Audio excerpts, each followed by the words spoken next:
Like Dave Whalen's going to come over after the but this could go for a good 30 minutes. I want this to go for 30 minutes. In there. I got a walkie, if there's a walkie in there. I got those NTPA sponsors. I'll do all that.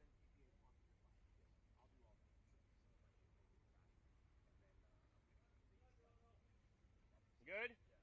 Okay. I'm gonna lock her down. Cause I got other shit to go do. Okay. If that flag gets wrapped around.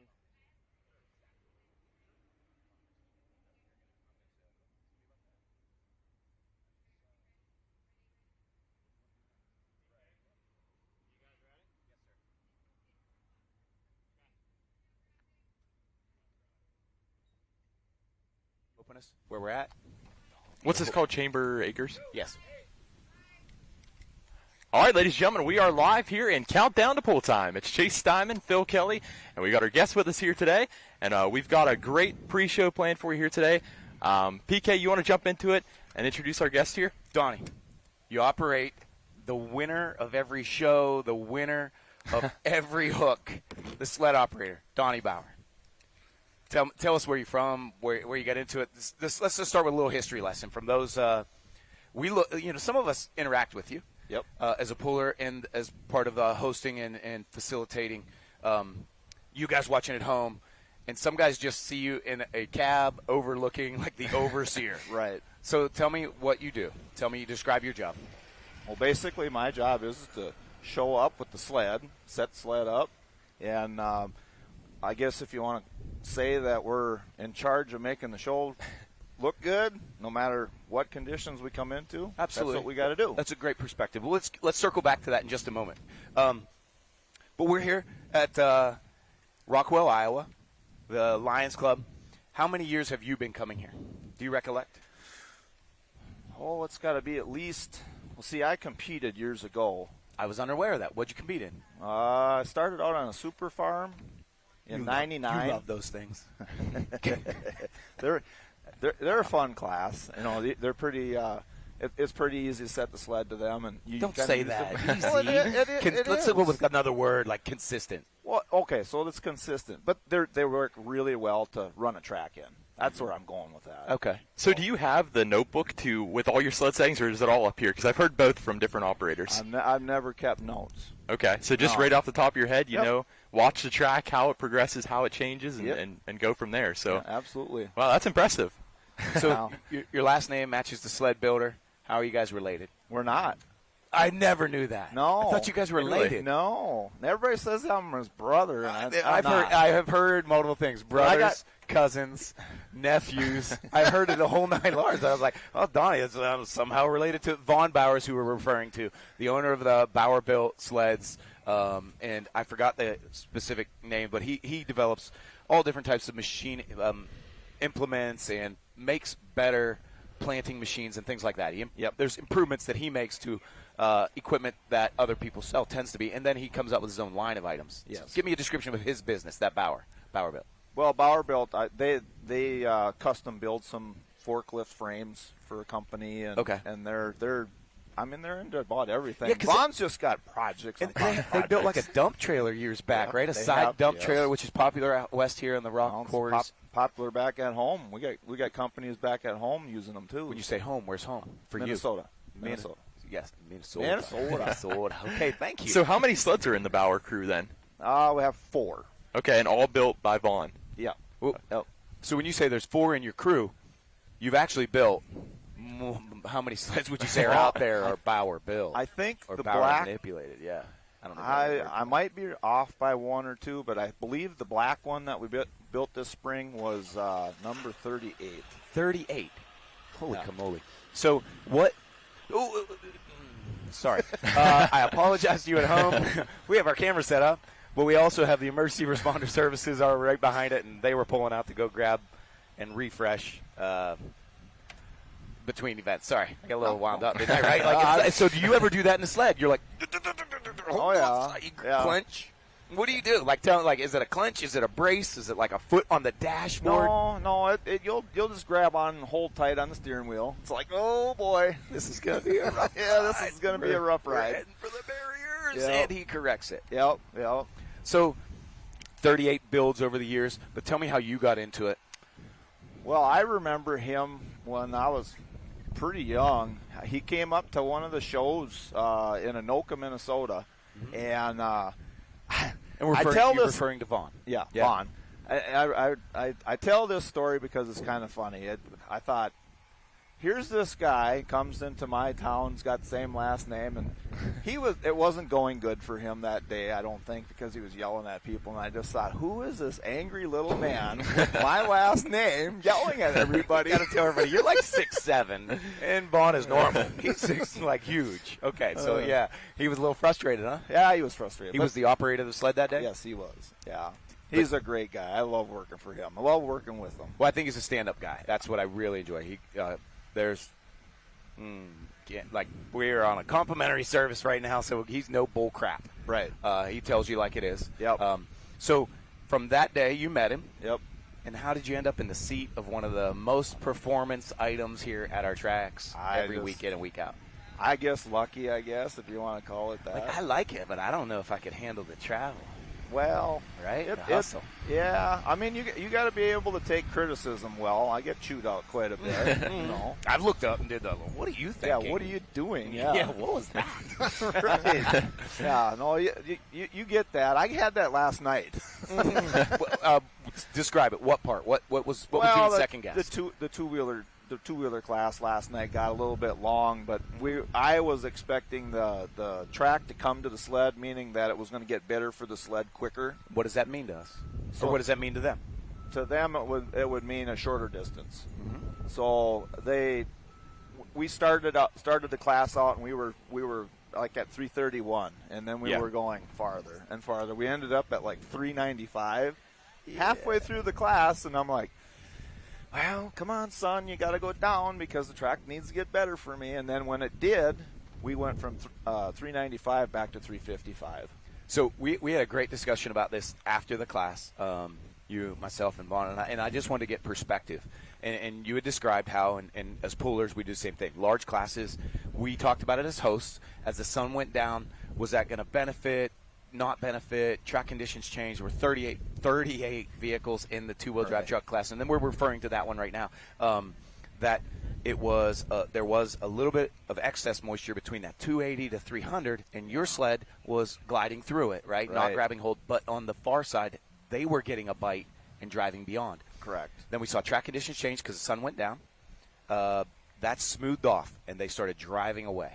370s, 360s. 360 something was a 25th place finish last night. I know. Which is crazy, right? When you think about it, you're like, 360, how did I burn that much? I should really be in the money.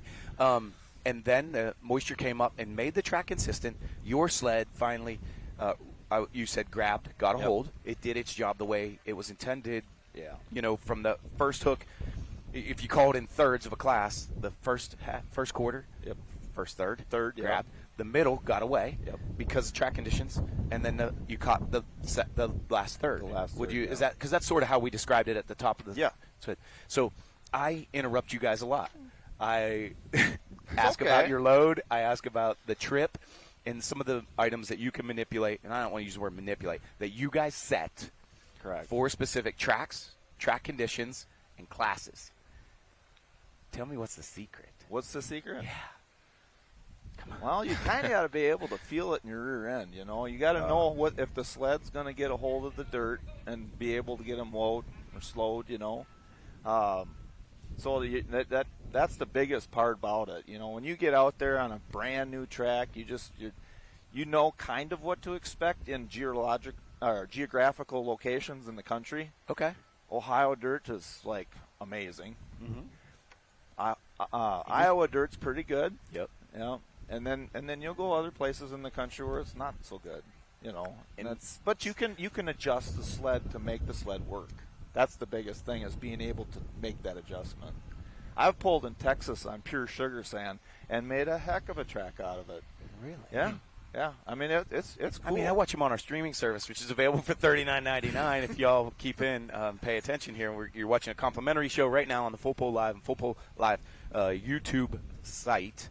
As well as, did you know, have you hopped in the sled and when you're sitting between classes and the reweighing, have you ever hopped on the full pull picks yet? I haven't. That's kind of a no-no. You really don't need to be on the phone. You need to be focused. Okay. You know what I thought mean? you meant it was you doing your picks because you're just picking your best two finishers. Right. No, can you drag the brakes on if I gave you $5 on somebody? Yeah, the red light will be on because they're gonna know. All right. So there is that misnomer. There's no favoritism. No. Plausible. No. In the way these sleds are built. No. Because the indicators go off. Like I would know, somebody would know, someone behind it would know. Absolutely. And it loses the integrity. Right? Well, and all you got to do is lose the trust of a couple pullers, and they don't even want you running the sled. So Gotcha. That's pretty important to maintain their trust. And really, I mean, if you look at it, they're putting their lives in your hand. If something would go wrong, you're responsible for them and the safety of the people around them. I think we do take that for granted, that there is a sense of you are our safety net as an operator or a competitor. You're supposed to be on the up and up and, alert and ready to do something if something goes wrong. With the amount of sleds that you guys have built, I'm curious to see, like, how has the sleds changed within the past 20 years, per se? Oh, wow. That's a big – that would require a lot more time to explain that. Yeah. They have changed tremendously. We have 30 minutes. I mean, so faster speeds would probably be one, correct? Yeah. Okay. And pan length, the pans have gotten bigger as there's more horsepower developed in each class, or we've came up with new classes, and it just if you have more horsepower, you got to have more pan area, grouser bars to get them stopped. Yeah. So as these classes are progressing, it's important that you guys progress too to be able to stop them, essentially. Right. Okay. That's why it's important to try new things. You can't be afraid to try new things. Yeah. Well, and the other thing is, too, I mean, we've talked to a lot of sled operators, and I think the thing that the fans don't understand is the amount of upkeep and maintenance that a sled requires. Right. You tell us a little bit about that? Well, you get done with an event, and you go home and look everything over, and you got chains to tighten, and brakes to look at, and make sure that you got no holes in air lines. As far as important components on the sled. And, I mean, it just takes some looking over. You might I usually spend a day after I do a 5-show event just to look everything over. I'll roll underneath with the creeper and see if there's leaks or, whatever. Yeah. I don't want to break down out here because it ruins the show for everybody. Yeah. What do you got when you refer to grousers? And some of the, this is a complimentary show, so not everybody who's watching is a destination viewer who understands pulling. What's a grouser? It's like a dog you had when you were a kid. Let's just make the analogy like like a golf shoe. You know how it's got spikes? Yes, sir. Or a baseball spike? Yes, sir. That's got them little things underneath of it. I guess you could call them mini grouser bars. Okay. So that's a grouser. Ours are probably 12 inches long, and if you ever get down with a camera on the big end of the track, here is a good place to look. You can take the camera and go up over the top, kind of get above a little bit, and you can see the pattern that we have underneath the sled. So if you tune in tonight, Donnie's invited us, you heard it here, to come and peruse the pattern that you have for your grouser bars. And if I'm not mistaken, your grouser bars are 1.5 to 2 inches thick, and they're shaped at different angles to collect the dirt, disperse the dirt, and almost become the drag. Right? You can't put all the weight on a smooth bottom. They're just like golf cleats, but they're bars. Yep. And you arrange them in I would almost say a proprietary manner, right? Because that could be part of the tricks of why we like pulling certain sleds and not other sleds that can imitate a hop if maybe the bars are a bit lateral or perpendicular to the takeoff, or the way that so there's some technology and growth in that as you guys have developed over the years in 38 builds that you're aware of. Yeah. Huh. Interesting. Well, and PK, you also talked about the trip as well. I think for the people watching at home, with the older sleds, it was the weight box moved up on the uphill climb there, and it stopped the vehicle. But there's a lot more that goes into it now, correct? Yeah, with a flat rail sled, you can those old uphill sleds, basically that was more or less to bring the box back, use the gravity to bring the box back. Well, now we just use the transmission in the sled. The self-propelled sled, we just take the transmission out of gear and put a drive in gear, and it'll propel the box back. You're mechanically bringing it back instead of the whole gravity incline slope. And the trip is what activates the down pressure on the pan. So there's actually a few trigger switches there. You've got a few. Yeah, there's a few. I knew of one. No, there's more. Bugger. I'll have to get you into that, I guess. But wait, there's a bar about 6 feet long, about like that, and you can slide this trigger switch to basically relax the pan on the ground. Because as the sled's sitting on the starting line, you've got the back of the pan sitting off the ground. So basically, you've only got about the front, foot of the pan is on the ground, and then as you go down the track, that you hit that first trigger switch, we call it the pan drop switch, and it relaxes the pan on the ground flat. So then, and the bars, the grouser bars that we were just talking about, they're basically from halfway back on the pan to the rear. So there's nothing up front. That's smooth. Okay. So it's about halfway back on the pan and then to the rear. And that's what gets those high speeds as well. Yeah, it helps us get going. So the squirrel in me automatically goes to the front of this sled getting so much wear. How often do you have to replace that curved edge on that front? Yeah, that curved edge. There's wear plates that we weld underneath there. So we'll cut them off and put new ones on. Is that a season? About every 2 years. Okay. You can get 2 years out of them. How many hooks do you think you do in 2 years then? Oh, wow. Or any season then? Well, I remember hooks to sessions. Like, I'm sort of curious of that breakdown of wear and tear. Let's say like 5-6 years ago. No, it'd be about 8 years ago. I had done I think it was 83 events in the year. Right. We started in Texas in the spring, and we finished in Texas in the fall. I think Thanksgiving. Really? So yeah. What does Texas eat for Thanksgiving? They do turkey down there? Oh, they do turkey. Okay. Some places do a lot of guys Kansas go deer hunting down there, but the deer look like little dogs. Oh, okay. Not like a Minnesota deer? No, they're not corn fed. Gotcha. Right. Corn fed. So, what made you say no to the super farm? Did you go to any classes after that one? Oh yeah. Really? Yeah, I had did the super farm for a couple years. I enjoyed it. That super farm class kind of originated up our way, and it grew, and I just couldn't believe how fast it grew, and it was super, super competitive in the early 2000s. I mean, you had to be on your A game, and I thought, maybe we can go jump up a couple classes. So I bought a diesel super, and I run a 4-charger diesel super for a couple years. That's a step. That's not a step. It was a jump. Somebody sent you. Somebody sent you out the Cannonball. So you guys, I live up by the Esden Lane kid. Oh, copy. So that's the kid that talked me into it. There was a driving force. Hey guys, there's a driving force behind you joining that class. Yeah. And so from there you went into the sled. What was your first event, if you remember, or your first time? Did you ride along? Because you guys have a small. I'm going to call it like a 10-year-old could sit in that seat, right? There's no seat there. I thought you had a little jump seat. Toolbox. That's a console. Oh. I always thought it was a jump seat, like some of our tractors at home, where you fold it down. I didn't realize that's a toolbox. There is another company that has sleds that they're from Missouri, and they have jump seats in their sleds. So they call it operators training area. Copy that. That's a classification. Okay, so I won't fit in there with you to ride. No. So we got to be really cozy. I don't know you that well. Yeah, and I mean, after one full session at 90-plus degrees out here today, so today's conditions. Let's talk about Rockwell's conditions. Sure. They had a lot of moisture, and actually, whenever they just went and disked it after the session to re-level, there was a lot of moisture below the surface. They just weren't getting down to it, and it wasn't coming up. Right. Very breezy today, dried off the top, and those guys were spinning on top. How was your read on that track?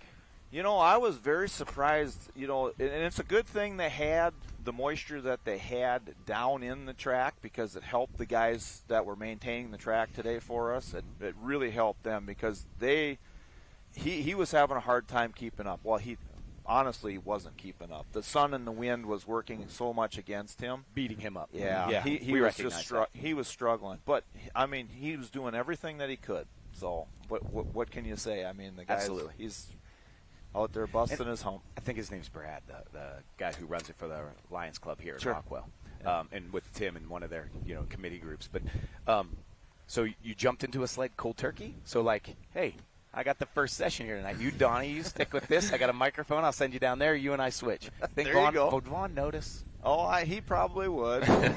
He'd probably look up in the cab and go, wonder how this is going to go. Yeah. If the sled settings didn't reveal it first. Right, yeah. My sled settings, I'm like, let him reach. Right. We're touching barriers tonight. Yeah, there you go. How did you get into it the very first time? Do you remember you first took your first event? Or was it So it was like a state level event. See, well, I don't know how the rule book reads now, but it used to be you had to do so many state events before you could do a regional event, and so many regional events before you could do a grand national. Oh, as an event. operator. As an operator, Okay. because we do have to have a license. So it's very similar to a driver's license. I wasn't very aware. Yeah. Wonder if I could pass that test. I'll bet you have to could. leverage. You have to leverage somebody, right? I'll bet you could. What in the sleds do you find the most challenging about it operating? What's your part challenging? The most challenging part? Yeah. Well, basically the most challenging part is reading the track for everybody, because if you miss, then you miss it for everybody. You know, Okay. so you got that weight. That whole weight is on your shoulders, and nobody likes to miss. Right, you know? right, yeah. But you smile. You smile Well, more you than got your most hat. guys in a high-pressure situation. I think as poolers, I'm not going to say we take for granted, but we take for granted you're going to get it right.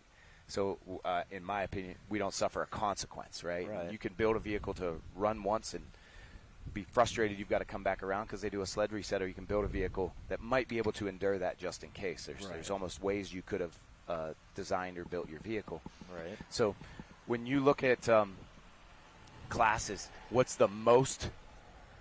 What class carries the most? Like you literally bring out the big guns. Oh, well, you're loaded up the heaviest for your semi class and your unlimited class. They're a similar setup in your. Yeah, they're pretty similar. Usually the unlimiteds will carry a couple more. Is that a speed thing or is that a traction item? It's horsepower and traction, I think. You Okay. know, that 30-inch tire, they're a semi is 20,000 pounds, and that unlimited is they're either 78 or 8. I don't remember what they are, but they're quite a bit lighter. But they got that big back tire, Gotcha. They're turning that tire So hard. and that, if I recall, I think that tire's at 100+ mile an hour on Yeah. that rear end. Yeah. And then It is. the cut is about as thick as my pinky, but it's turning so hard, grabbing so much surface area, Right. that's propelling you down the track. Correct. It's basically friction that propels them down the track. That's all Okay. it is. So when I look at a sled, I don't see any suspension on there. Is it a rough ride? Oh. Buddy, it can beat you to pieces. Yeah. That's for sure. It can be, and then another day on another track, it can be smooth. You can sit back and have a sandwich and drink a Coke, and no big deal. But All depends on the track, huh? It does. It depends on what the dirt is like that you're working with. Yeah. Yeah, luckily, I mean, the great crew out here today, I mean, it looks like you'll have a pretty fairly smooth ride. It's been very smooth here. Yeah. Been very smooth here. Been wonderful. So Tim, who was here who's the president of the local Lions Club, said they brought in, I forgot, I'm going to relegate it, but 100+ tons of clay. And it was really tight for a few years. Yes. And tight can tend to be a rougher ride, more abrasive on your equipment, which I assume takes almost the most wear, as well as the vehicle, coming to a stop or a dead stop or binding in tight, and so driveline issues. Mm-hmm. They've since gone a direction of visiting other facilities and taking input from other professionals and added organics back to these facilities. What do you view as ideal? Yeah, I'm okay. Come on, no one's listening. I guess Just whisper it to me. Yeah, whisper it. I have pulled into a place that has had mobile bleachers, and I'm like, "Where's the track?" And you're looking around, and it's this farmer's hayfield, and it's got hay growing on it. Well, it's going to be over there, huh? And sometimes that's been the best track we've ever Works out. pulled on, just because of the organics in it. This was originally hayfield and had soybean on it just a week or two ago. I followed on their social media. You can follow along on the social media as well. We hope you'll join us on the $39.99 full pull live show as well, the streaming show. This one's available to you complimentary. This is Donnie Bauer from the Bauer Built Sleds and one of the primary sled operators. Do you use switch sleds? So I know Chris Biggs, Yeah, nickname, Big. because he's huge. He's bigger. He's tiny. He's tiny. They make fun of us. It says it looks like that movie Twins with Absolutely. Danny DeVito. Absolutely. Yeah, that's what they make fun of us But you're about. still a very tall guy as well. So do you operate primarily which sled? It's the red sled. You're in the red. Yeah, they built the red sled for me.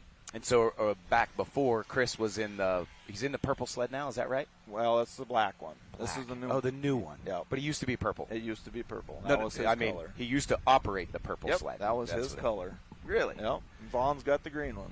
That's what he's operating? That's his color. So who's in you have an orange, I think. Is that correct? The orange one went out to Ohio. Okay. Sold it to a guy out what's there. the fourth one right now? The mini sled. Oh, yeah. Vaughn likes his minis. Yeah, he does. Yeah. Like I've seen that, like when he's prepping his mini with like 5 to go in a class, and he's already in it, and he's got the air conditioner cranked. Oh yeah. He's presetting, he's checking it, and he's leaf blowing it off to get all the dust off it, so it shows well. Yeah. He's particular about his equipment, which is also good because it shows a quality reference with what you guys are bringing to the table in a professional organization with NTPA. Yeah, we hope so. You know what I mean? Like it shows quality. It emanates a level of professionalism that we all want to pursue. Sure. I still don't even have T-shirts for my tractor. It's just that thing. I'm like, yeah. You know what I mean? When you start thinking about performance versus show versus go, and I keep opting for go instead of show. But I'll get there someday. What is where do you see the evolution of sleds heading, trending? Oh, I think the manufacturers are working hard every day on tires, engines, turbochargers. They work hard every day, and we don't get that. We get like one winter. We get a winter to put a sled together. Yeah. Well, okay, let's try this. Gotcha. And we rarely tweak on it during the summer. We'll just, if we're going to build one, we'll build one, and that's how the red one kind of came about. That one was the first one of change. Adding some changes in that you Yep. saw with We thought would work better. predicated by the competition. Right. Are you satisfied with the changes? Oh yeah. Yeah. Yeah. And I think We keep winning, so I mean, yeah, I win every time. Yeah, if there's an award, I guess we got to give him one. Right. So you mentioned the mini sled. Other than size, what's the difference between a big sled, a full-size sled, and a mini sled? Well, a mini sled is just it's not even half. It's less than half the size, So it's got everything is smaller about it. Mm-hmm. And years ago, we used to be able to pull like Super Farm class with the mini sled, but they make too much horsepower now. That just it doesn't have enough of a pan underneath of it to get them stopped. So, but there are some lighter four-wheel drive trucks. Or is their ground speed too great for that as well? Then No, because maybe the power to weight ratio would give you. Yeah, stopping that's where it advantage. is. It's the power to weight ratio that gets off. But like if you go to a county fair, you could take that to the county fair and do all right with it. Do you guys have a social media site that you know of where guys could become fans of the sleds? Fans of the sleds. Yeah. Well, I don't. So we need to talk to Lori about that. Let's get I her agree. involved. So in saying that, like you go to other entertainment shows and competitions, and I'm going to mention the PBR.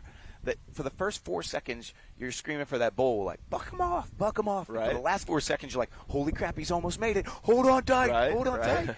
Where they sell as many model in clay and fluffy stuffies bowls as they do rider apparel. Sure. I think Vaughn could open up a merchandising trailer like we have the NTPA trailer over here, and we have the Full Pull Live trailer over there, the Beer Money Pulling Team merch trailer over there. I think Vaughn could jump into one of these trailers and start selling some swag because you always win. Like the shirt could be like, "We never lose." Right. Yeah. Right? That's a good slogan. Right? Yeah. Brought to you by we're gonna Donnie have- and Big. And how many Right. operators do you guys have? How many? Well, You guys rotate 3 or 4 on some of these Grand Nationals. It's basically me and Big and Vaughn that do the operating now. We got a guy back or they have a guy back at home that works for them on the farm, or Adam works for Adam. Yeah. And he comes along every now and then, and he'll jump in a sled. He can run one. Gotcha. So, and Vaughn's son-in-law Scotty, he can run one too. If he So has I think to. I think Scotty operated and I thought there was an orange sled years back at Bowling Green. Okay. But Well, what's- that might have been Maynard or Christopher. That was it. Maynard. Yeah, that was the nickname. Yeah, Maynard. So, do you guys? I think as a competitor, I almost look at when I run your sled, I can expect something if I run with Chris, I can expect something sometimes slightly different. Oh, yeah. Yeah, we're different. I think that's unique. We are I different. like that about pooling, that it is not exactly the same, and it may be how they choose the gear or where they put the trip or how many weights are in a box or I'm going to say the push down. Yeah. Is the push down adjustable as well? When you talked about getting the back of that sled, letting it relax, and then as well as raising the rear of the sled where those rear tires are off the ground. Is that one adjustable as well for how quickly? It is to a degree. You can adjust percentage-based. the hydraulic. You can adjust the hydraulic pressure, and you can kick the back end of the sled up quicker. Okay. Or slower. And normally that would be predicated by the class, the speed, or just the setting that you come to the event with, or during the event. No, you can adjust during the event. Yeah. Yeah. Oh, that's awesome. Yeah. So No, that sled's fully adjustable. You can do some pretty amazing things if you have to. I think we take it for granted as viewers, as us watching, how much goes into the preparation, the build, the operation of that vehicle that takes. Well, we had well over 100 hooks here this afternoon. Had 100 hooks last night, plus tonight, tomorrow, the next day. The abuse that vehicle is going to take, and the amount of adjustments you'll have to keep up with to keep the competition, the event strolling. Right.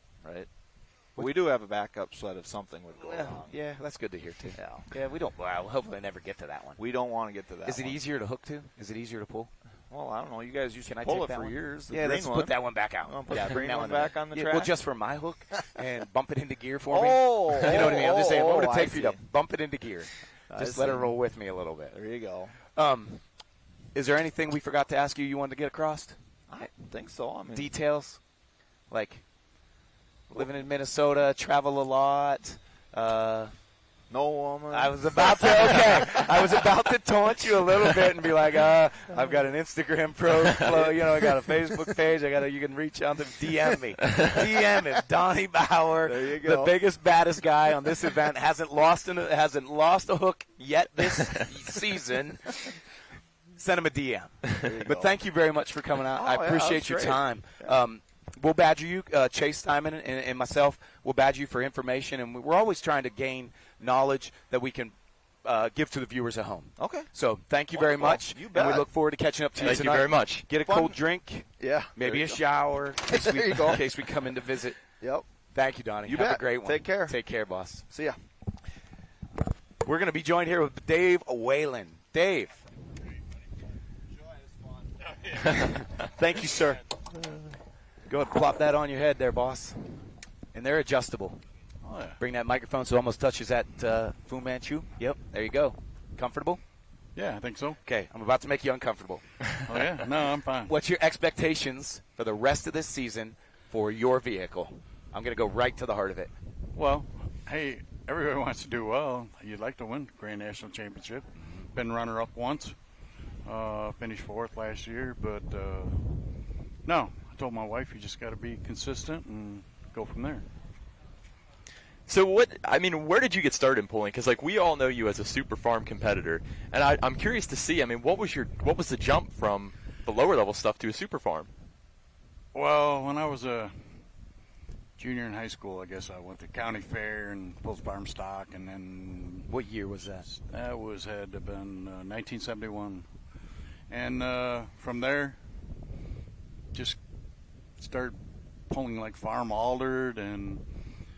My father-in-law, he's passed now, but we had a International 1066. It was the first diesel tractor he ever purchased, and he says, we're going to convert that to a pro stock.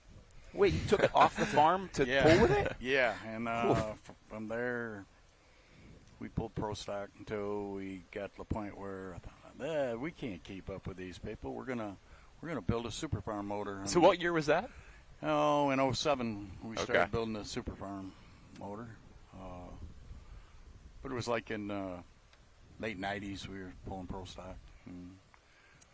What Yeah. drew you to that? What drew you to pro stock originally? There was no super farm, it was just the next big jump. A lot of strong competitors back then, Carl Smith. Yeah, give us some of that history. Yeah. And- Norm Weir. I haven't heard that name in a while. Just a lot of good old Good old tractor pullers. Where are you from? Tipton, Michigan. Born and raised? Yes. Still live there? Yes. Farmer by trade? Yes. My grandsons are 8th generation on the home farm. They settled there in 1832. So That's commendable. yeah. I don't know, 70 years old. I never thought I'd still be doing this, but, But here we are. So when you got started, what was the horsepower compared to of those my. tractors compared to your super farm now? Oh, man. Jeez. I knew when we built the super farm in 07, we made more horsepower, than we did as a pro stock at the time, We broke that 1,000 horsepower level, and it just seemed like every year there was advancement, technology and turbos, injection pumps. You just get to a point you think, gosh, 1,300 horse, Now we're here at 1,700 plus, and it's just You're at 17? No wonder I can't get by this guy. crazy. I mean, It's just it's crazy. And then you hear 1,800 horsepower numbers. yeah, so. there's guys tickling them Yeah. numbers. Yep. Yep. You use what service do you use for your vehicle? What do you mean, like service? Yeah. Who builds? Where do you get your parts Oh. from? And you know what I mean. Let's. Sound Beam Performance. Yep. Major part of our engine building. Chad Mayhill. Oh yeah. Done my tire business with him for years. Yeah, but Sound Beam Performance were the. So when you look at the evolution of Super Farm, and we get picked on a bit because we're a bit critical because our rules are that narrow. So every little bit counts. Right. Where do you think the next evolution of gains will be? Well, there could be gains if NTPA decided to allow coolers. You might gain some, but there's pros and cons of that too. Yeah, absolutely, absolutely. So, but there's still always a big. There's some big changes still coming in the turbo industry, I believe. So we're finding like refinement in things. And, Yes. Yes. Clay molding to specking and things Yeah. like that are Right. developing Right. existing parts. So Yes. everything from the way that a valve or a lifter Right. maybe hitting or Right. ratios in those. Oh yeah. Camshaft technology. Yep. Different cams, different head design. I mean, it all plays a part. Yeah. What do you find is the most challenging in Super Farm? Oh boy, everything's so tight. Dealing with we me. could pull 20 tractors, and 15 of them could be within 3 foot of each other. I mean, you can't miss a beat. You can't miss your setup. Yeah. Everything just has to go right, and you got to have a good draw. Okay. It's very important. But I don't know. It's a challenge. Keeps going. So you've been pulling, quite a few years in the super farm. Yeah. Your tractor evolved with the class as well. Do you ever see yourself jumping up to another class? No. What's the reason? My wife. She said no. She says no. No pro stock, right? Stay married. Right. Yeah. I says, well, it'd be fun to run one of them minis sometime. Yeah. She said, no, I would. No, you didn't think so. So if you weren't running a super farm, just us talking here, what would be a class you'd want to get into, or at least what's a vehicle you'd want to get behind the driver's seat of? Probably a mini. A mini. Yeah. Probably a mini. Tell me why though. Vermont. It just seems like the weight to horsepower ratio would be quite a rush. Yeah. Yeah. That would be a trip. Would be. Do you So tell me what's next on Dave's horizon. Oh, from this pull? Yeah. Well, what are you expecting tonight? So Well- we're currently complimentary on Full Pull Live's Facebook page, Right. YouTube page. So this is a complimentary show, and we're encouraging people to be able to, enroll in $39.99. You can watch tonight's show Right. and watch Dave. Yeah, it's a great venue here. You're going to see excellent, top quality pulling. I don't know. It'd be something you really wouldn't want to miss for that kind of money Yeah. in your own home. And we're an hour and a half now from event time. So if you're Right. within 1 hour and 20 minutes. You still can see the first hook.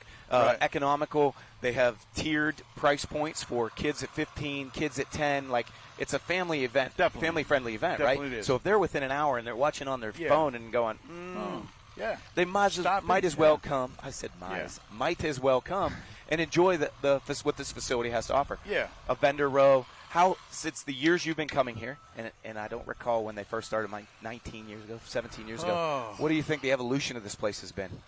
Oh, just the advancement and how they handle everything, you know. I mean, they do an excellent job of scaling you and getting you staged. Very orderly. So the flow based off the pit Yes. area, which I saw Yeah. whenever I visited with you just slightly a little bit earlier Right. this afternoon.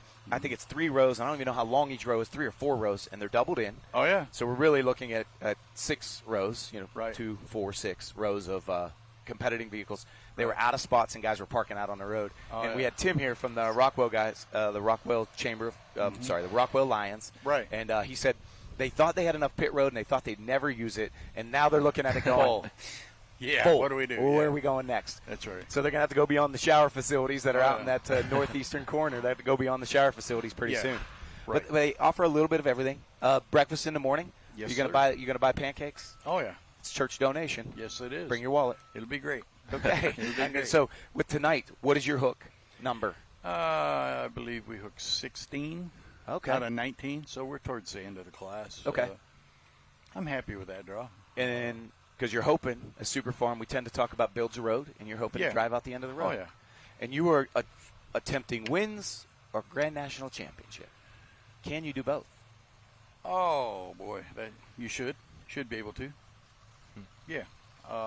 Last time I won was here 1 year ago. a year ago when our second session we won, and I don't know. Are you hungry for it? Yes, I am. Always. So I challenged you a little bit earlier today when we talked. Yeah. Dave, you're always competitive at our next very large event. The Bowling Green. yeah, Bowling Green is similar to this one. Yeah. like it's facilities. Yes. It just has a little. This one currently has a little less pomp and circumstance. Bowling Green has a ring. Oh, yeah. You tend to tie one Yeah. on us at Bowling Green. Your wife said to me today, she goes, it's luck. Yeah. Come on. And I was We've like, been- it's not plausible. Yeah, You've we've got been more than that. very blessed at Bowling Green. I don't know. I really try to do nothing out of the ordinary from what we usually do. Yeah. But I always thought, boy, if you could ever run a ring there, that would be great. And How many rings do you have? we've won 3. Yeah. Wow. And we'd have won 4 Mhm. if it wouldn't have been for the championship Sunday. Yes. Because we were top qualifier and we'd have got the ring, but we went into a pull-off on Sunday and we ended up, I think, 3rd or 4th. So He's referring It to was great. Championship Sunday of the 50th anniversary. They Yeah. added a Sunday, which Yep. years ago they had Championship Sunday. Oh, yeah. For the 50th anniversary, they brought that back, and Right. just the Yes. wagon went left. Yes. Right. Yep. But Excuse me. great. No, it's Bowling Green. I remember going there as a kid. Yeah. I think, boy, I just kept thinking someday it'd be nice to compete here. And to be able to do that is. So people say that here about the Rockwell Lions Club here in Rockwell, Iowa, and coming here.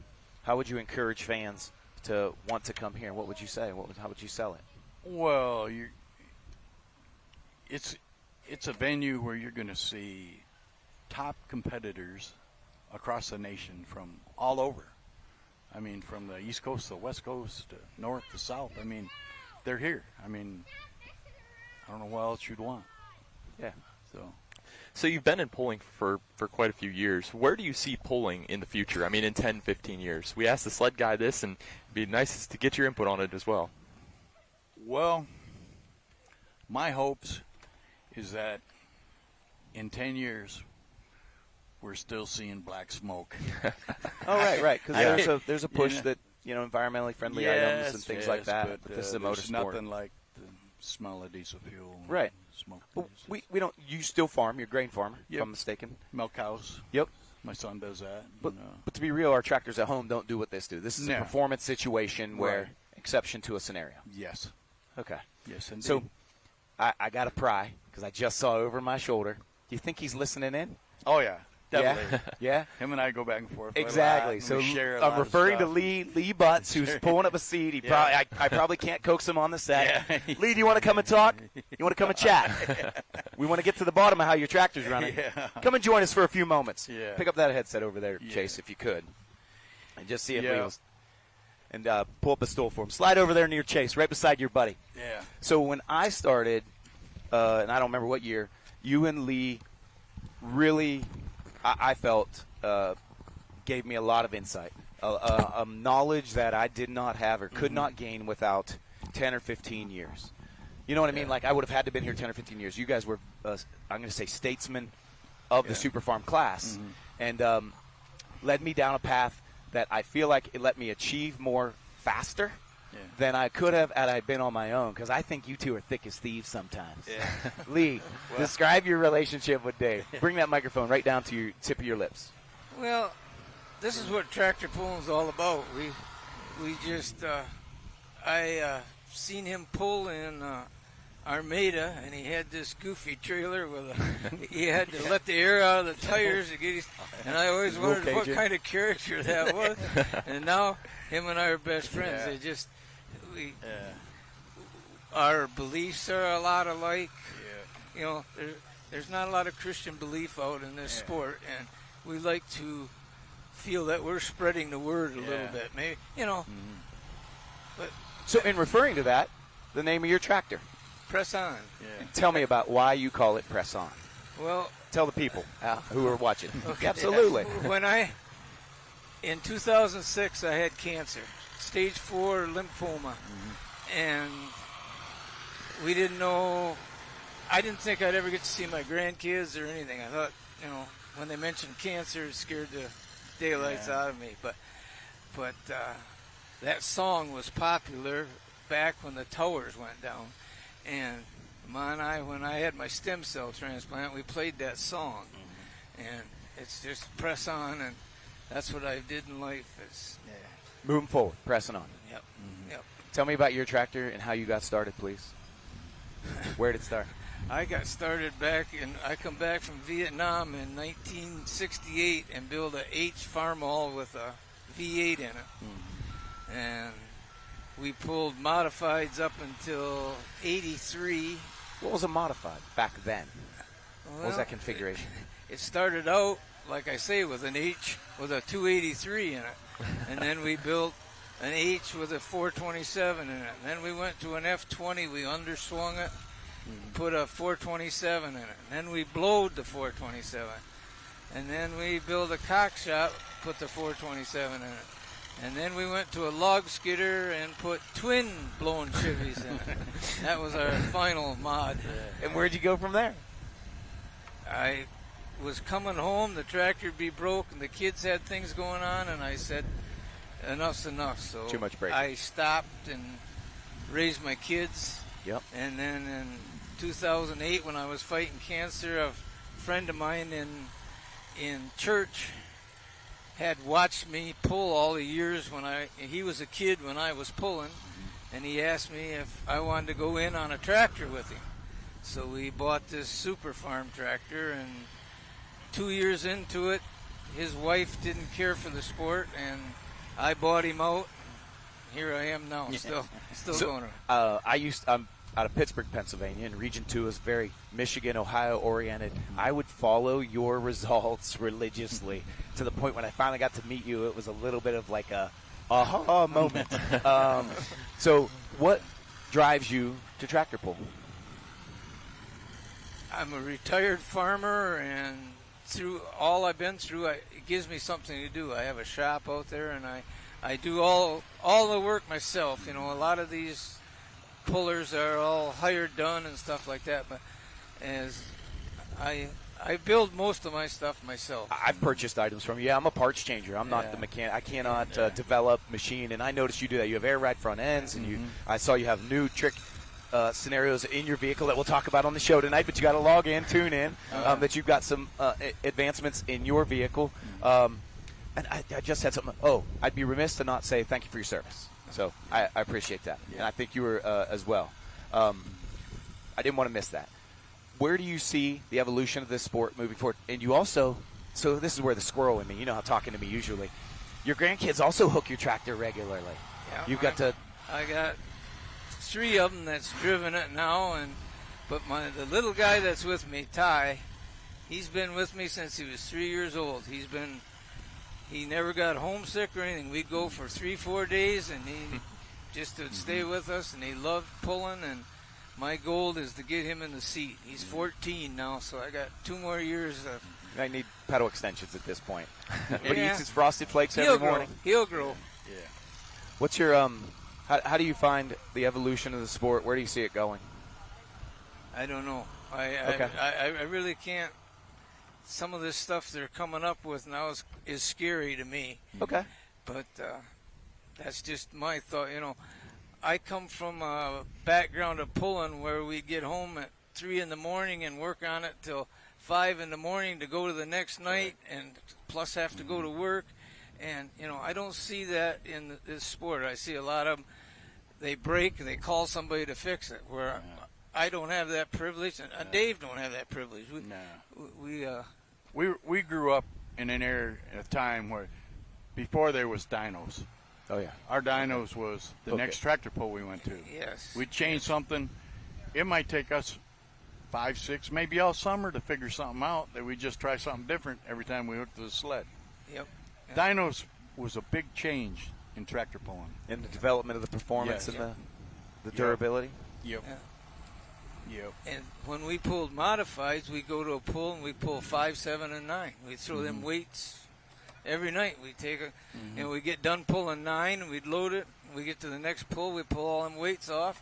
Yeah. Pull 5, 7, and 9. And then in one of those classes, it would run really well, better than maybe the other 2 classes with the gear ratio or the tires or whatever. We had different gears for different classes. We were competitive in all 3. Yeah. We don't pull if we're not competitive. So if you had to handicap Dave's tractor, what would you take from him so we could all beat him? The driver. Okay. So I just need something like, and you, come on, what would you take away from Lee? Well, I don't know. I've drove Lee's tractor, and I drove several other tractors. I drove the Ferris tractor. I drove the Silsby tractor. Yeah. Yeah, you filled in for John when he was sick. Yes, and I drove Plastic Money. Oh, yeah. And every Bensinger's tractor. Yeah, every tractor I've drove, I always tell them, I says, boy, mine really seems to be like a handful when I get back on it. I says, your tractors are put together so tight, and it's great. And to tell the audience, you're a great storyteller, number one, but you also like practical jokes and fun love. Oh, yeah. So when, we have water injection systems and we inject water, and we got to a point where we started to limit the types of water we allowed. And you every now and then would be like, dump a bottle of green dye into your water just to get a couple guys to see you dumping it in to mess with the crowd, right? Yes, like practical joker. Yes, like you enjoy some of those. And somebody would say, what is that green water? I says, I don't know, but it makes horsepower. He goes, it really makes horsepower? I says, yeah. I'm fixing an injector that blew out last night. I says, I never had that happen before. But it was 2 or 3 weeks before I says, well, it was just a couple ounces of green dye. Just colored our water. Because guys start to talk and chatter. And we're like, how did he get the advantage? And then, so what do you... Back to that, we were in North Carolina, and he was pouring the water, and these guys are standing, their eyes are about this big around. They didn't want to say nothing.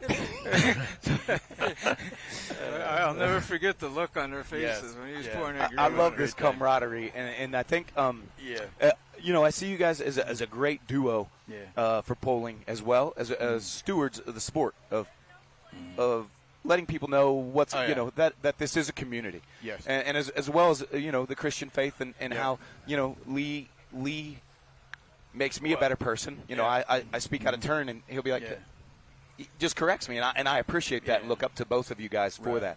Well, the thing with our sport is, I know how happy I was when I got my first win at a regional event, and when I see new pullers get their first win or something, you got to be elated for them. You had that feeling that you remember when they got. So you got to be happy for them. I'm just as happy for them people that win as I do, because we're all in this together. I mean, you can win an event one night and the very next night be dead last. That's just the way tractor pulling is. So you guys both at Bowling Green, I'm going to say I snuck out a win, and Lady Luck was with me. Yeah. and I might have went to bed very early in the morning, and it must have been 40 minutes later. You guys standing outside with a cup of coffee. Yeah. Come on, son, let's go for a walk. Let's talk a little bit. And I was like, You're great. the mentor of the sport speaks. I jumped out, and we went for a walk around Yes, the sir. facility a little bit and chatted Yes, with sir. it. But I enjoy you guys being a part of the sport. I hope it perpetuates for many more years to come. And thank you for coming on the show. And, Lee, thanks for letting me ambush you and drag you in here. So I know that viewers, we didn't give you much time today. That's fine with me. But I'd love to do a sit-down, and we do driver profiles and driver chats on the Full Pull Live Chats page. I'd love to sit down with you because I know I do. Yeah. And some guys are class dependent or tractor dependent whenever they're fans. Yeah. And some people are driver dependent, not dependent, but fans. Right. I want to hear more of y'all's story. Yeah. And hit the social medias if you guys want to hear more as well. The more you guys mention and the popular you make it, we make it happen for you guys at home. So, Lee, thanks for joining us. Anybody you'd like to thank while we're up here? The good Lord for letting me do this. Yes. Got me through cancer. Yes. And, it's just a blessing every day to be as healthy as I am for what I went through. Just, God has been with me and I never want to lose that part of it. All right. I can win all the pulls in the world, but when that day comes, the Lord takes me home. That's the one I want to win. That's right. Gotcha. Press on. The one of the things that people at home will be interested.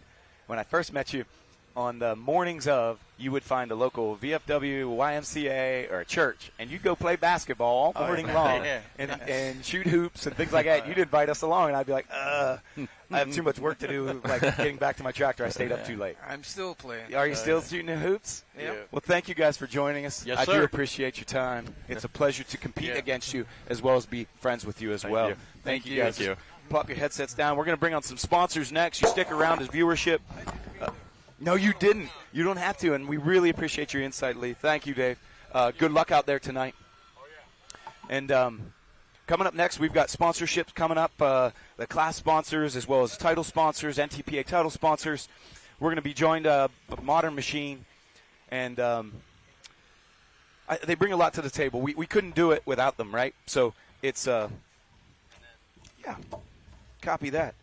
This is my notes. Look at my note girl shows up. So pull up a seat, throw your headset on. Yeah, absolutely. Les Corporal. Modern Machine. He sometimes has 2 motors and sometimes he has 3. He's cool like that. Right, but you assist a lot of the. I've already jumped in, and you don't even hear your headset on. And I did get this text message from friends from home, and they're like, "Are you going to take a breath?" And I was like, "Yeah, I'll do under 100 words, 100 words per minute." Go away. Les, buddy. Welcome to Countdown to Pull Time. How are you, buddy? All right, how you doing? Thank you for Modern Machine sponsoring, doing a social media sponsorship for the NTPA. Yeah, it's been great. Yeah. Excited. We're going to have you on the live stream tonight as well. He's going to come and do the mini rods with us, Chase. Yeah, it's going to be good. awesome to do that. Because how many chassis do you probably have in the class tonight? There's, 24 minis we had last night? Does that sound right, Chase? Yeah, I think there's around 24. Okay. I think the last count we've built 27. Wow. So, yeah, it's been a really good class for us. It's been growing. There's a lot of interest in it still. It's funny how you think after a while you build enough of them. Yeah. But people want more. new stuff. Yeah. So What's the involvement like on a mini rod chassis? Because, that's a main component of one of those things. You've got your engine, you've got your driveline, really. Yeah, and there's not a whole lot else. Yeah. The rest of it, you can pick it up and carry it, put it out in the truck, take it to powder coat. Yep. It's not too heavy. I think, I don't know for sure, but I'm thinking everything but the motor and the tires, the fenders, I think is like 800 pounds. Wow. So there's not a whole lot to it. Well, the whole thing gets to weigh 2,050 with the driver. Yeah. The motor is 900 pounds. So, Yep. I think that, back to your involvement thing, when we started out, everybody was running like an I can't think what they're called. I'm a little tired. I've been working hard. I'm a little tired. But, they was running a non-planetary rim.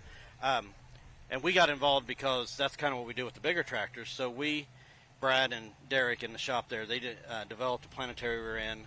We sold several of those. Those guys put them in chassis that were already out there. What year would that have been, roughly?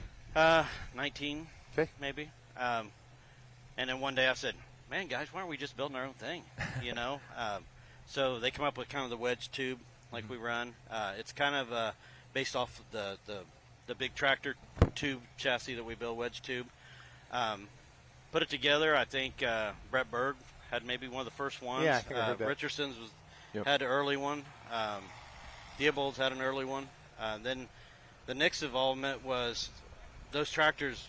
They'll take such a rough ride sometimes. Front end up and down, up and down. So we come up with an airbag, an air suspension front end, kind of like you'd see on a big diesel tractor, a Pro Stock, something like that. Yeah, and so how much of that stuff comes down to the engineering, and how much is just trial and error? Well, there's a lot of both.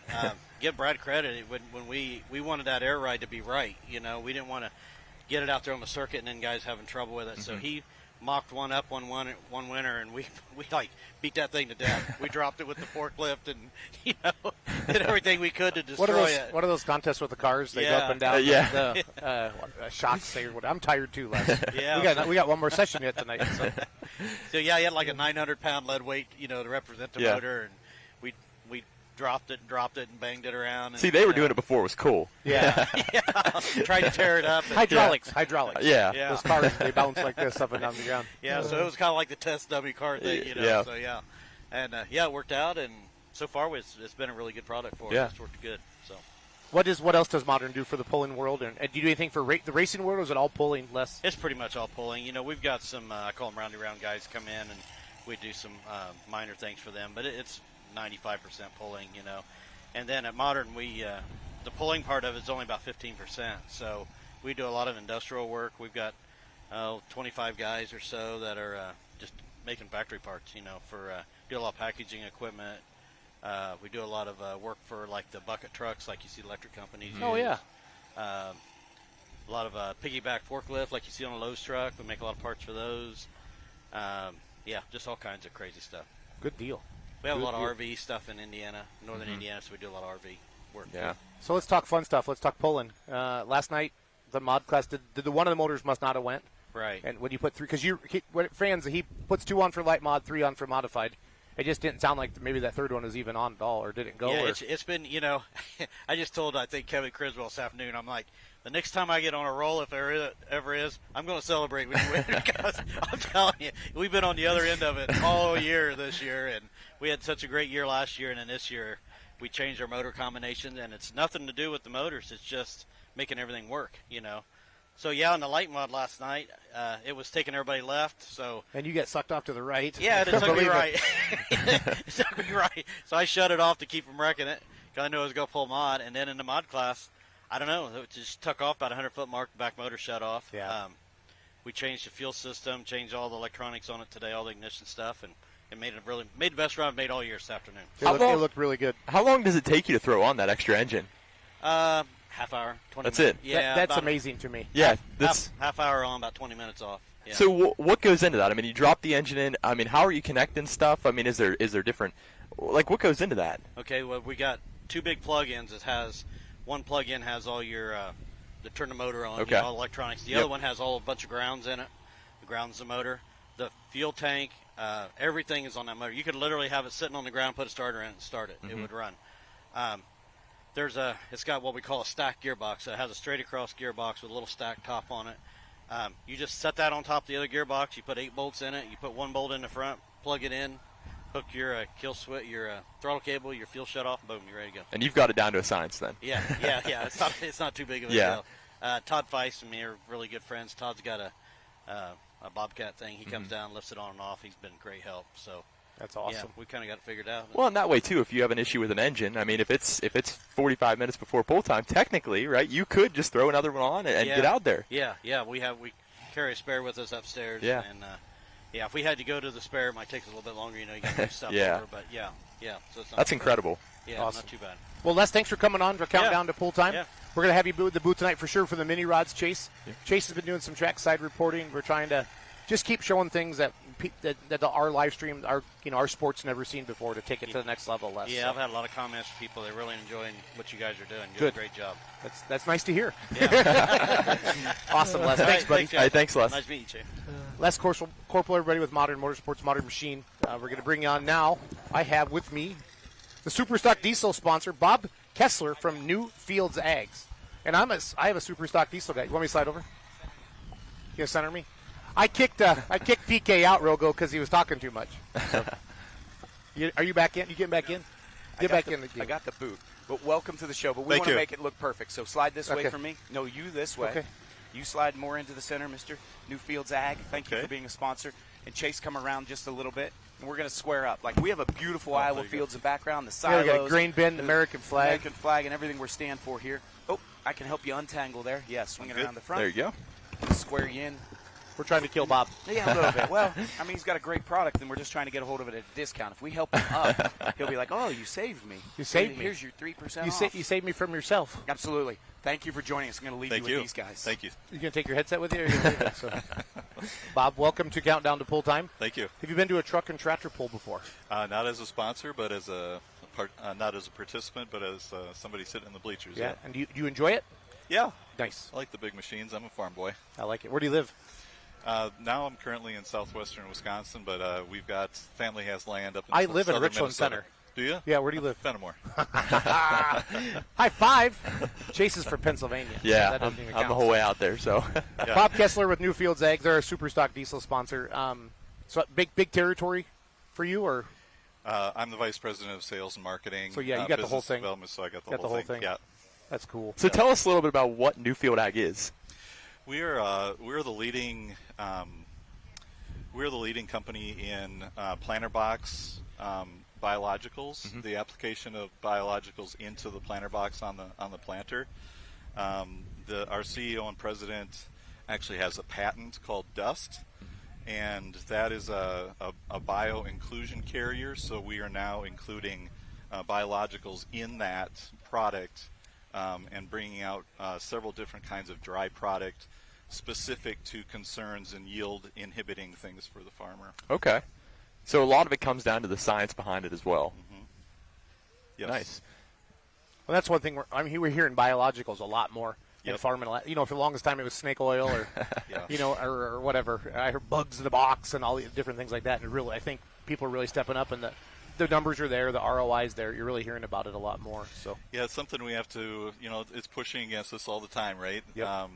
But one thing that we're farmer focused, and so we won't release something unless we have an 80% or better win rate in our research and development area. And so that shows that 8 out of 10 years, the farmer is going to show a positive result from our products. nice. I like that a lot. How long you been with Newfields Ag? A little over a year. Okay. Where were you at before? I was running different companies. I've been with Best Buy. I've been with Monsanto, different Nice. operations. So how many, like when you're the vice president or basically director of sales, how many people are working underneath you that are out representing you? We have a large network of independent sellers. Sure.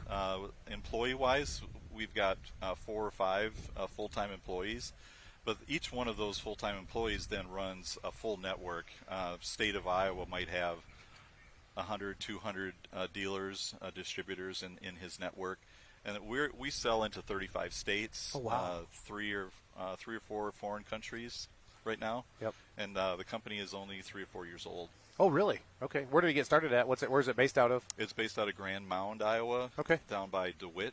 Yeah. If anybody knows eastern Absolutely. part of the Yep. part of Kind the of that Quad Cities area down there. Yep, even a little further north. Yeah. I was in Mendon, Illinois last weekend announcing a tractor pull down by south of Hannibal, Yeah. so I drove Yeah. up through there. Yeah. So Mount Pleasant up there, Yeah. through that area there. Yeah. We like to joke that's where our world headquarters is. I like that world headquarters. in Grand Mound, a population of 52 or I was something. going to say there's probably not even a gas station there. No. How is the crop looking for I've heard a lot. My dad farms in Iowa. He lives in Cedar Rapids. He's got about 1,500 acres. He talked to a lot of different pullers from all over the Midwest, and some are still really wet, and some are they're still dry. Yeah. And then I just see the markets and the prices, and what are you hearing from your customers? Well, I've been traveling a lot because we've been having a lot of regional meetings. Okay. Been in Nebraska, just got back from South Dakota. I'm from Wisconsin, so I drive through northern Iowa. Northern Iowa looks beautiful. Yeah, it does. Really, really good. You go not too far north, I-90 freeway area in Just Minnesota, wet. it looks terrible. Yep. All the way across. Nebraska looks really good. South Dakota is not good. A lot of rain, a lot of prevent planting. So it really depends on where you're at. Yeah, it's crazy the weather. I mean, the farmers, they go so hard, and I just every time I'm at home and I see a windstorm coming through Iowa or whatever. That my dad was in that drought show, or was that ever called? or Yeah. Duratio, I don't know how you Duratio, say it. yeah. Yeah. He actually laid underneath like a gravity wagon, and like the roof came off his shed, and it was crazy Wild. how that came up Yeah, and just straight come line to it winds. and just can just demolish cornfields. Yeah, you know, I was talking with someone the other day, and if you really think about it as a farmer, if you start farming at 20 years old, you really maybe only have 40 times of your life to really have everything perfect, to try to make everything, to maximize everything.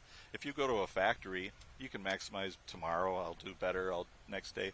But as a farmer, and so we really are here for the farmer to help them maximize their production. Because when corn is sub 4, beans are sub 11, it's those extra bushels that is going to be your only profit. Yeah. It's not going to be cutting costs. It's going to be those extra bushels that you maximize, 10, 12, 15 bushels. That's the only profit that you might have. Yeah. So if I'm a farmer wanting to get into using these type of biologicals, do you guys offer some kind of support system as well? Well, like I said, we do have dealers out there. Okay. We do have distributors that are. Well, that's awesome. They can help along the way. They are very local. We have a really deep website that has. We did webinars every Wednesday morning for about 5 months on product. Wow. And applications and what it goes to and things like that. So they can go onto our website at any time and look at those webinars and learn about the product, how to apply them, different things like that. Well, that's awesome, especially for the guys who don't know a whole lot about it. They're jumping in. You guys are supporting them along the way, and that's awesome. So. Well, we're trying to make things simpler too, because we've had people say, "Can you just make it simpler for us?" And so we are trying to do that, and our salespeople are really working at that. Well, and even a company like you guys who are listening to the people as well. I mean, that's a huge advantage for, if I'm looking at a company where I'm going to purchase something off of, I want that support and I want the people that are going to listen too. So that's incredible. And I know people here are very gracious, with the support that you've given them. And they're the a new sponsor. I think Yep. that's great as we see that come in. Our sport, the amount of money we spend on these vehicles, you know what I mean? So to have venues like this where we can actually get payback, I think our sport's it was up in the 80s, 90s, really strong. And it kind of, I don't know, there's so much stuff to do now. You know what I mean? There's 10, I guarantee within 30 miles here, there's 10 things to do for people with their family to do. Yeah. So you're really fighting for that entertainment dollar. Yeah. There was a time that the county fair, that was the one time you went to town, and you'd pack 10, 20,000 people into the tractor pull. Now it's, you got kids are in soccer and basketball and baseball, and there's a music concert, just all kinds of, mud bog, demo derby, all kinds of competition like that. So for us, for me to have a new sponsor come in, that makes me happy to do it. And then obviously our audience is your customer. Yeah. You know what I mean? And a lot of your pullers are your customer too. I mean, there's no secret that ag background, most of the competitors are farmers. You know what I mean? And they do. I'm a mortgage lender. I'm one of the few that's not. So that's how it goes. So I want to do something fun with you. We've never done with a sponsor before, Bob. Because you're from Wisconsin, you got to be cool. Fenimore's a good little place there. No, I'm originally from Minnesota, so here we go. No Packer questions. No, I'm not going to do that because we dominate the Vikings. So okay. So we have full pull picks where we actually we're doing cash picks. Gambling on truck and tractor plane. So you don't know anything about these competitors. I don't. This is going to be fun. So this is going to be like my wife when she does an NCAA thing. So I'm going to read off a list of names. You can tell me the color of their uniform? Yeah. Cars you tell me. You're going to pick two of these names that you like the best, okay? So I'm going to read off about 10 to 12. This is for the diesel superclass that you sponsor, okay? Chance Encounter, Smoke and Mirrors, The Intimidator, Redline Fever, Diggin' Hard, Long Haul Harvester, Bone Twister, Lock and Load, Triple Bypass, Super Rooster, Just Another One, and Sleepless Nights. Give me two names out of that bunch that you like. Was one Bone Picker? Bone Twister. Bone Twister. Yeah. And one with something bloody, something. Bone Twister, Digging Hard, Redline Fever. Redline Fever. Redline Fever. That's like the 15-time Grand National Champion. Oh, is it? So you did pretty good there. So you picked a 3-time Grand National Champion and a 15-time. Where do I put my money down? We got to do it. So that's fun. So we got other classes tonight. We got the Unlimited tonight. That's the guys with 4 and 5 engines on them. Okay, the ones you can plug your ears and still be 30 miles away and hear them. Yeah.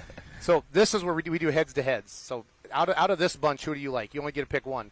Nonsense, Foursome, Emax, or Cross-Threaded. Cross-Threaded. Okay, that's another good choice. Full-blown Wicked, Blown Scentless, or Giddy Up? Let's do Giddy Up. Giddy Up. I like these. You might need to go place your bets. Yeah, he did good. He did good. Pro Stock picks, we got, okay. So we're going to pick two out of this bunch again. Okay. Youngblood, Green with Envy, Mac Daddy, Billet Binder, Workhorse, Last Chance 2, Red Gambler, Loud and Heavy X, New Generation Plus, Mac Nasty, Injected Funds, Money on Black, and Loud and Heavy. Let's do Mac Daddy since Okay. my kid loves mac and cheese. I love it. And the money one, third from the last. Second Injected Funds. Injected Funds. Okay, that's your defending Grand National champion, and the other tractor's second in points. This guy's good. Yeah. I've never been to it before. He's going to be on Full Pull US. We're going to do that. And then let's go light super stocks. Again, we're going to pick two out of this bunch. Considered Armed and Dangerous, On the Edge, Ridge Runner, Bin Buster. Oh, he's going to like Bin Buster. Yeah, I know like that Bin already. Let's call that. Okay, and then I know the other one you're going to like already too. Let me find it here real quick. Yield Express. There you go. Those are the two. There you That's done. So cool. Hey, Bob, thank you. You Thanks bet. for sponsoring the super Thanks, stock guys. class. Thank you. Nice talking with And you. thanks for sponsoring NTPA. All right. So. Take care. Have fun. Yep. Are you Should here? be fun Here the tonight. rest of the weekend? Yep. Should be. You guys fun have a tonight. booth over there for crowd? Yeah, we're over Yeah. here. Some people Yep. watch us on their way in, so that's Yep. cool. Yeah. So, Come awesome. talk to us. We will. Thank All you right. so much. Thank you. All right, everybody. Our countdown to pull time. Chase. We started out with Dave Whalen, and then Donnie Bauer. Yep, that was Donnie really Bauer. interesting with the sled. Yeah, it's cool getting that that insight. You know, we don't really get to talk to a lot of the sled operators. So, and PK's back. Ooh, we're baking. Here comes Sizzling. Okay, so we just have a few minutes yes, left. exactly, because they want to get set up for the live. Absolutely. So, but you haven't talked for like 17 minutes. So I know you're I just saw your busting- timer. I was inside listening, and I was yelling at the TV inside. So if you guys at home are yelling at the TV, you can hit up social media as well and join us in our chats. And You want them to yell at their TVs? yeah, I don't mind. I do. It feels interactive, right? Someday we will get to that point, right? Why won't? Yeah, and it'll talk back. Slap me Like back. Too. you can pick the voice, like Siri or Google, you can pick their voice. I always grab like the Australian, like turn left, mate. So if I had a Tesla, what would you do?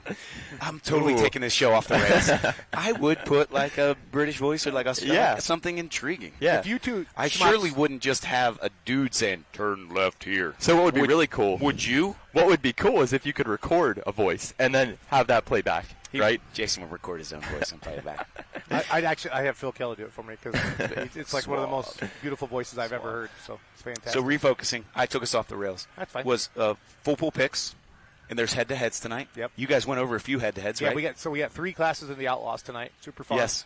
What did I do? 4-wheel drives out there in one other class. Yep. So there's like 10 total games up tonight for our pick games tonight. Absolutely, because full pool fullpool.us. picks is a wide breadth of truck and tractor pulling. Yep. It It's a covers blast. multiple sports. It's a blast. Multiple sanctioning bodies, which is a good thing. It's great for our sport, grows our sport, makes those members touch our sport, and those other members, we touch theirs. Rockwell, Iowa, North Iowa Nationals. I'm excited. They had their best Thursday night crowd they've had. Day crowds are always tough. People are working. It's not terribly hot out. I mean, it's warm out, but there's a nice breeze. Yes, So it was it windy makes all it- I day. mean, you were outside a lot more today. Chase, was it decent out there? Oh yeah, it wasn't bad, and what was really impressive was the crowd showed up. Yeah. I mean, it was. I mean, the sun was shining. It was hot, but man, the crowd was there. So, But what we've got going on is full pool picks. The live show comes up soon. $39.99. Are we going to offer a little bit of a teaser? So if these people wanted to stay on board, we have a highlights reel that comes up. We have a sponsor reel that's coming up. Yep. Are we going to offer a teaser again tonight? Yeah, we show the first 10 or 15 minutes for free every night. Every night we're going to do that? Yep. See, and I thought I was talking you into that every night. No. For those people's benefit. If it makes you feel better, yes. PK. Okay, thank you. PK is the reason that Felt like- it's all happening. Felt like I was I just love it. asking for a Christmas gift. Chase, sign us off, buddy. thank you all for tuning in, and like I said, we'll get on to fullpull.us and place your picks because it's going to be awesome tonight. Tune into Full Pull Live, and we'll see you all then.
Mark's Water Company, when it comes to your comfort level system,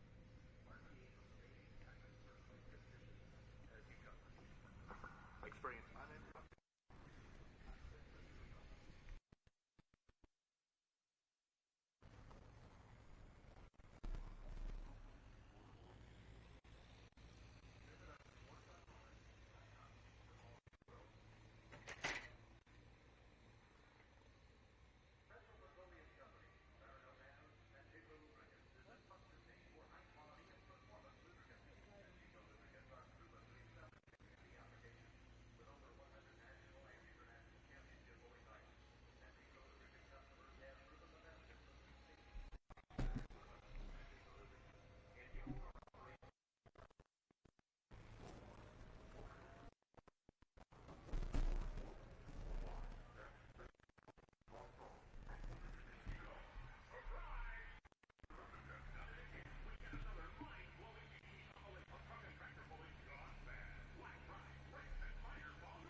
Welcome everybody to Session 3, Rockwell, Iowa, North Iowa Nationals. Great to have you with us here today.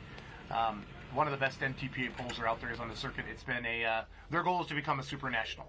All the Grand Nationals are great, but their goal is to be a super national here. We talked with the promoter earlier today. The pits are huge here, super organized. They're just super happy. They had their best Thursday night crowd they ever did. Day crowds are always tougher. They had a nice crowd here the Friday afternoon. It's not stupid hot out, but it's warm. But there is a nice breeze, but at least it's not raining. So we're happy to have you here, wherever you're watching from tonight. Please enjoy the live stream. Let us know how things are going. If you have any thoughts, questions, I'm going to be bringing a lot of different guest announcers with us tonight. Pullers, Phil Kelly, Chase Diamond are going to be doing some trackside reporting as well tonight. So we're going to have a really good time with you. And I'll have some great people in the chairs tonight. So I think Chuck Knapp might be coming in a little bit later. I'm going to have Wesley Foster come in as well. Les Corporal do the mini rods. I'm trying to go out and find people that really know a lot about these classes, or maybe support these classes in different ways for you to break it down. Like if you were tuned in this afternoon, we had Colin Ross come in. That was awesome. Grant Theobald came in as well this afternoon, and really love having the guest announcers with us. So excited to break it all down. We're going to kick it off tonight with light super stocks. Terry Blackburn's going to be the first hook with Considered Armed and Dangerous out of Newton, Wisconsin. He is your current point leader as well in Grand National points, as well as Ryan Anderson, who I think he's winning points as well. I want to check the standings here right now. Oh, Binder Express is in first place. Awesome. Ryan Anderson's in second. He's got a 4-point lead on Ryan Anderson right now as we head in tonight. So it's going to be a great show for you. We can't wait. We're going to be back again tomorrow at noon, and then be back again tomorrow night at 6 o'clock as well. It is about 10 minutes of showtime. If you haven't done so yet, head over to Full Pull Picks, fans. We have games up tonight for Diesel Super Stocks, and you're going to pick 2 out of 3. We have 12 of them. 12 of them. Chance Encounter, Smoke and Mirrors, the Intimidator, Redline Fever, he's 2-1. Digging Hearts 4-1. They're coming back out after their big brand new tractor exploded in Hutchinson, Minnesota. Long Haul Harvesters here. Bone Twisters 2-1. Lock and Load 6-1. Triple Bypasses even money. That's not hard to believe. Kent Payne, Super Rooster, basically 1.3-1. Just Another One, Roger Peterson, 11-1. Sleepless Nights, 11-1. So in the Diesel Superstock, fans, you're going to pick 2 competitors that you think are going to finish in the top 3. And then I'm going to go to Unlimiteds tonight. That's, I think, the last class of the night. We're doing some head-to-head matchups on that. So we have groups of 4 and 3. And all you do is pick the winner you pick the person you think will do the best out of that group. So out of nonsense, foursome, Emacs, and cross-threaded, who will do the best?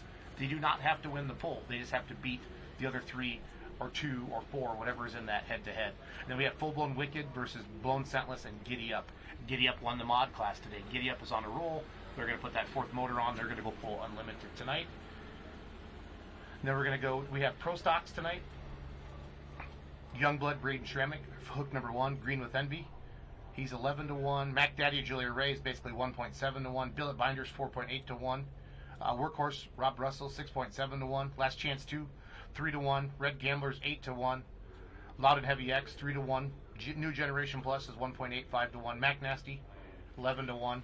Injected Funds, your defending Grand National Champ and current points leader, is 2-1. Money on Black, Peter Norton, 3.7-1. And then Loud and Heavy, RJ Simon, I believe, is driving that tonight. So at 1.2-1. So a lot of games up here for you. Cash picks. We got some head-to-heads. And we have some, pick the best 2 people that you think will finish in the top 3. Light super stocks. Again, then we have some field picks there. The field picks won the 2-wheel drive class last night too, so that's really exciting for all of that. We have super semis tonight. General Stupidity, Drivers Wanted, Nikki's Nightmare. So they put Drivers Wanted and Nikki's Nightmare in the same one. So you got to pick 1 and 2 in points to win in that head-to-head versus Temperamental, Let Her Rip, Tater Chip, and Bad Dog. So that's fun there. We had some people win a couple $100 last night on some $5 picks, so that's fun to see. Mini rods tonight are going to be, let's see here. You're going to pick 2 out of 3. Yep, pick two competitors that you think will finish in the top 3. Beautiful view of the scale area here, and that's what I'm talking about. What makes this event truly unique? This place is not a fairgrounds. This place was a hayfield, and then they bought 80 more acres, and they laid it out perfectly. I mean, the gravel through the pits for all the competitors, the line up here to the scales, and they roll off that scales, fans, and they go right into the hot pits, and they go right up onto the track. This was laid out. Again, it's not ripping on the fair or another venue like that, but this one has been there. They set this up for bowling. This is their dream. They want to be another Super National. They want to be talked in that Chapel Hill, that Toma, that Bowling Green. When you talk about the biggest NTPA events they have out there, they want to be mentioned in that. So, quick shot of Marvin Epperson and Donnie Bauer, another NTPA Tech official, sitting down there at the starting line, getting ready for over 100 hooks here tonight. Our biggest class fans, let's go through the numbers quick. So, light supers, we have 17 of them. We have 13 pro stocks. We have 8 super semis. And then we have 8 unlimiteds. And we have 19 super farms, 24 mini rods, 10 diesel super stocks. And that'll round it out there for you all tonight. So about 100 hooks or so. I'll get to that. Good shot of Cody Chiswick and Terry Blackburn. Great to see them out here. Cody and Terry both pulled in the heavy super this afternoon. So looks like Cody's out there reading the track a little bit. Can we switch to the hot pit camera, Rogo? It's cool. This is the hot pits back there. So they come off the scales, fans, and then they roll up. They roll up into here, and they're all lined up. So this is a cool shot. We're trying to bring you stuff that you have not seen before on pulling live streams. Really, truly behind-the-scenes stuff. We're working on our audio for our trackside announcers. We think we got it figured out, and then we get too far away or whatever. But our countdown to pull time show starts at 2 hours before. We're still live. We're going to show you fans for free the first 10 or so minutes of the poll tonight for free. But if you want to watch the rest of the event, you sign up for $39.99 a month. And for that, or you get $25 a session. So you do the math on this. There's 5 sessions here this weekend alone. And once you buy it, you can go back and watch it over and over and over again. All the replays are in there. So it is truly an amazing deal, and all the NTPA Grand Nationals are on here. Like, we did not live stream Brandenburg, Kentucky last week, but we recorded Brandenburg, Kentucky last week, and it is now up in the past events as well. So just having a blast here. Great crowd already rolling in. Yeah, that's only available with subscription. I just got that from the booth. Yeah, absolutely. You actually have to pay the $39.99 a month. So, and you can cancel at any time, but you won't, because it's awesome and it'll give you something to watch all year round. We're gonna be live streaming events in September, October, November. I don't know if we're gonna do any in December, but I know we'll be back with events January. I bet you that we will live stream 11 months out of the year, at least 2 events in those in the slower months, if you will. So we're gonna constantly bring you entertainment all year round. So, good shot there. Now that's the brand new sled, Bowers, all wrapped up with the National Tractor Pulling Championships. Of course, we'll be there in a couple weeks. Bowling Green, Ohio, the biggest granddaddy of them all. Huge events. I guess they got some surprises. Full Pull has some surprises. We're bringing in some big names. It's going to be a lot of fun. I can't tell you about it yet, but we've been involved with some meetings to really take this thing to the next level, and we're super excited for that. So, some of the Super Farm pullers back there hanging out. They're going to be the first class up there. Again, Ryan Anderson with the green galvanized stairs checking out Super Farm, currently second in points, will be your first puller on the Super Farm side. And then the legend Terry Blackburn, conservative and engaged out of Newton, Wisconsin, will be our first puller in light super stocks. So, again, fullpullpicks.com, fans, or the Full Pull app. Get on there, check it out. Got a lot of good stuff going on.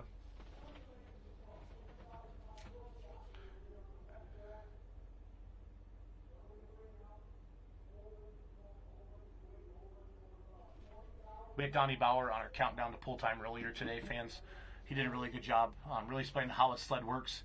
Talked about the difference between a mini rod sled and the big sleds. And we also talked to Dave Whalen and Lee Butts, the press-on Super Farm Tractor and My Last Excuse.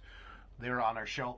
So if you want to watch that, you go back to Facebook or YouTube and just check it in and be rocking and rolling. So we're having a good time here tonight in Rockwell, Iowa.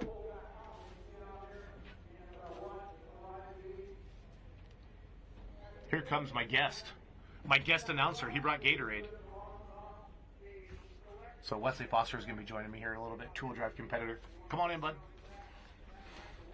Have a seat, Wes. How are you, man? What do you think? You happy to be here?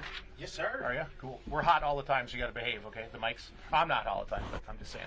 The mics are. So Wesley Foster joining us here in studio. How are you, buddy? I'm doing good. Let's talk about that two-wheel drive class last night. Man. That was a monster. Marathon is how I explained that. It was, and it was one of the best tracks for a two-wheel drive. It took every bit that you could throw at it. So Joe Ader was in here announcing with us, and he basically said he called it 1-to-1. Like your guys' tires were like one with the track. And yes, you could see it at the end when the sled was popping. You guys literally throwing the sled back, getting off the ground. It was wild. Last night's track was one of the best tracks you would actually run on week in, week out. Good stuff. So, Allison, if you don't mind, let's throw up my cell phone number. We'd like to do this. We call it the hotline. So this is going to be the donate to the Wesley Foster Foundation. I'm just teasing. But so people can text us in questions, because this is something we have not done as media. We haven't really put your face on the screen. Okay. And we're trying to do a better job of that, because everybody knows what your truck is. Yes, or sir. knows where you're from, but we've never done a good job of really putting you out there to the public. So we're Yes, starting sir. to do that a little bit. So if you have any questions for Wesley, please just send them to my cell phone, and we'll keep rocking and rolling on that. We will pause for the national anthem, but they're just doing some open ceremonies right now. But Wes and I can keep chatting as we go through all of this. The live stream's been really fun. Wes, have you had a chance to tune in at all? I do. Cool. I watched this afternoon session. Good deal. So, as we was wrenching on Crosswired today, I had it playing over there. Yeah, so good deal. Yes, a lot of pullers. I walked through the pits this afternoon to kind of line up some of our guests for our countdown to pull time, and a lot of pullers have it on in their haulers. That makes me happy to see all that. So, have you been to Rockwell before? I have not, but this is a very, very beautiful facility. Yeah. I have a hard time saying, like, this is my favorite or this is the best, because there's no such thing. But what I explained to some of the fans before you got on here tonight was, this was never a fairgrounds. This was a hayfield. So, like, when you look why it's laid out so perfectly, they had a blank. In the driver's meeting yesterday, he said that this was the 16th year for it, and he said that the first year they rented the facilities and started working on it, and eventually they purchased it, and then they started. But you can tell that it is designed for a tractor pull. Everything has been thought out very well on everything. But like I said, the layout for this facility is absolutely like I said, everything works good. The gravel through the pits, so even if you did have rain or what, it really is a nice facility. Yes, sir.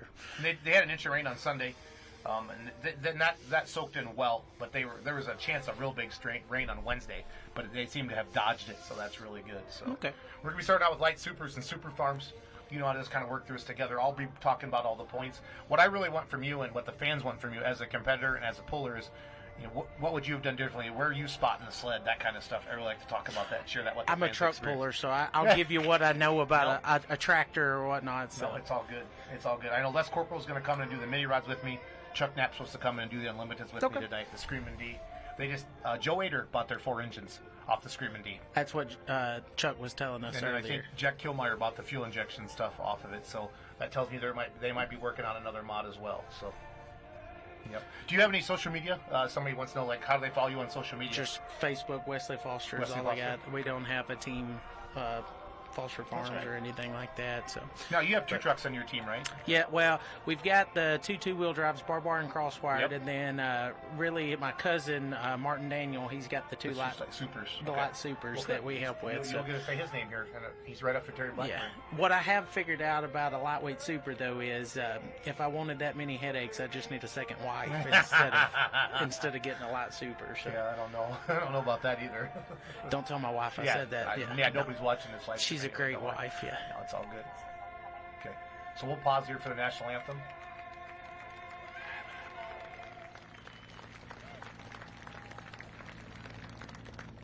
I've seen that video a lot of times, folks. Go ahead and sit down. We got a few more things to do yet. Seen that video lots of times, folks, and it still chokes me up when them little girls, little boy go out and run out and hug their dad. Gets me every time. Out here doing our color guard tonight is the Legion Post 208. Give them a round of applause if you would.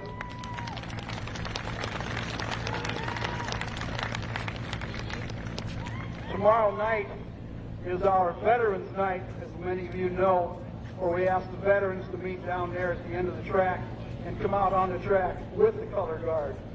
So if you're here tomorrow night, if you're a veteran, or if you know a veteran that's coming tomorrow night, please pass that word on to them. We'd love to have them out here and honor them if we could. The people we're talking about did a lot of things for this country in their lifetime. Without them doing what they did, we wouldn't be here doing what we do. I'd like to ask all the military veterans to please stand up.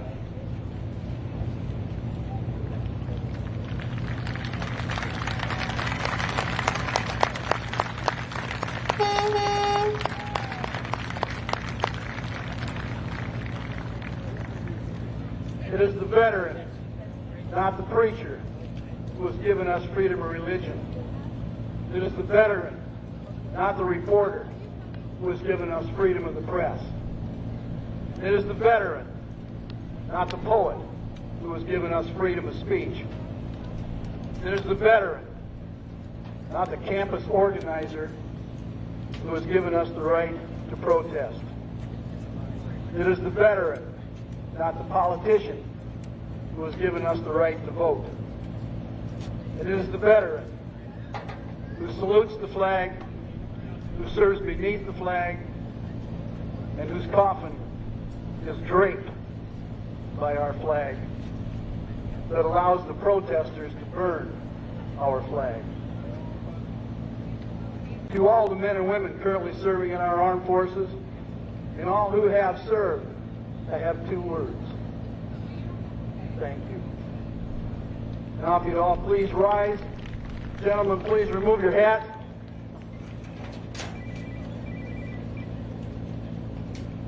Ben Baird is going to sing our national anthem for us.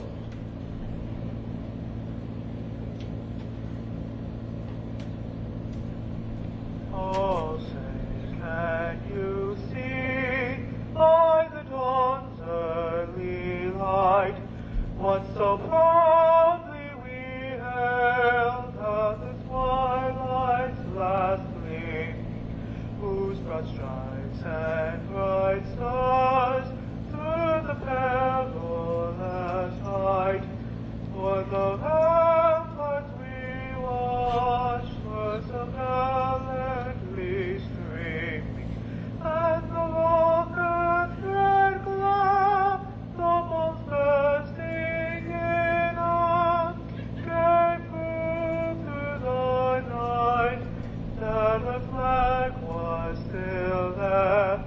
Oh, say does that star-spangled banner yet wave for the land of the free and the home of the brave?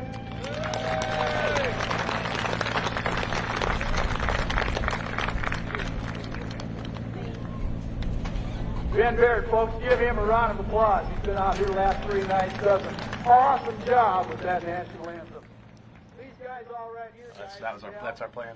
All right, so we're back here at Rockwell, Iowa, session 3, 6 o'clock Central. Wesley Foster here with me, two-wheel drive truck competitor. We're hanging out in the booth. I love this great shot here. They had their best Thursday night crowd ever last night, Wes. So that was good to see all of that. Perfect weather. It was nice, a little bit of a breeze, but it was really nice last night. You know, and day tracks are tough this afternoon. It did dry out a little bit during the four-wheel drive class there at the end, but it was way worse last year, the mini rod class. They were just tearing up tires. They couldn't get hooked up. You almost need to hook a heavier vehicle first. Something like that. They really get it dug in. But this was seriously one of the best tracks I'd seen last night. Watching the two-wheel drive just absolutely destroy it. For a two-wheel drive, whenever my brother was first hooked, whenever they reset the sled. They reset twice. Yeah. Correct. And he was first official hook, and he went out there, and they was like, what do you think? And I'm like, man, 351, man, that's solid. Let's go. 396. And then the very next one is like 359. They just kept on easing out through there. But it is very, very tough. And I understand, the tech officials and everything. It's tough calls, Well, Joe Eater said that is the toughest job. Correct, yes.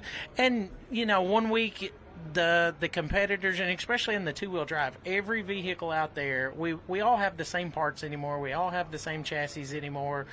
So anymore, it's just, basically... I think luck has a lot to do with how you finish anymore. What kind of number did you draw? Where did you did you pick it the right spot, or did the person in front of you go sideways down through there? Then you have to jump his ruts, or so. We saw the light mod class last night when Bill Voorhees went past R.J. Simon. He got off to the right. He got into some virgin dirt that the grousers had not touched yet.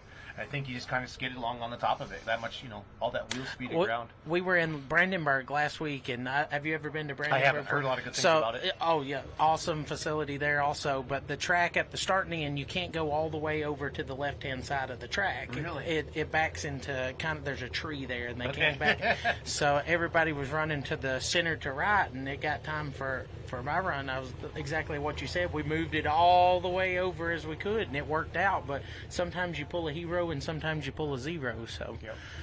Here we go, fans. Terry Blackburn, Newton, Wisconsin, considered armed and dangerous. So we do have the games up. I think they'll be shutting them down here on fullpullpicks.com. But he is 1-1 are the odds on Terry. What you're doing in the light supers, you're picking 2 competitors and finishing the top 3. And you can grab the field. And Field Picks won the 2-wheelers last night because all the top 10 in points were so spread out in the pulling order, and we know that truly affected it, how it all shook out. So. And like you said, like with the 2-wheel drives last night, there's 30-something of us running for points, and it didn't change the order much in the top 10. Sure just not. a few points here, but 15th and back, it changed a lot. Yeah. Here we go, fans. Considered armed and dangerous. Which camera? Or which video? The red? That one, top right. Okay, the program. That's what people are seeing at home. Yep. Your current points leader got a 2-point lead on Yield Express. Will be our test puller here tonight in Rockwell, Iowa.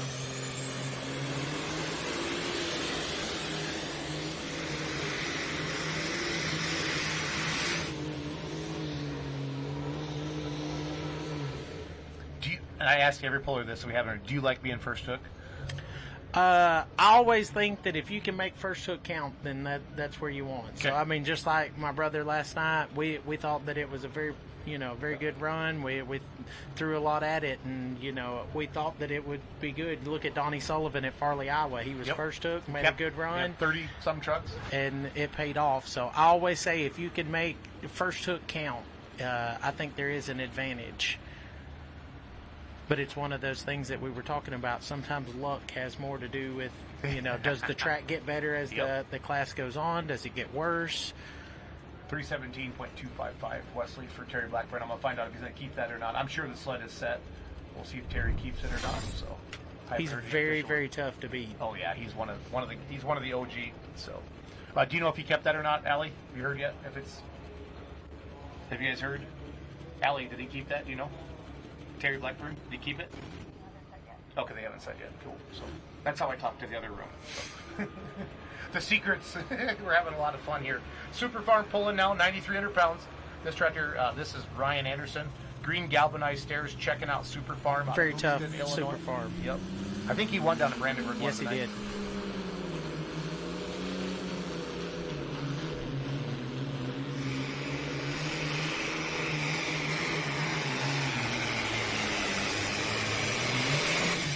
Now, I think we're going to see a lot of left to center. I've been noticing on this track all weekend long. It loaded him really hard it there.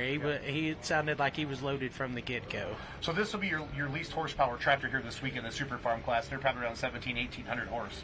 So that's what's fun about coming to a grand national event like this. You're seeing the best of the best that the NTPA can bring to town. As a 2-wheel drive puller, I'd rather run behind a Super Farm than any other class. They are... And I think they even know it. They're track builders. Yep. They are. Well, they weigh perfect. 9,300 pounds. 3 of them. So Terry Blackburn did keep his distance. Okay. So he's going to be official over there.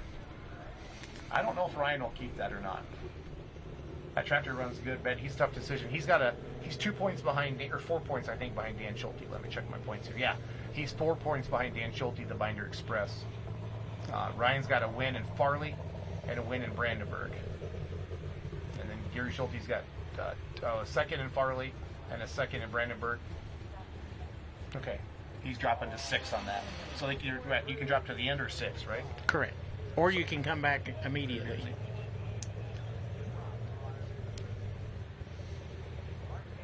So do you know this guy, this Martin Daniel guy, Wes? This right here, Daniel Northcutt is the one driving this. Okay. Martin owns the tractor. Daniel is his nephew, and he's driving. Cool. So, Martin and my mother are cousins. Oh, so cool.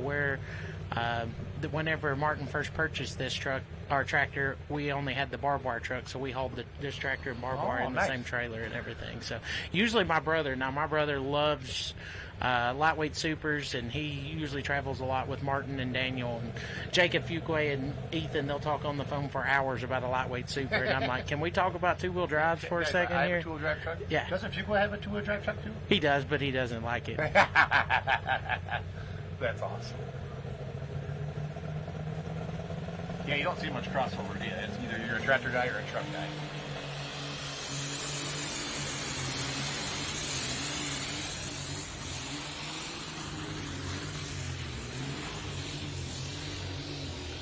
Yeah, got to doing the light super walk a little bit. Took a beating there, yep. yeah. He's been struggling with ignition problems on that tractor. I heard it's the first 50 feet, yeah. Yeah, you could tell that it was spitting. I know that he's went through a few points boxes and coals here lately and everything. So, it's one of them things that whenever it's going your way, it doesn't matter what class it is. If it's your turn, it's your turn or time. Yep. If it's not, then sometimes it just doesn't work out. Yep. You said that was Daniel Northcutt driving it, right? Yes. So, Greg Freeze, Deer Tracks out of Manchester, Tennessee. And he's right down the road from us also. So. I was going to say. That's great about having you in here. You know all these guys. So, Deer Tracks is currently 10th in the points.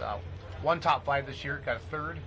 And it looks like he won points last year? Yeah, defending champion there. Mm-hmm. We just watched the replay there of Daniel Northcutt. I know we have Martin Daniel on the thing, and so that's the sheet that the NTPA gives Correct. us. And these vehicles are signed up for multiple. I'll be honest with you. I usually register Martin's vehicles, and they're just in his name. So, so they are going to lighten up the sled. So this is a sled change. So after Ryan dropped it, the sled operator did decide to. They like to let you run here at Rockwell if you haven't noticed yet. So, What's the farthest you've ever pulled in your two-wheeler? Probably 385 or so. We've had a few hooks. We run a lot of Mid-South pullers down there, and you know we've had a few runs like that. And I was at Bowling Green one year, and they were stretching them out there, and there's like 25 two-wheelers in the pull-off that night. But so this will be your new test puller, Greg Freeze, Deer Tracks.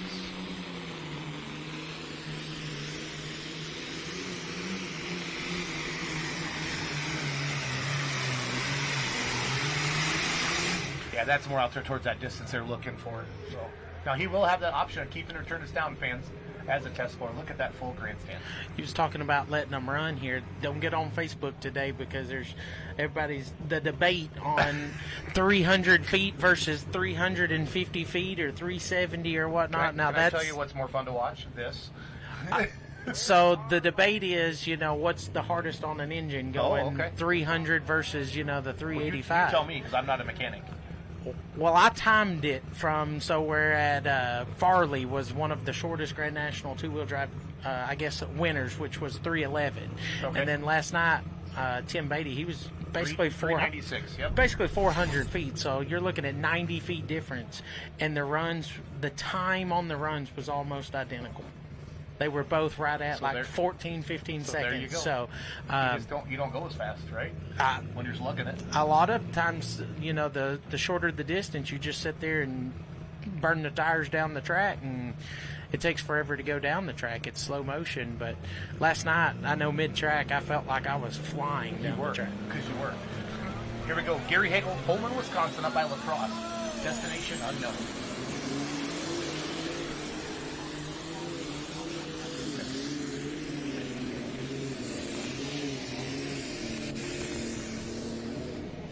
One thing I do like about the lightweight super class is there's so much diversity in the sheet metal and stuff. I mean, it's a great class to get different sheet metals, and that's I think a great looking tractor there, and adds diversity into the class also. Yeah, Gary runs a lot with WTPA, Wisconsin Tractor Pullers, which is the state association of the NTPA and Region 3. Here is your current points. I've known Dan Schulte my whole life.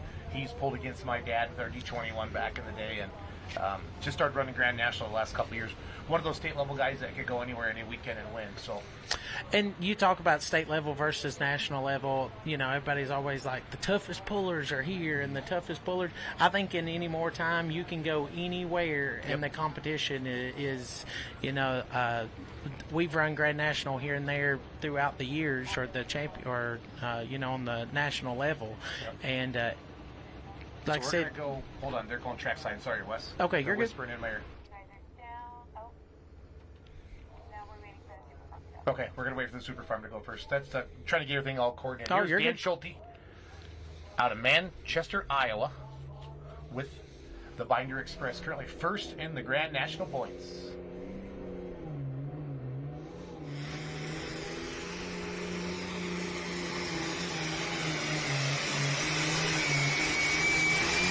It's a good run. Yeah, it was, lugging it down there. You know what makes me happy? That full grandstands.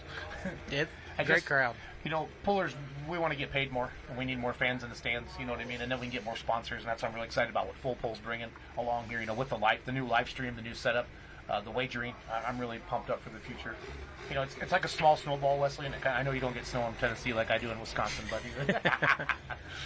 but we're having fun. So see the replay here of Dan Schulte. I'm pretty sure he took the lead. Yeah. Oh. No, second. Wow. That shocks me. That shocks me. Freeze is tough now. Oh, I know. Just from looking at the distances, I thought he was down there. Yeah, last night, anybody got Wes sucked over to the right on that track? No good at all. No bueno. So there you go. Deer Tracks, 332. Binder Express, 327. Like you said, I'm pretty sure Deer Tracks is your defending champion at Super Farm. So Last year he was on a roll. It was like everywhere he went, he was right there. So this is Scott Whitworth out of Worthington, Missouri, the bin buster. that looks like Scott out front. Oh, that's And Colton yeah, driving. Colton Yep. driving. Yeah. Again, this is what, you know, everybody signed up for a couple different tracks. Scott's the dad, Colton's the son. Correct. Driving Great it. people. Yeah, oh, they're awesome. Yes, super awesome. Scott people. would have driven the heavy tractor here earlier today. Correct. Colton went on some couple rough rides up there in Toma with both of these tractors, but these guys don't give up. So we got Terry Blackburn out there in the lead at 321. But light supers are like mini rods. The horsepower to weight ratio is wild on these things, and if they get upstairs and they get to walking, it can get crazy. So.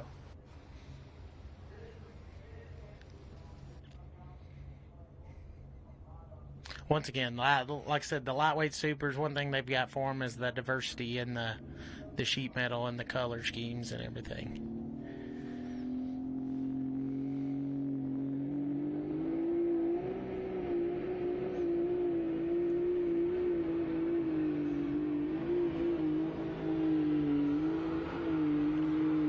We have a New leader. leader. Yep.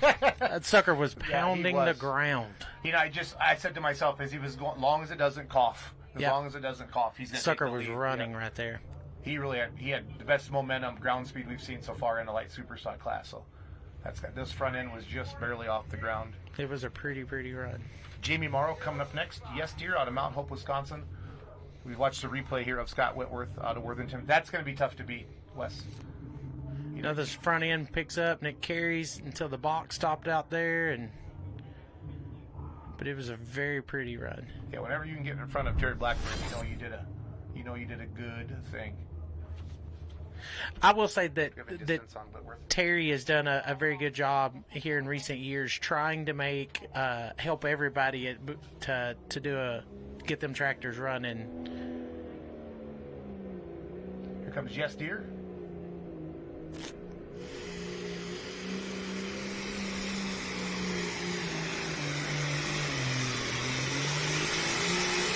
Out right where Gary Schulte did or Dan Them Schulte did. Super Wow. Farms, man, they're always, They're tight. it's an inch class. I mean, they're just right there on top of each other all the time. So the bin buster went 346. So we got a new leader on that. 25 feet there. Yeah, that's a big distance. So the Yes Deer was one of those super farms back in the day, like Correct. 2000. We saw it all the time. And they kind of, but sometimes you have kids, you get busy, and you park them for a while. Had those wheels kind of turned off to the left there a little bit.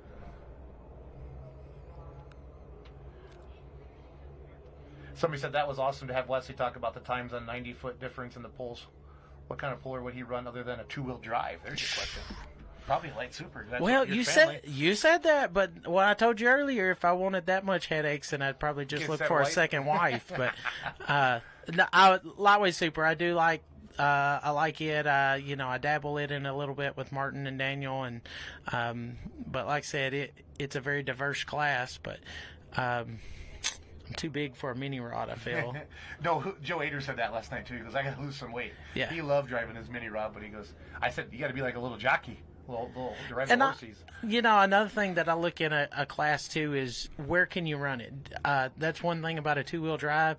The rules are pretty much the same no matter where you go. Yep. So if I want to go run in Ohio with their state, or Wisconsin, or North Carolina, you don't have to worry about different size this or different size that. I don't have to say, I wonder what their rules are there. The two-wheel, and I think that's the reason why everywhere you go there's 20 to 50 two-wheel drives, because the rules are the same. We all have the same stuff.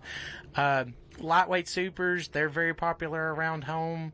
Got a lot of hooks for that, and like you said earlier about the Super Farm tractor a while ago, it kind of disappeared there for a few years. Or sometimes it's easier just to run close to home. I could be pulling 30 minutes from my house tonight and tomorrow night, but here I am 14 hours from home. Exactly, but it's fun to do that too. Morristown, Indiana, is the home of Rex Coon and Letter Buck. For those of you watching for free on Facebook and YouTube, we're going to end it here after these next two vehicles. So you're going to want to head over to fullpull.live and buy the monthly subscription, or pay $25 just for tonight. So this is a good one here, Wesley. So good, shake it up.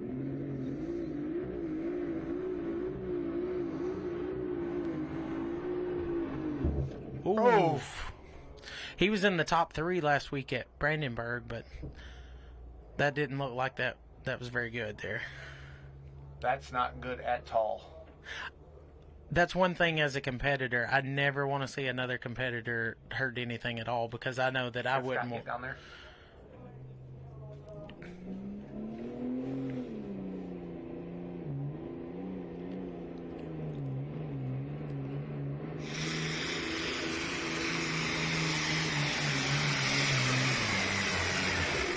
He's right there. He is. That was a very good run.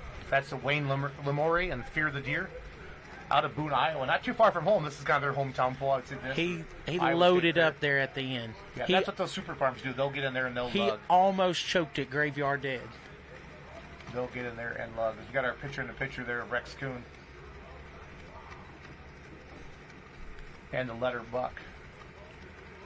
Big explosion on that alcohol tractor there. And I know, we said, so we had freeze out there at 332, right? Yeah. We'll get a distance here for you. I want to say he's probably in the 40s there.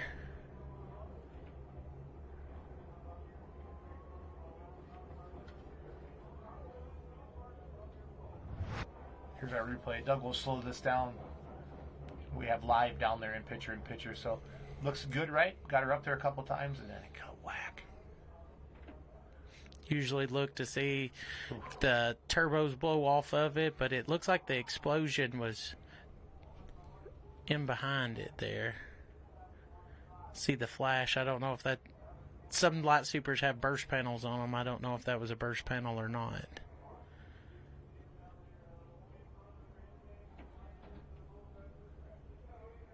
Rex didn't even flinch. He's just like, dang it, Wes. This is gonna be expensive. Did we get a distance on the Super Farm? Yeah, we're gonna play that right now. Okay. So. This is the replay now of Wayne Lamore out of Boone, Iowa with Fear the Deer.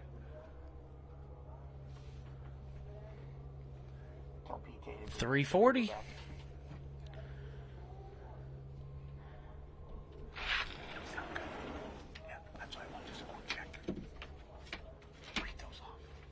Right now, Super Farm, first place, we got Fear the Deer at 340.74 with that last run. Second place, we've got Deer Tracks at 332. Third place, Yes Deer at 327.75. And then fourth place, we've got Binder Express at 327.30. So Ryan Anderson, remembers, 4 points behind Dan Schulte there with Binder Express. So with Dan having that early hook, and if it just gets better and better, like it's been known to do in that first class, we could shake it up a little bit. Okay, so Craig Smith, Pike, New York, Whiskey's Fine coming up next. He made some good passes at Brandenburg last weekend. I was able to watch him there. That must have been a heck of a class. That looked like Brandon Phillips and Larry did really good. That's their hometown poll. Yes, too. It was one of the best Brandenburg tracks that we ran on there. They had it dialed in this year down there. Bo Simpson done a real good job setting the sled. You can't get 400 feet down there now. No. There's a bank at the end of the track. There's a tree at the starting line. Yeah. I'm going to go check that place out. It's a really cool facility. So That's the one where you kind of go down in there? Yep. You got to go through a tunnel to get into it. Crowd was awesome there.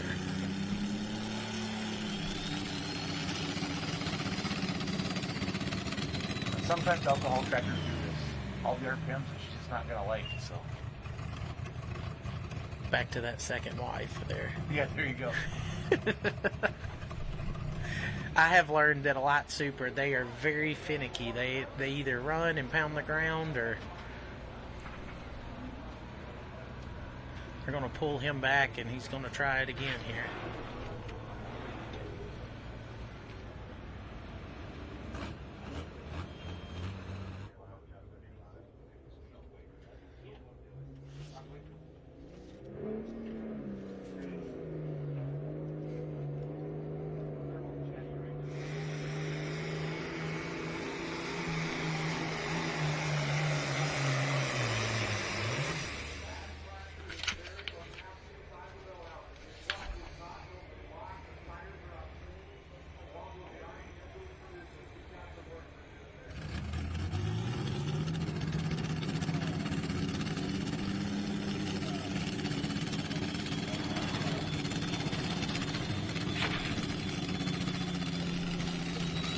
Don't think he's going to be able to get it to light there. Oh. There she goes. Yeah.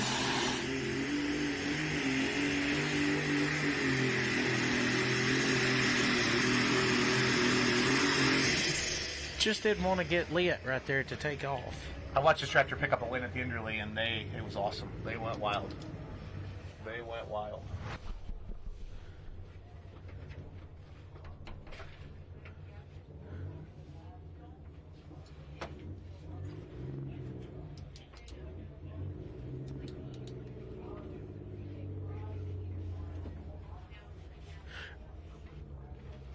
It looks like the track's holding together, and looks like it's working pretty good for him right There's now. your Super Farm top 5 right now. I have learned, though, whatever a two-wheel drive likes, a lightweight super does not like, and whatever a light super likes, a two-wheel drive does not No, like. I've heard that too. There's your light super leaderboard as well. Bin Buster way out there at 346. I've heard the exact same thing. There's a certain, there's truck tracks and there's tractor tracks. And I think at Brandenburg last week they had one that worked for both. I think we're gonna go track side. Let's find out here in just a second. So yeah, here we go.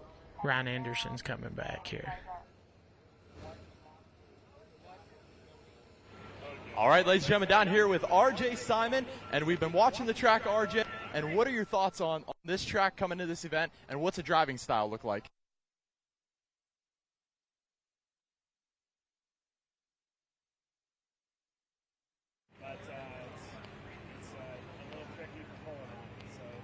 Tricky all weekend, and I wish I had it figured out, but I don't. So think about it. So if the steel doesn't work, I can have a crop on it, of corn. Absolutely. Hey, thanks, man. We'll send it back to you guys in the trailer. What most people are accustomed to.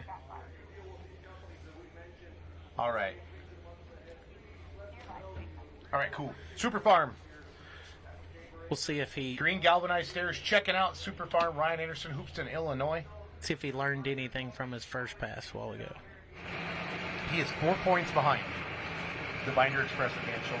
If he could get out front, he can pick it all back Is this up the one tonight. that Campaign helped? Yes. Yeah. This is Super Rooster Motorsports. Okay. I feel like Camp drove this somewhere. Was it Louisville? Or? He drove it somewhere where Ryan's dad was sick. Okay. Or That's had what I was passed thinking. away. And Ryan is, and I'm, Ryan actually is a funeral home director. That's how he got the name of this tractor checking out. So, but yeah, I think Kent drove this at Louisville because he had his, Did it his used dad to was have front fenders? Yes. Okay, I was thinking that it used to have fenders on behind the Yeah, that front was tires. always super recognizable. So 340 is the distance to beat. He is our first truck, remember?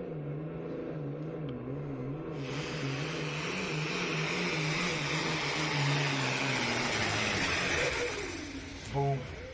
It is pulling him down. You could hear him the whole way down the track, loading and unloading. And that's what that Super Farm 640 cubic inch, but really, I think it's a 3x3 turbo under there, or a 3x3.5, not 100% sure. And the NTPA tractors don't have coolers on them. Correct. So when they hogs them down like that, they get on Are a they fighting allowed track. to run biodiesel still? I think so. Okay. So I'm not good at all that tech stuff, but I'm not 100% sure. I know they have to. I'm thinking back around home that you can either run the intercooler or you can run the biodiesel. Gotcha. Yeah, you could run either or, but I know NTPA tests for fuel, and they have a certain limit. Once again, for hotness. Correct. Yeah. It's a good looking tractor. Yeah, this is Brett Payne's new one. Galot tractor out of Shandon, Ohio. Brett had his light mod out yesterday as well as we watched a replay here of Ryan Anderson. Now he's second in the points right now. Going to move into 5th place. So Dan Schulte just went, woo! Because right now I think Dan's in 4th. Let's put that leaderboard up there. We'll take a What's look at the it. So here you distance can see. between the two? 4 points. 322. And Dan's ahead of him. So Dan just picked up another point Okay. on second. Now, my last excuse coming up yet, Dave Whalen, Wolverine Deer. Then we're getting into double digits after that. So this is a brand new tractor. I think it's only been on the track a couple times. Brent took this to PRI with us back in December. I think PRI was in December. But they all just kind of blur together now, Wes. I've always wanted to go to the PRI show. It's pretty cool. Never made it. Yeah, just set them down there as well. Hit a break there. As soon That's when as those he things hit the get brake, tipped, yeah. it went a little crazy there.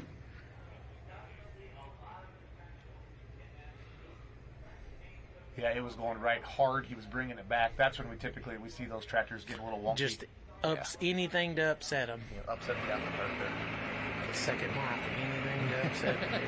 Talk about that a lot. You need a little therapy, Foster.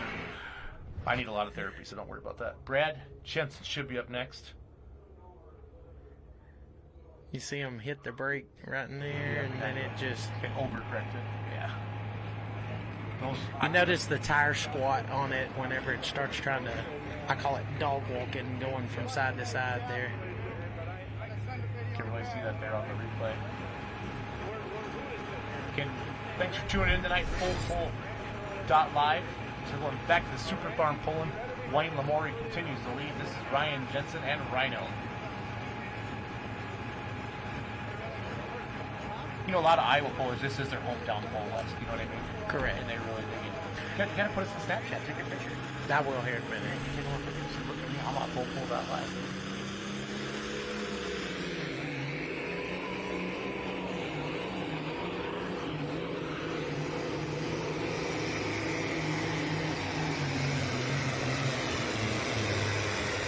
Really loading them up out there. Super Farms, the torque they have in the lug. I will say that for like the two-wheel drive class, once again, the Super Farm class is probably the closest. We like watching the Super Farm, what they do, and that tells us the most. Yep. If we watch a lightweight Super, sometimes it gets us more lost than it does good. So watch that replay again here of Ryan Jensen.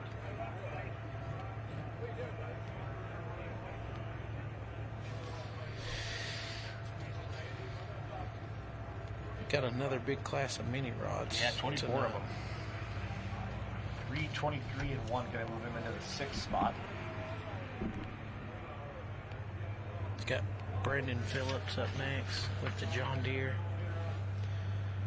Yeah, they bought this tractor from Simons. There's your Correct. full leaderboard down there. This is what the fans really were asking for, was like a full leaderboard. This tractor here, wasn't it on like auction time Yes. or something? Yep. And Simons bought it off auction And time. they had it for a little bit, and then Brandon and Larry Phillips bought it from them. So I think it went to Blackburn. It went to Blackburn's, and then and I'm pretty sure that Simons never run it. I don't think. I don't remember. I feel like Brandon drove it once or twice, but I'm not sure. Okay. But it went to. I always call it when it goes to Blackburn's, it goes to spa day. Gets a massage. And gets a little haul. And that dyno that they put in there, the wheel dyno, they back them in there and they can take the rear wheels off. Practice making passes and the dyno, passes. Your typical Land C dyno or whatever. Basically, that just gives you the horsepower. You can set your water Correct. fuel. But when you go to Blackburns, you can set your clutch. You can set everything. Set everything. Make sure it's going to spool up. Yep. We should name this tractor for Brandon. What do you want to call it? They like Insanity a lot, so something along that lines, Green Insanity. Green Insanity. We can do better than that. When it's early. I think it's something. We've only had the tractor a couple of years, Right. They think they'd have it now. Yeah, But it's clean, too. I like how it don't have a lot of decals on it. It's a really good-looking tractor. Absolutely. Vine Grove, Kentucky, Brandon Phillips.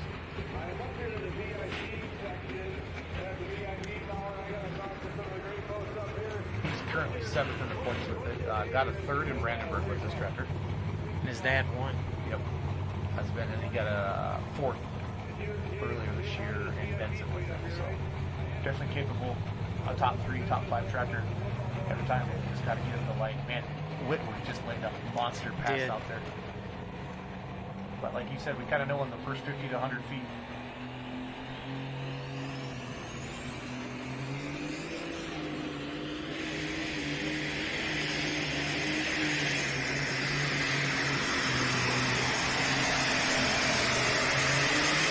See a little bit of very a nice. there for Brandon Phillips. I think he's out there. He's right there. So Whitworth was 346, what I have scribbled down here. We'll wait for the official. Did you notice, though, which we'll watch it on the replay, it picked up and it never bobbled or anything. It just sailed out through there, and it was running very good there. Didn't sputter. This will be Lee Butts, Press On, from Fairgrove, Michigan. Our next Super Farm puller. Wayne Lamori, Boone, Iowa, Fear the Deer still in the lead.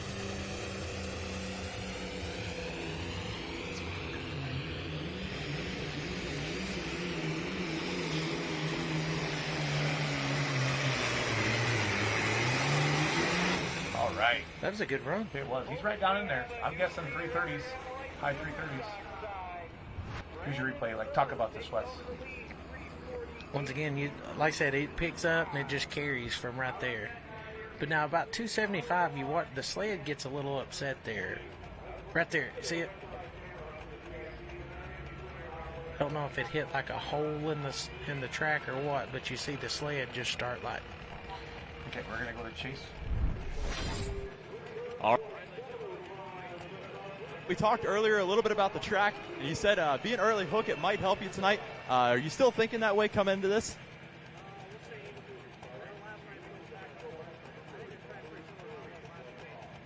You probably need to stay over on the left-hand side. It looks like it's pretty grooved up, wet to the right, so.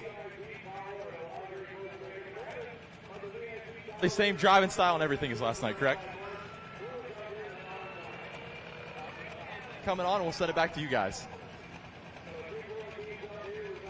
Chase Diamond down there with Grant Theobald. I love a trackside stuff, and we're still working out all the wireless audio on that. So here's the replay of Lee Butts. Press On.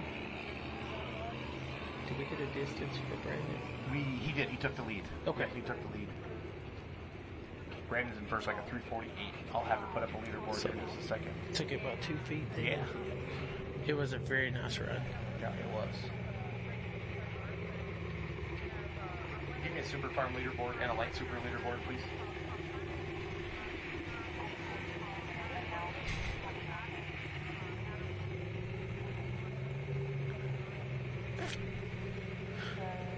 So Martin Daniel here. Martin's actually driving this tractor here. So there's your Super Farm leaderboard there. So Press On moved into third. Press On moved into third there at 330. Deer Track's 332. Fear the Deer 340. There's your top three right now.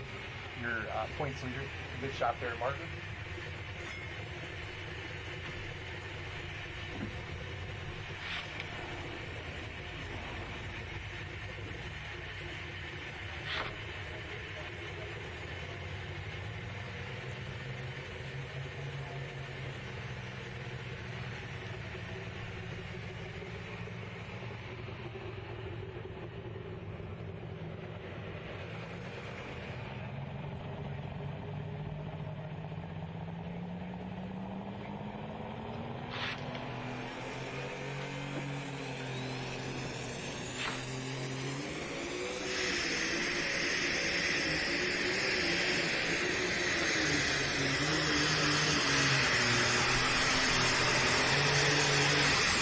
another good run. Yeah. It bobbled a few times coming down through there, but you could tell that it was running good. So Martin and my dad were best friends in high school and everything. So Okay. Who we got on the Super Farm? Absolutely.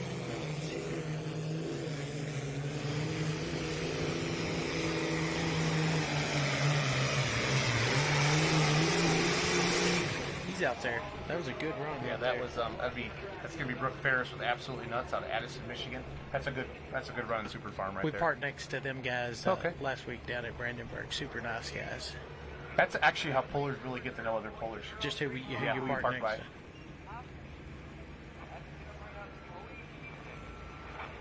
He might have taken the lead there. Yeah, He's close. 340 is the distance to beat. Get that distance here for a day. 345. Yeah, I can hear the announcers outside. Yeah, they get it before we do. We're going back to the light super. This is Martin Daniel over the edge. 340. Ooh, I thought he was out there. Yeah, good deal.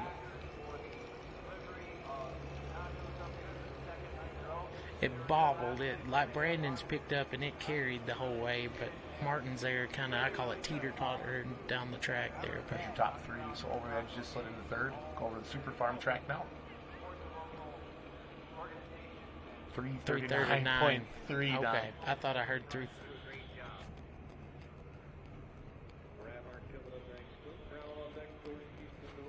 No, 345. No new leader.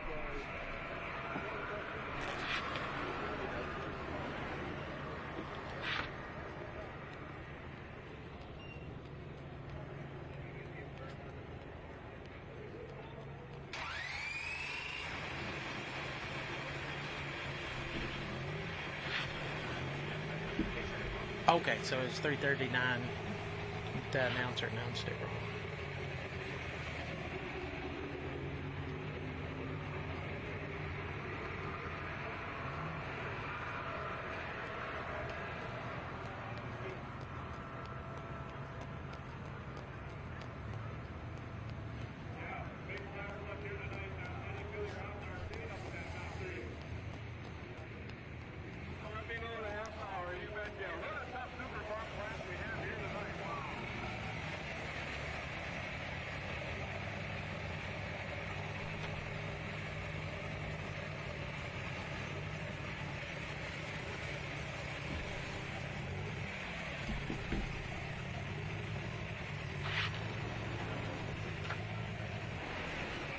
We got Cody Cheezick up next.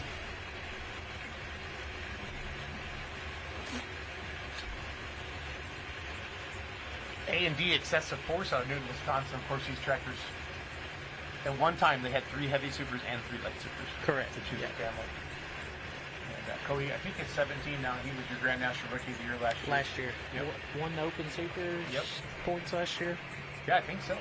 I'd go back and look how much he's... Yeah, I think this is the first year he's been driving the light super. Yeah. But this tractor has a win in, let's see here, in Brandenburg on Friday night. Saturday night. Saturday night, sorry, bud. Larry won Friday night. When I look across that row, my eyes are getting It's tired. hard, yeah.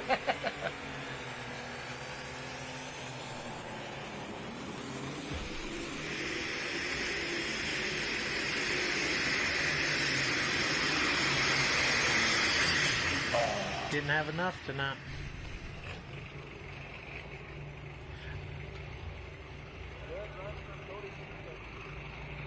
Last week I heard some of the light super guys, they was having to, kind of like at your indoor pools, they was picking them up and pushing them back to the sled, and they were talking, the first few of them, I'll wait until after this one runs here. Red Heart, don't ask.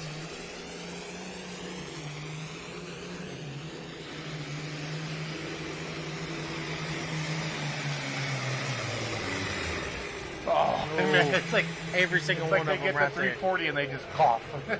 But they were backing them up to the sled, and the first few of them, they was having trouble getting them light to, to ignite off the line, and then they started starting them up as soon as they was picking them up, and they was wondering if they wasn't getting enough heat in the engine. Oh, sure.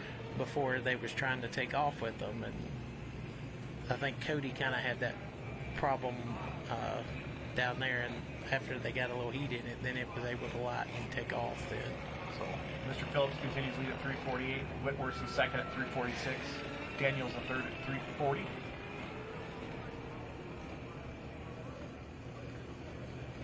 Here's Brad Hart, don't ask in his replay. Got to slide into third. So the top three tractors now within 3 feet of each other.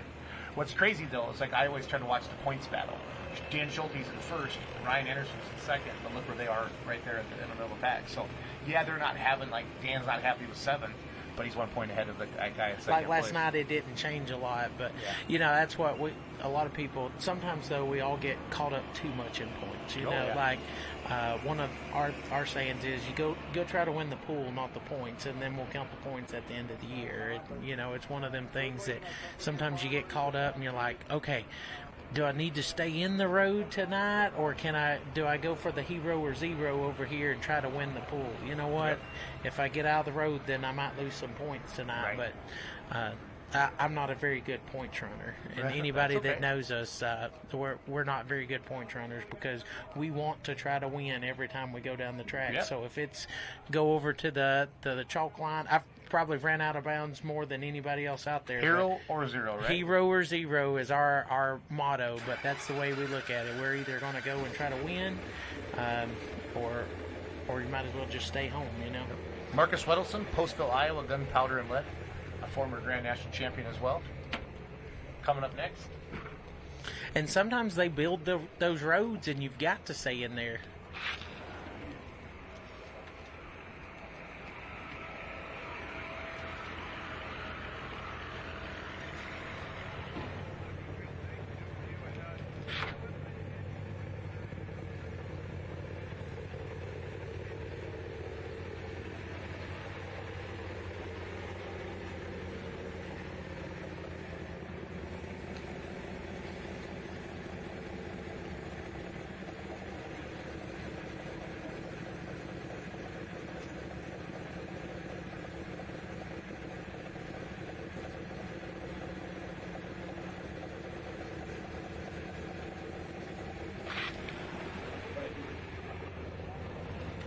This has got to be a close hook for him, or one of the closer hooks for Marcus Wilson here. Probably a couple hours. He's over by, I'd say closer to Decorah, Iowa. You know, I like the 3 stacks coming out of the top. This is cool.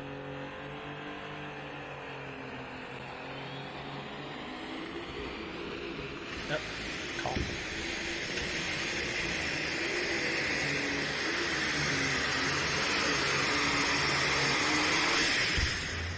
You talk to like super guys and they'll be like that. They'll be like, oh man, when these things run, they're awesome, and then sometimes they can't get out of their own way.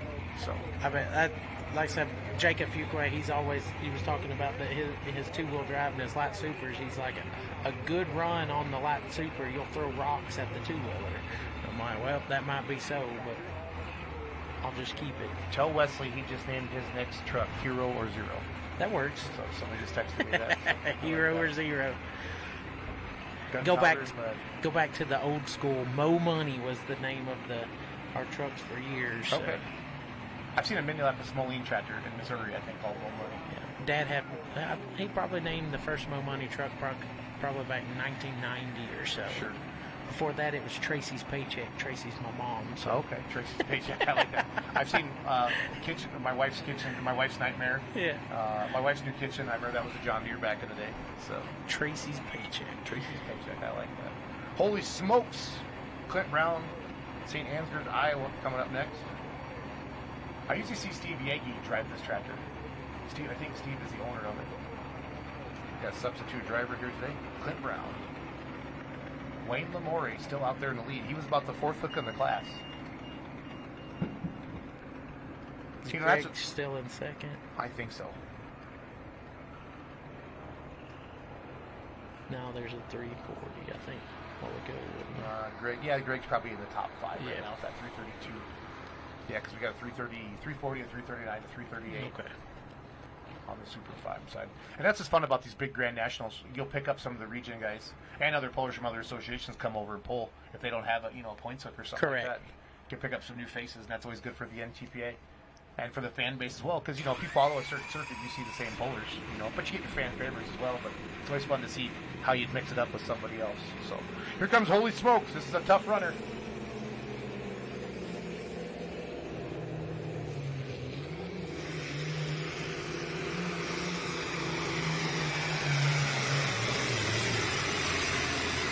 Right there. You think we finally got a new leader? That's close right there. From the camera angle that we've got there. You was talking about getting a lot of the local pullers and stuff. Chapel Hill's about 45 minutes from my house, and we'd go to Chapel Hill whenever they ran two-wheel drives all the time, and that was one of my favorite places to go because even though I was a lot of people call a state puller, right? I was getting to go and run, with the big guys, and that kind of makes it feel like, okay, let's see where we actually set 347. Well, no, last time I listened to him, and he led me long. There we go. We can trust him Okay, now. 347. Wesley's There talking you to, go. we can hear the announcer through the wall here. And what happens is, then that's wired into us. We punch it in the computer, and it comes over, and then we put it up on the screen. So I just pretend I don't hear Spellenberg, he's been making some really good passes. Yes, he has. He's currently third in the points, 7 points behind Terry Blackburn, and considered armed and dangerous.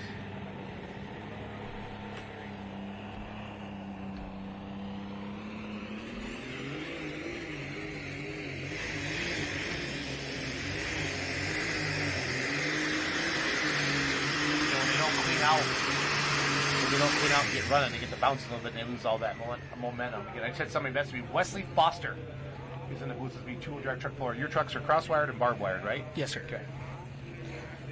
You're out of Tennessee, correct? Middle Tennessee. Middle Tennessee. Right in the middle. Right in the middle? Is that how that came up, the name of that? I get it. How many miles is it up here west for you? I think it was 700 and something, so it was about 14 hours is what it took us to get here.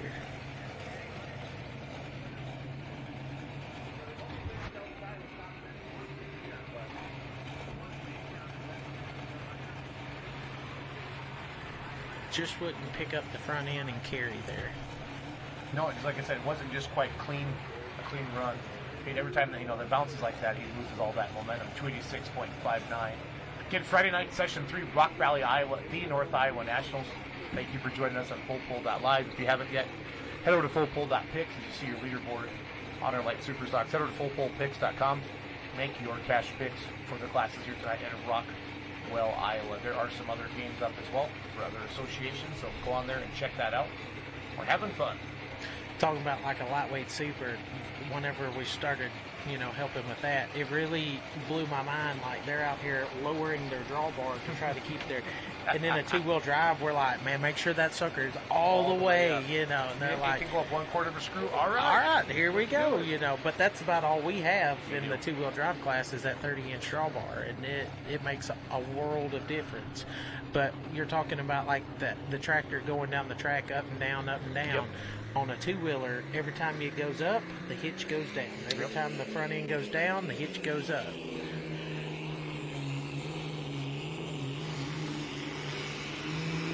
That tractor did not want to came out. No. Tori Keefe, Stewartsville, Minnesota, the Quarterville Hustler. I think I saw Tori drive a 4.1 Limited Pro earlier today. I think he bought the Adrenaline Rush. Think he's out of bounds there? Yeah, clearly. I've made a few of those places. Yeah, well, you are the hero or zero guy. That's what he said. So. I've ran out of bounds at the Farm Machinery Show twice. I've ran out of bounds at Bowling Green. Was it the left side? It was the left side. Yep. That would have been second place. Oh, man. Ran out of bounds at Bowling Green would have been second place. Shoulda, coulda, woulda. I was just going to say, like you and your second wife. Shoulda, coulda, woulda. When I'm announcing negative 207. Yeah, that's bad. I always say that because you have to go to the Dairy Queen. I'd eat a dilly bar right now. I'm not gonna lie. Yeah, that tractor just kept going to the right hard. And once again, like running out of bounds, I want every competitor to make the very best pass that they make. I want them to go the farthest they can go, but I want mine to be just a little bit better. There's your Super Farm leaderboard. Holy smokes, 347 through the deer, 340, absolutely nuts, 339, don't ask, 338, deer track, 332. There's Our points leader at 327. You notice how they're like in groups, though. Like you've got some that's just right there, and then it drops off a few feet, and then you've got another little group there. And I think if we went back and looked at the pulling order, I think we'd find some similarities too as well in there, because tracks do change throughout the, and that's the. Especially like right now, which it's not cloudy out today, but I've been to like daytime shows, and a cloud could go over the track, and then you'd see 2 or 3 trucks go out because the cloud kind of shaded the track, and moisture came up, the cloud goes away, and they start dropping off again. So it gets back to a lot of luck a lot of the time. Brian Schrammick, Williamsburg, Missouri, with the red. This is a former Spiegelberg tractor. It's weird to see a Schrammick on a non-diesel powered tractor. I was going to say an orange one. Yeah, his dad, Dennis, out there just walking off in that white T-shirt. There's his son, Braden, over there with the hat on. We'll see him up a little bit, young blood. They really fought with this tractor the first couple of years, and they're starting to get it dialed in now. I saw it make a really good hook at the Pullers Championships back in May, an event I helped with down there in Nashville, so good to see that going. Now, they sold the old chassis, right? Yes. Okay. That's what I've been told. Okay. But I didn't specifically ask that question. But I didn't know if it was running somewhere.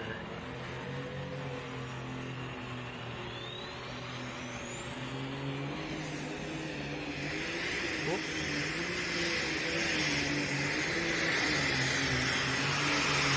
Down there. Yeah, nice job, Brian Schrammick.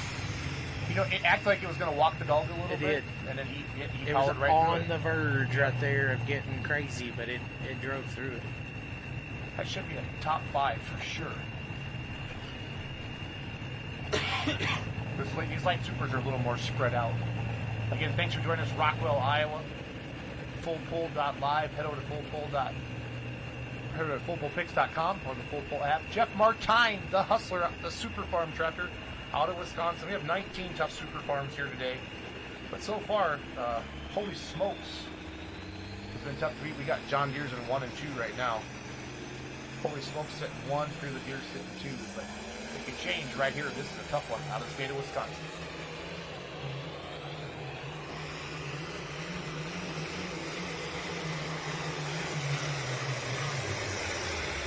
And you could tell he was in a big gear at 100 feet. You could hear that rear end just a whining. And that's one thing I try to talk about a lot on the lives, is we watch Brian Schrammick's replay here. This is where I told you right there. I thought it was over with, but he kept at 5th place, top 5 right there. But he needed a few hundred pounds up on the nose. And then you put 200 pounds on the nose or 100 pounds. Who knows what's going to happen too? Got Phillips still out in the lead at 348. Austin Pass, the bin buster in the second. We're going back to our replay. The show's really clicking along, so this is fun to watch for everybody. Maybe it could just been down a half a gear or a gear. That's all there. Otherwise, I've seen that tractor win many truck and tractor pulls. Talk about the facilities here at Rockwell. You know anybody that does home loans in this area to buy some property out here? It is a very nice place out here. Cornfields as far as you can see. I love it. No, it's beautiful. Absolutely beautiful. Looks like the pro stock's getting ready. That was Denny Brown, wasn't it? Green with yeah. Now, this light super right here is one of those state level tractors that can win any Grand National. This Pickler? Yeah, this is Pickler. Bryce Pickler, Mondovi, he won, Wisconsin. Was it Toma this year? Yeah, let me go look here. I don't know. Did they sign up for Grand National points? I don't think so. Yeah, well, I just got confirmation they did win. Yeah. They're not running Grand National points, but they did. He's very competitive. Yeah. I mean, right there, always consistent. Yeah, they have a tractor repair shop. They had like 20 pulling tractors in that shop at all times. Wesley working on stuff. They work on a lot of the top 4 ones in the Midwest. So Bryce Pickler, Red Thunder. I remember when we were at Toma, I think they was talking about it that out of the vehicles that was there, I think they had won more at Toma but there had been different drivers maybe. Yeah, I think it was so. something like that. Alan Norby will drive this from time to time. I'm not sure the exact relationship on there.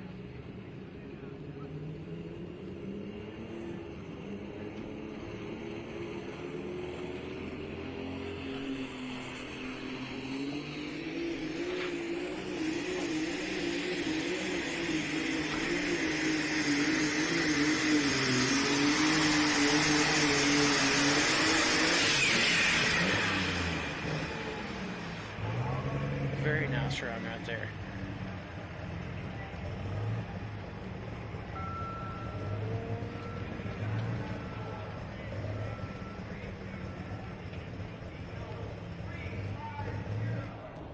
$350 they just announced. That was your new leader right there, $350.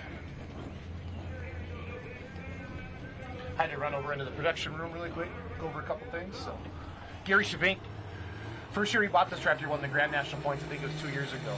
So he's been spoiled ever since. But he got a win in Brandenburg.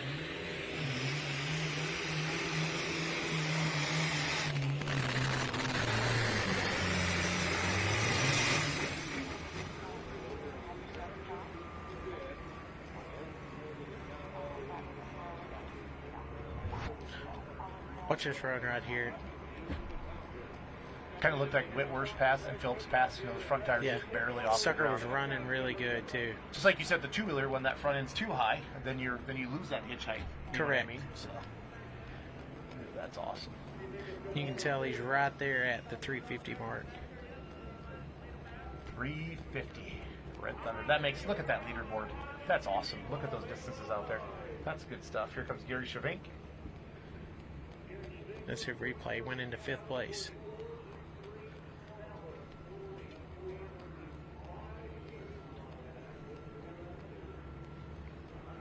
Gary's out of Reedsburg, Wisconsin, kind of close to Toma. I just like to use big NTPA names there. Here's a Super Farm leaderboard. Holy smokes, sitting up there at the top at 347.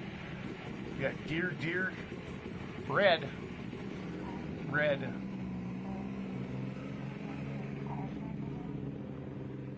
He said that track is more challenging than he predicted.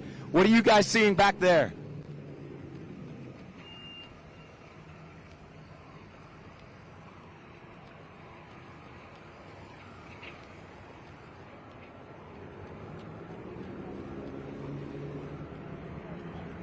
Brian Bull's Alter Ego, Mount Vernon, Missouri. Here's another one of those ones. He runs really well whenever he shows up. It is a tough runner. It is a tough runner, the Alter Ego tractor. I have figured out too, lightweight supers, everything's a secret. So that they're all out there to try to, I don't know if they all think that they've all got a secret or something. A lot of times in the two-wheel drive class, we're trying to share information because, you know, it's like one of those things like, well, if he makes a good run, then maybe I'll make a good run. That makes me a better puller, you know.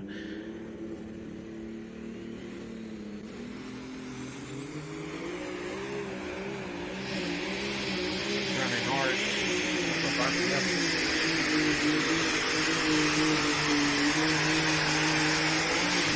Probably 348, 349, it looks like.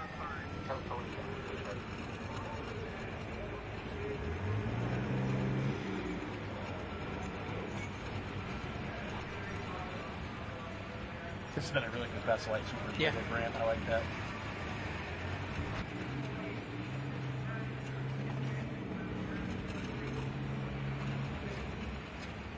.341, so that's 4th. The camera angle kind of makes it hard trying to judge where they're at. Yeah. Yeah, every venue presents a different experience where we can put our cameras and stuff like that. Correct, yeah. Plastic money.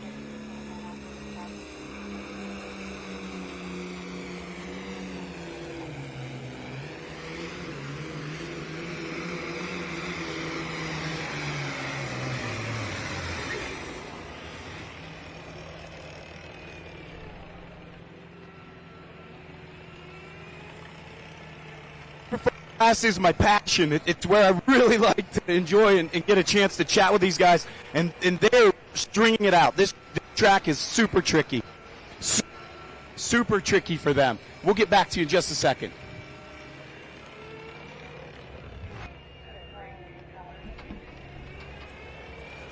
Classic Money Jason Benser there in our Super Farm class out of Edwardsburg, Michigan.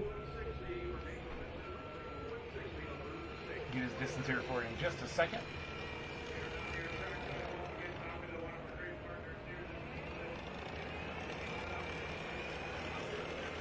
.334.6 inside 6th place. 6 spots.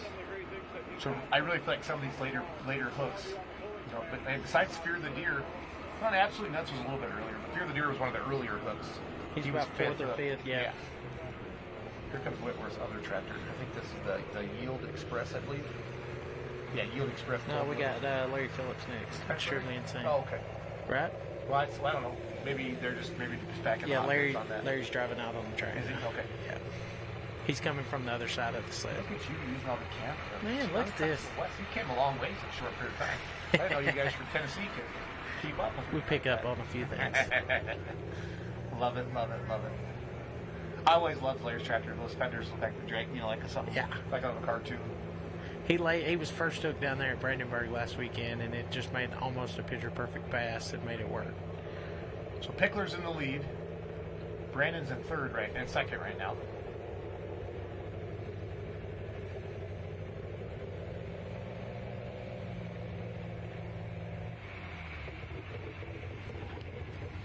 It's a cool camera angle for a lot of people. They don't get to see the hook or the safety kill. Don't do it on a two-wheel drive because you can't see in a lot of that stuff. No, we don't. Try not. Actually, we don't because it's so dark back there too, especially at night. So, Larry Phillips, Extremely Insane, out of Vine Grove, Kentucky, got the win last weekend in Brandenburg, Kentucky.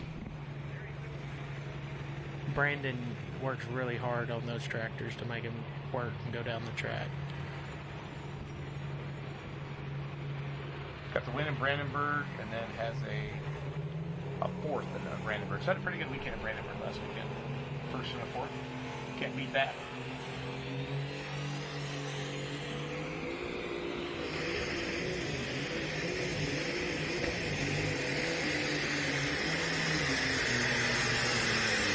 Yeah, you heard the cough a couple times. Just was not happy going down the track, was it? And that front end drops and lose all that momentum. And you talk about doing good last week in Brandenburg. That's his hometown, and I think that's one of the hardest places to do good we at. Talk about it all the time. Is your hometown. What is the hardest pole to win, and that's your hometown pole. Here is Dave Whalen coming up next. Oh, sorry, we're going to go back to Larry Phillips, excuse me. A few years ago, I won a national event one weekend and then went to what I considered my hometown state level pool the next weekend. Couldn't beat anybody at home, but won the national level event the weekend before, and everybody's like, well... What's that saying, Wes? Pictures or it didn't happen? Yeah. They're like, well, you got beat tonight. Yeah, but I won last week, and there was 40 trucks. That was a big deal. Yeah. Dave Whalen, my last excuse, Tipton, Michigan. Now, he's licking his chops right now because he's only 5 points out of first place, okay? And Dan Schulte, your points leader, I think it's 7th right now, and I think Anderson's in 9th or in 8th. So if he can get into that top, the high 340s, low 350s, correct, he could pick up the points lead here tonight. Make a jump. Yep.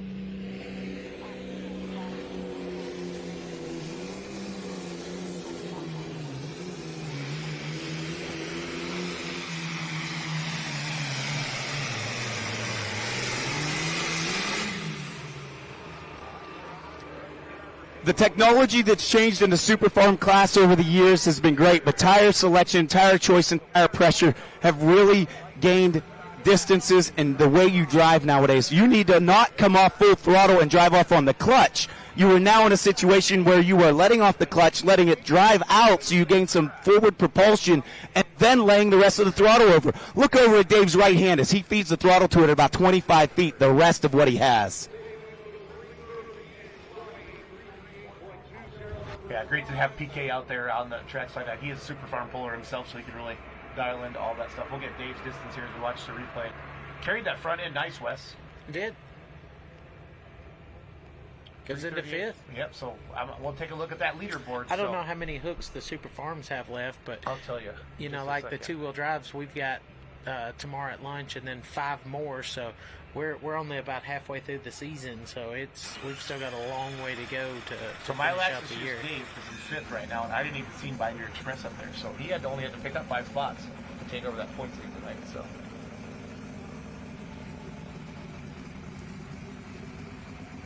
are there any regional tractors that aren't signed up for I forgot about that. Because see, that changes a lot of things. So because it could be a regional tractor. You've got 3 or 4 regional tractors. So if they get in there, then it really doesn't space you out. Yep.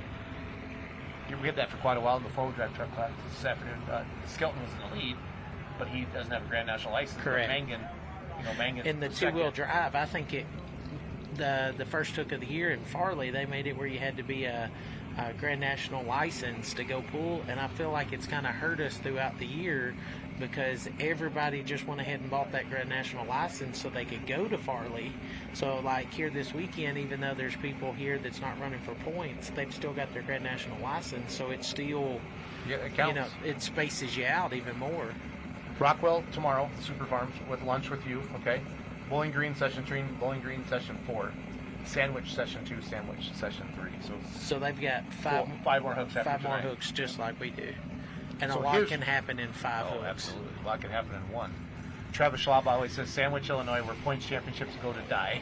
That's the last quote here in that I can see that. Sandwich is like, goes down like a 6-point lead. He goes, I have a bad hook. You went out of You bounds. better one have a time. 15-point lead going into it. Colton Whitworth, Yield Express.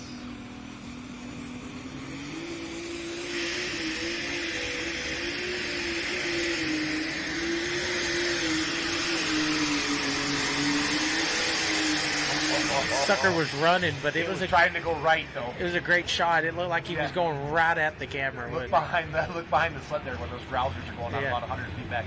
They're yanking that sled. I guarantee that left brake is hot. But sometimes whenever they get in, it doesn't matter how hard you stand on that brake, it just will not do it. John Silsby, the crop doctor, out of Union City, Michigan.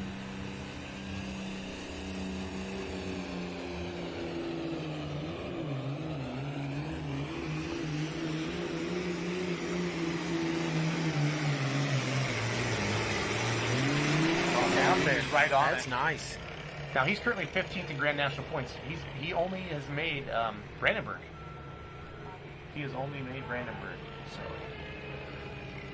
that's the end of the lightweight super class. Yep. Okay.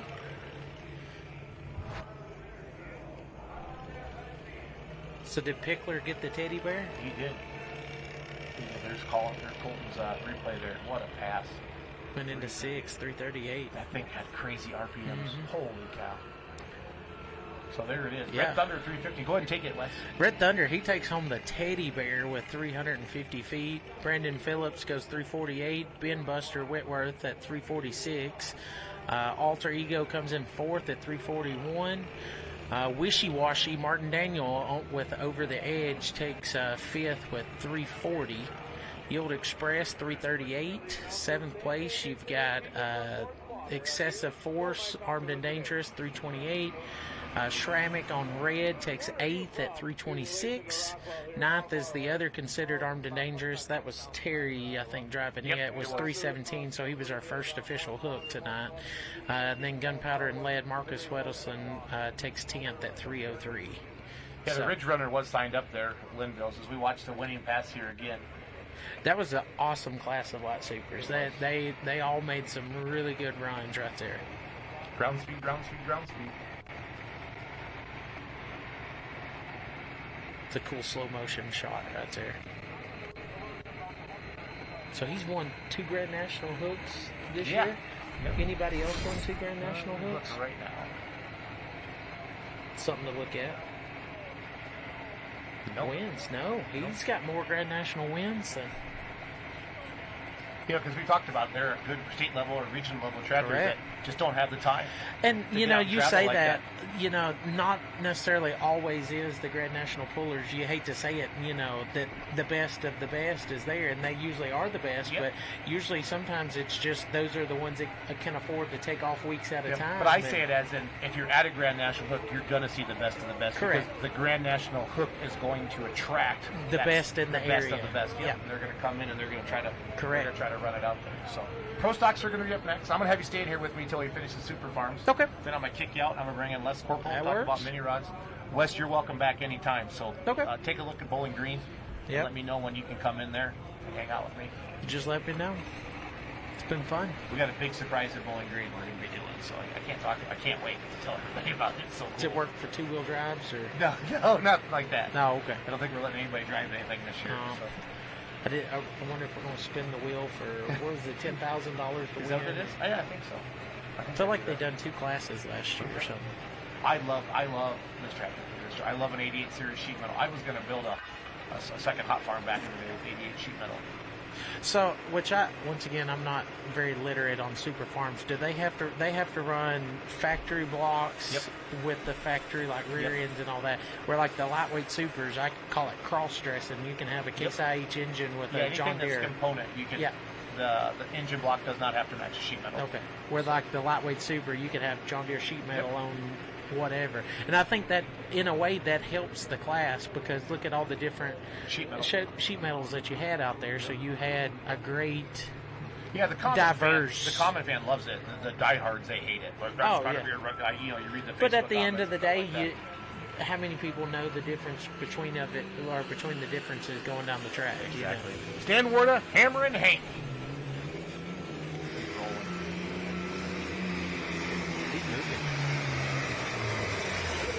You think everybody's going to go 400 feet. The old Ironman goes, no. Which we're in the same boat with the truck classes. You can run whatever engine you want to, and, it's just a fiberglass body.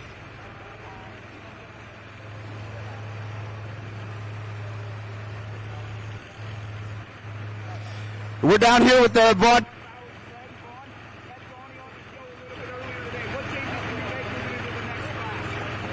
From where the class we come from, we got to add about 3 weights, 6,000 pounds. What we do is block the box ahead a little bit because we're adding weight to the box. So we move the box head to keep weight on the pan in front of the pan, and then just some other little minor adjustments. No big deal. Copy that. Thanks for the update, boss. There they go, Donnie rolling out on the track.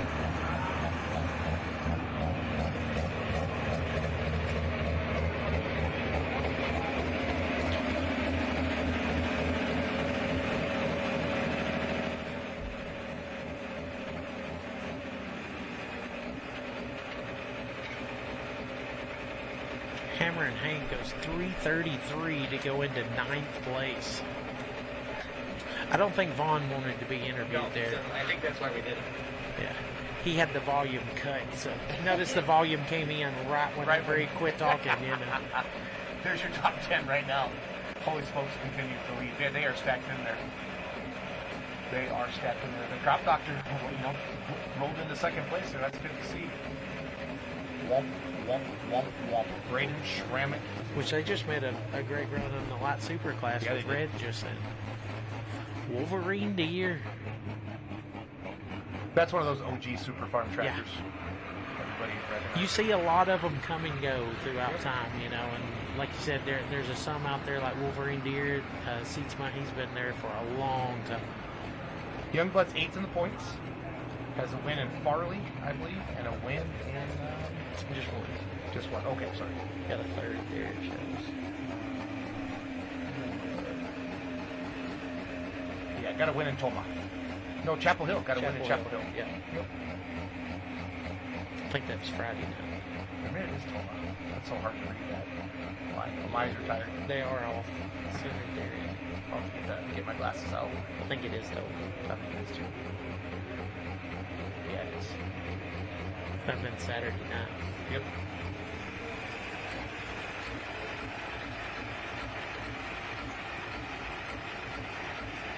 Tony Seatsma, Wolverine Deer, last puller in the super farm class. He knows how far he's got to go. He does. He's gonna get after it. At one time, I think him and Arlen Schmitz and those guys, I think they had 3 of these super farms, Wolverine Deer 2 and 3. They had some partners. This is the time that you pulled that Hero or Zero card. That's the name of your next. If you don't do it, Facebook's not gonna. Full Live's not gonna want you. Live it down. Too much to put on there. Hero or Zero. Come on, Tony Seatsma, the Wolverine Deer, out of Allendale, Michigan.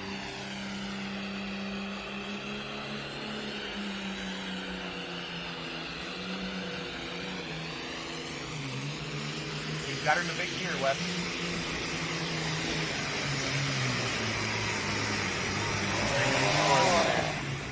He tried. It's fun watching when the box tops off and pushes them. You kind of see him up there in the seats. Those are the best runs too. Whenever you're absolutely flying and you're like, "This guy's not going to stop me tonight," and then all next thing you know, your head's against the steering wheel and you're like, "What happened?"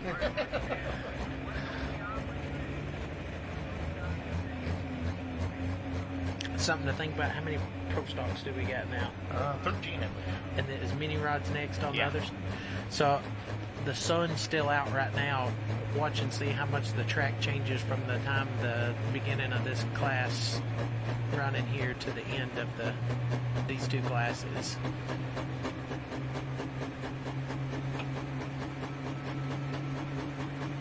Braden Shammick, Williamsburg, Missouri with the Youngblood. Going to set the mark to beat here. 680 cubic inch, one gigantic turbo, 24 5s, Sigma fuel pumps, 5,000 horsepower fans.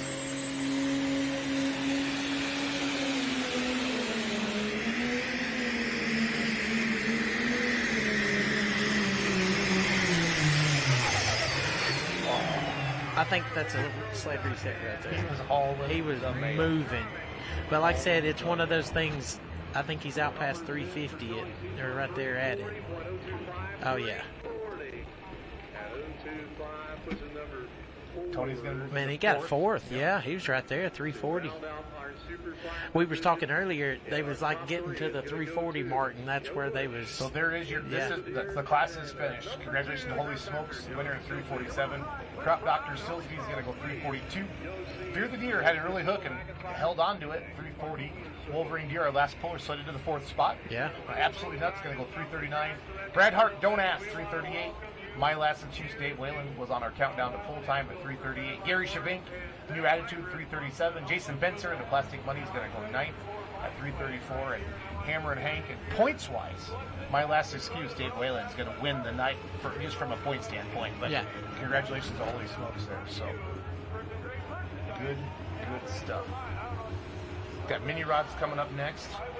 Just started the pro stock class. Les, I'm going to bring Les Corporal in. Okay. Dude, hey, thanks for having me on. Let me know on which sessions you want to come in Bowling Green. Okay. I'd love to have you back. So. But thank you for having me, and we'll see y'all later. Give a shout out to your people. Say something to your people. Yeah, the Foster Foundation or the Foster followers. Yeah, I don't know if there. We got to come up with something. Cool. Listen, I don't know if there's many Foster followers out there. Yes, there are. No, I've had multiple text messages. I think people like you.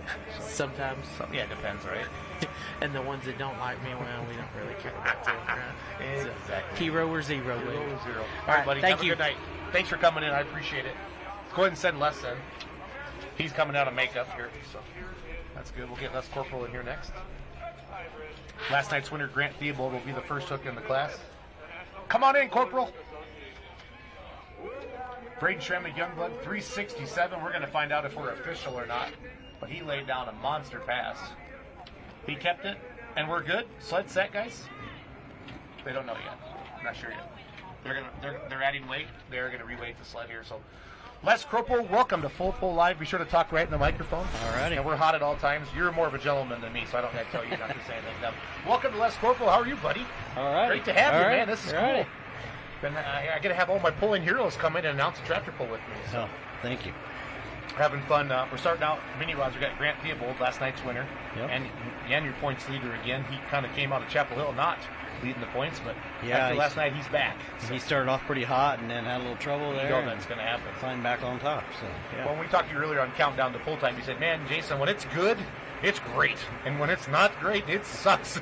Yeah. I said that. You didn't say it sucks. Yeah. I just added that for radio. Yeah, we had a great year last year, and then this year we changed our motor combination, and it's been a challenge. So that's okay. Yeah. Hey, when you do good, you better celebrate because you can go south quick. Well, that's the one thing about pulling. We talk about all the time. I mean, no practice. I mean, we joke about the No Practice podcast, but that's where that name came up with. Those three knucklehead mini rod guys got together and made themselves a little podcast. It's pretty popular. Yeah. So it's kind of fun. So we just started the pro stocks, and they reweighted the sled there. And I just heard our first mini rod just fire up here. So Yeah. I'm going to get my mini rod point stand that's coming up. So, yeah. Yeah, Great to have you in here, Les. You know, I pull light mod, so track had been pretty loose the last couple of days, but it looks like this evening they've got her firmed up a little bit. Looks pretty good. Really. You were really hooked last night, and I really feel like after your class, I think you had your first hook last night, first class, right? Right. Yeah, that's tough. We really saw that with the super farms there. It got better at the end. Same with the light supers as well. Yeah, you got to kind of work it in, it seems like. And, yeah, I right now I'm going to guess this is going to be a pretty good track for the minis tonight. So here comes Mr. Little Wicked. Got a 2-point lead on Very Little Sanity, Brian McDonald, and a 12-point lead on Ken Benny and the Funny Little Farm Ball. got 4 first place this year, so by far the most dominant, mini rod so far. Yeah, it's ran really well. As I think a lot of people know, I'm kind of teammates with the Theobald gang. So yeah, we saw Doug out there helping you today. Yeah, this is one of our chassis out of Modern, and Brian is ours too. So I'm good friends with both these guys, and they're running 1 and 2 now. So it's pretty cool. And it's fun. I would say 95% of the people get along well in the pits afterward. There's about 5% guys kind of stick themselves, and that's fine. They can do their own thing. But I'd say the majority of the pullers afterwards hang out each other's trailer, talking, drinking, having a good time, telling stories, talking about their runs. I tell people, we work so hard on these, and I don't want to beat somebody because they had a bad run. We want everybody to lay down their best effort, and we travel a lot of miles, put a lot of hours in this. So, yeah, that's what makes the sport great. Grant Theobald, first in points, Little Wicked. Here we go.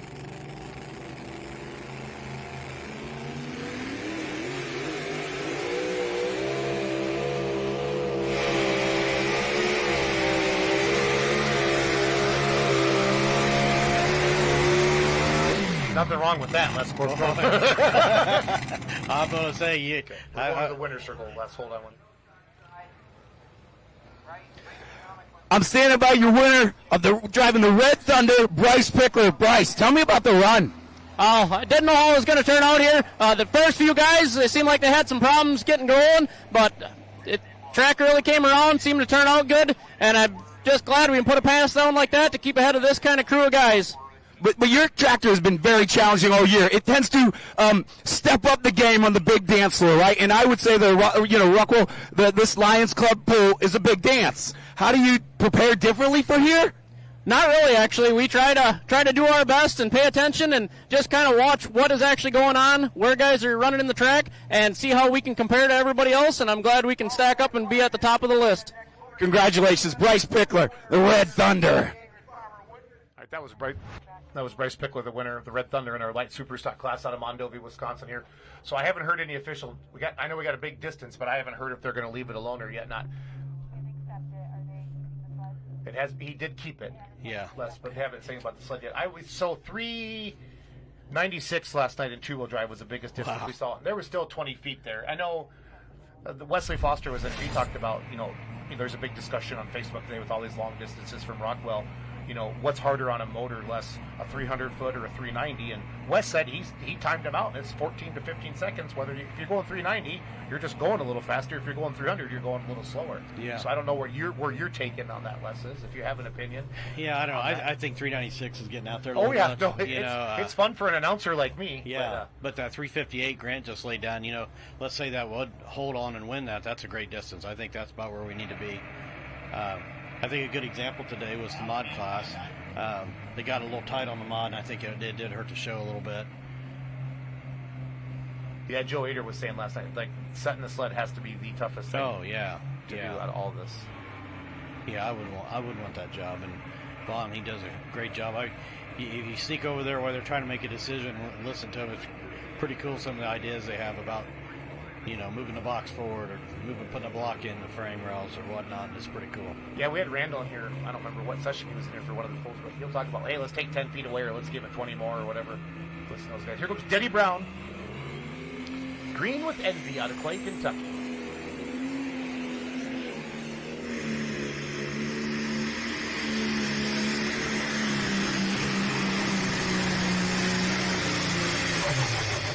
Digging and scratching right around that 350-foot mark.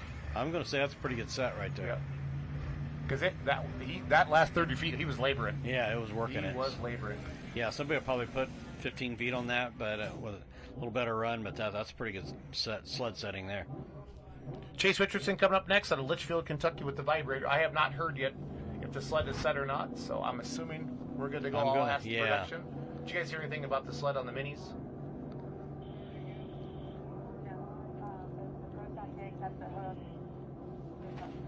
Okay, so Denny did keep that. So we're going to go pro stock pulling here at 345. He says, come and get me.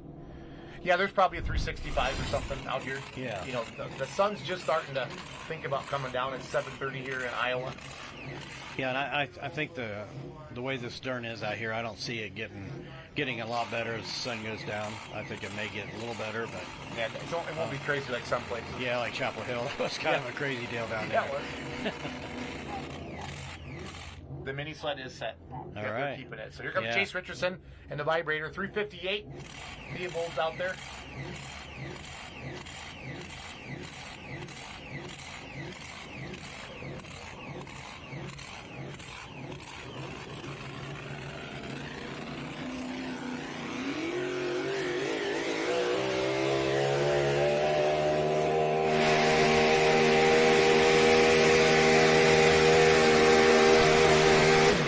All kinds of RPMs.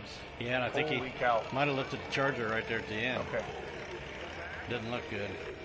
But yeah, all kinds of RPM. That thing was zinging.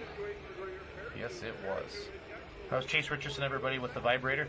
Yeah, I think we see the replay here. I think you're going to see it bang the charger right here at the end. Super Farm Class winner tonight, Clint Brown. I would say you're the guest driver. How did you get the opportunity? Well, normally my boss, Steve Yagi, drives it, but he's gone super late model racing with his boy this weekend, and I do all the wrenching on it, and he told me go ahead and run it. So it was a beautiful pass. You put a few feet on the rest of the class, but you have driven in the past. Where did you come from to jump into the Super Farm Class? What was your prior experience? Oh, about 20 years ago, I had a tractor, and, used to switch off every other time driving on that one, and I drove this tractor twice last year, and before that, I hadn't driven in 12 years. So, yeah, this is pretty amazing. So I promise I won't tell anybody else as a fellow Super Farm puller. How'd you do it? I'm the only one listening. I don't know. I just read, took a look at the track, kind of read the track, and, set the tractor up the way I normally do and just gave it hell. Congratulations, Clint. Clint Brown, your Super Farm winner here in Rockwell, Iowa. Here comes Chase Richardson here. All kinds of RPMs. You can't hear it in the replay here, but man. Yeah, it's turning a bunch. Yeah, I think right here at the end it started missing some fuel right there. Like maybe a fuel line may have come off. Yeah, I don't know. Might have been a burst panel, but didn't sound good. 327 is going to be his distance. Grant Theobald out there at 358. That iron boy, when that box tops off, Les, the wheels are coming off the back of the ground. You can really see it in that shot there. Yeah, you can see how it's kind of chiseling behind it. It's really getting into the track. I love seeing this place packed with human beings. Les is so happy. Yeah, they got a nice crowd tonight. I think it was 87 degrees when I came over here, so you got to be a little tough separating aluminum bleaching for a couple hours. Like a fried egg. Yeah. All right, so the Connies are not here tonight. So James Ray's doing the driving. I think some stuff James told me last night with the kids at the fair, showing some cattle and stuff like that. So James Ray's driving both the Mac trailer entries tonight. And this is Mac Daddy, Salem, Ohio. RJ Simon's helping him out. Well, this is a good one, so we'll know what kind of sled setting we got here in just a second. So Denny Brown's out there about 345.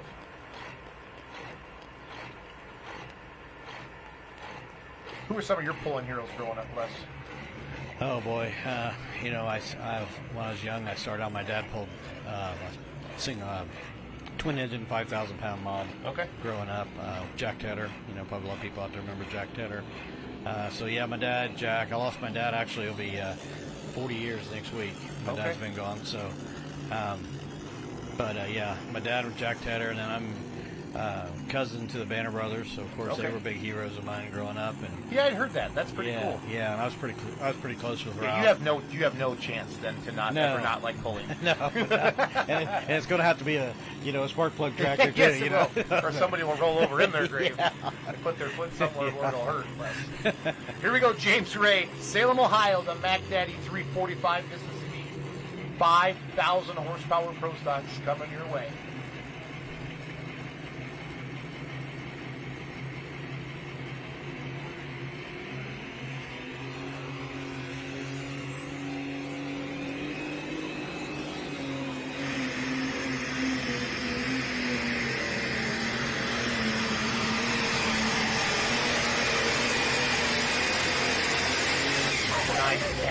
Nice run.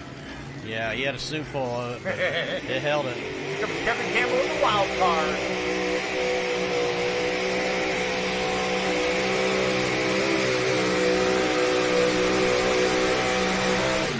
Good hook, good hook. We had Grant way out there, I think, at 358, if I remember correctly. I always wait for my leaderboard, less I'm lazy. I don't write down all the distances here. So. Yeah, I didn't see how far Chase went. He was 327. 327. I kind of turned into Rain Man here with distances when it comes to that. So. I'd say it's probably a good thing he took that first hook. Then yes. That's like looking like a good decision right now. Do you like a? Yeah, we spelled your name right this time. Allie just wanted me to tell you that. So. Yeah, she's like, yeah, you built my dad's chassis, so I should be nice to you. So. Yeah, I got my name in gigantic letters on the back of my tractor. You know? You should be able to spell it. Should be able to spell it. Yeah. Corporal punishment. Awesome pass here. Mac Daddy 370s. Oh, what we just said. I said there's a 360 out there. Yeah, there's a 376 out there. Yeah. James Ray. Yeah, and there may be a sled reset here. Oh, I hope not. I hope not, but let him run. Yeah. I'll give you a pin there if you want to write distances down. That way we kind of keep up. So 358 for Grant, 327 for Chase. I haven't seen the distance yet for Kevin. What a monster pass. There you go. 376 for Mac Daddy Green up every Wow. We have 13 in the class tonight, so it'll be, we'll just have to see what they have to do. That was a beautiful run, though. Yeah, here comes Kevin Campbell. Kevin and Lindsay went both top 5 last night. Oh, wow. 341.32. Yeah, it's kind of cool. 341.32 there for Kevin Campbell. It's kind of cool to see somebody new come along just, in the last couple of years. And you can just see him starting to figure it out, you know. Of course, I had to figure it out, and then I went backwards. So. Well, you changed everything. Changed everything. His pullers are never satisfied. There's Grant Peeble out there at 358. That just shows how great of a pass he was. Oh, he was in the booth this afternoon. I said to him, your first hook tonight, how's that make you feel? He goes, I'll let you know later. He was really just like, he's so humble. Like, it is what it is, and we're going to give it our best shot. So, Jack Mays at Billet Binder out of Amity, Missouri, coming up next. Great shot. Pro stocks are resetting the sled. I just said it, didn't I? Yeah. So, Schrammick's mad, Denny Brown's mad, James Ray's mad. So it's all good. James worked that clutch pretty good leaving the line, too. You might want to put a fan on that for a little bit. I might want to. I'd run that up to our Antarctica quick. Yeah. Set it outside. Yeah. So, Jack Mays will be our test puller. This is a beautiful tractor. If you ever get a chance to walk up and look at this thing, that's a beautiful tractor. I love the black stripes. Yeah. I want to say to the crowd at home, if you're wondering why I look like I'm a raging alcoholic in my eyes, I had a little accident with some methanol alcohol right in the eyes last night. Well, we can zoom in on that. Here, make us big again. Here, Allie, can you make us big? Yeah, so. Yeah, I got a little bloodshot going on. A little bloodshot there? Yeah, we was spinning over and had a hose loose, and it whipped around and got me right across the eyes, so. It's all good. I don't think anybody's going to judge you in the pulling world, Les. It's all good. It was painful. I'll say that, yeah. It wasn't a good time. I wouldn't recommend it. It wasn't something like, hey, that felt great. Let's do that again. Let's do that again.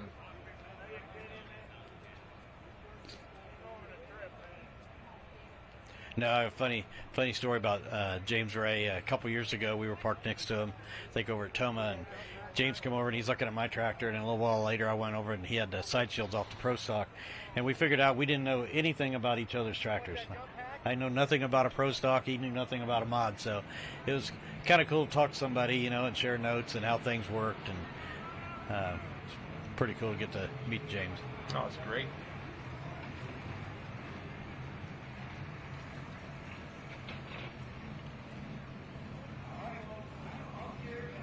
So we are resetting the Pro Stocks. That's a cool shot there, kind of overlooking the track. From our in-zone camera, we call it. Yep, sun's starting to go down. It'll get a lot nicer out there. Yep. Here comes the slab. They're throwing a brick in it, Les. They're throwing a brick in it. So for you guys in mod, what do you got? Napoleon? No, we go Bowling Green next, and then Light Mod just has Bowling Green. Yeah, right? Light Mod just has Bowling Green. Okay. So we got tomorrow, and then 2 hooks at Bowling Green, and then Big Mod has 2 at Bowling Green, 2 at Sandwich. Okay.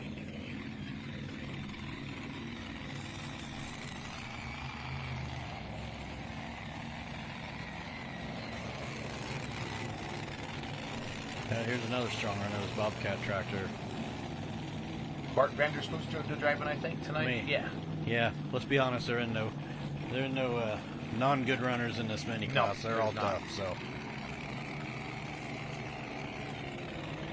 Out of the Netherlands, I can't pronounce the town, so I'm not going to. So I'm just going to say the Netherlands. It starts with a Y. It starts with a Y. Let's go with that. And yeah. it's 72 letters. So. Yeah. The Bobcat Jr.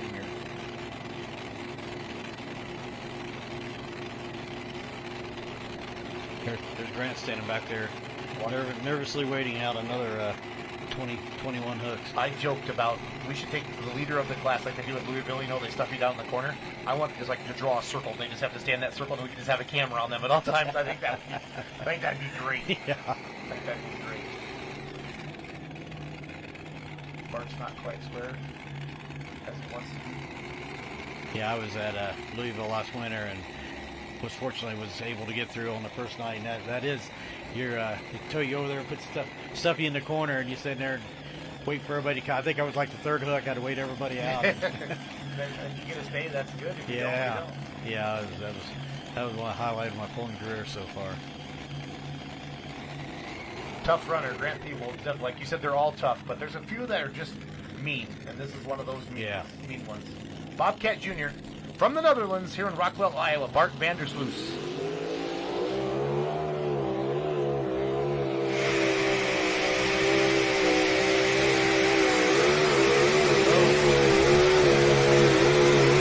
I thought he was going for it, but it kind of upset there a little bit. Yeah, kind of unhooked about 345 or so, and that was a good run. Yeah, I think he would have been right there, but it unhooked on him about 345. And you can see that in the replay. Yeah. He might have hit some holes or something like that in the track. The Billet Binder Pro Stock. Yeah, those fans sitting in the sun on that side of the track are waiting. They're going to be happy with the sun goes down. Yeah, he wasn't real clean here, but he got out of there and got a good head of steam. Right here, he's really rolling with it. Yeah, but right there. Yeah, see it come up out of the track, and that was probably about 6 or 8 feet at least. Looks like he worked the motor over pretty good, too. 353. Little Wicked out there at 358. Bobcat Jr. still at 353. Wild Card at 341, and the Vibrator at 327.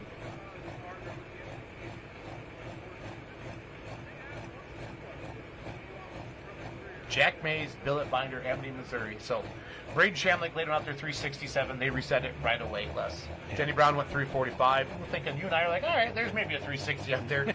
James Ray says, no, I'm going to take that 365 and go 376, and forcing our tech officials to reweight it again. So, Vaughn says, oh, don't worry, I'll take 20 feet out. I'll take 20 feet out of it. 10,000-pound pro stocks for real this time. Jack Mays and the Billet Binder out of Amity, Missouri.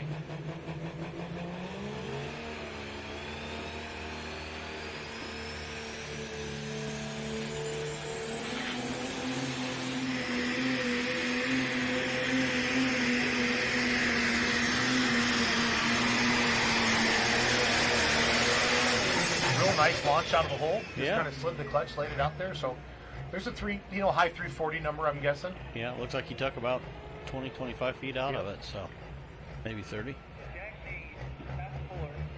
Not a terrible run, not a great run, but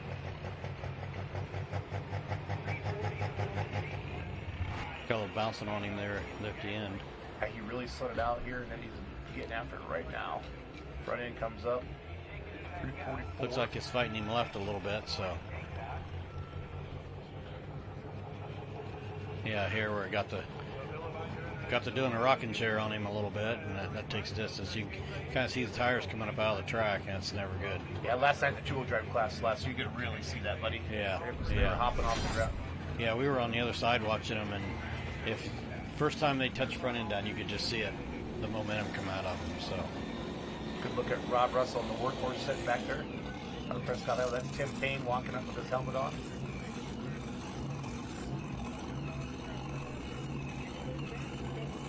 How did Les get into building pulling component chassis? That's the question I have for you.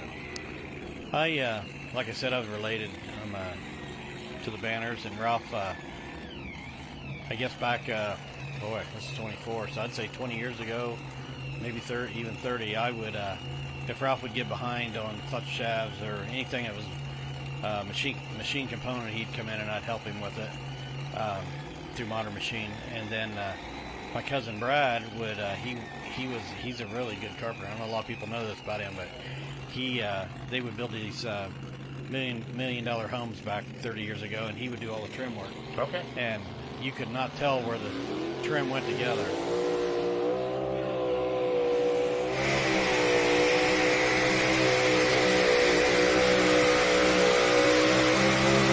Well, Kim went from sideline to sideline there. Yeah. Kwame with a well-oiled machine.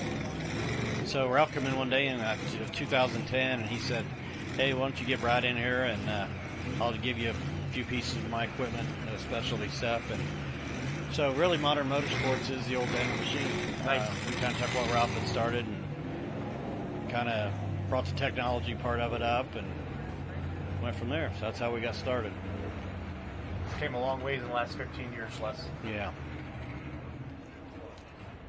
So that left tire was over in some better dirt and just pushed her over there. Now we saw that in the mod class, the mod class last night. Yeah. Everybody getting pulled off over to the right over there. Steve Bunny this afternoon, I don't know how he kept it. Takes the Lincoln in bounds because it was pushing him hard to that right side. I actually saw a Super Farm go out of bounds over there this afternoon. Left. Yeah, and I think with that being said, I think Tommy Owens went over there on the left side last night and held it over there. Yep. And made just a great pass and won the class. But that's easier said than done. Yes, it is, especially with all these names in this class. Yeah. This is the real deal. Yeah, here's a good one. Robbie will show us what kind of sled setting we got here real quick.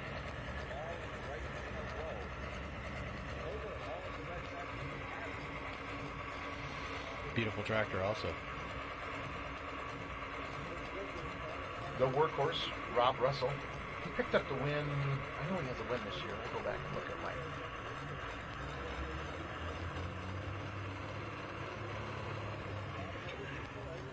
Nope, got a second in Chapel Hill. I think maybe Schrammett got ahead of him, or Lemke. But I know it was Lemke got ahead of him. Yeah. But these pro stocks are a crowd favorite. Everybody loves them, and the mods. The crowd goes wild. Well, the pro stock, it's hard to watch them on TV. The sound is what makes this class so cool. It sounds like a freight train coming, and you need to see them live to really appreciate the sound of them. I think same way with like a mod also. Oh, yeah. Right, you want to feel the ground shake.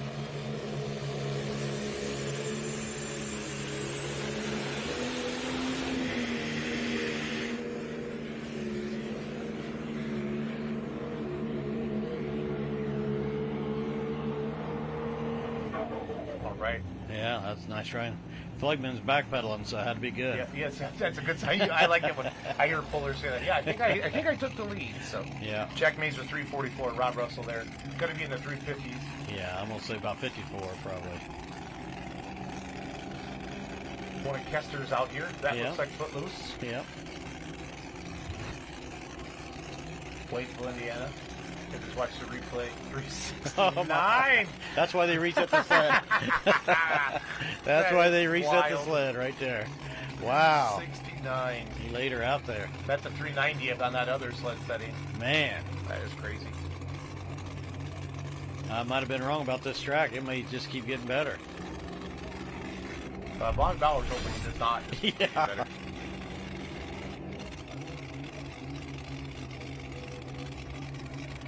Yeah, this is one of our chassis. Adam got it in the off season, and we're thrilled to have him in one of our chassis. He's been doing really good with this.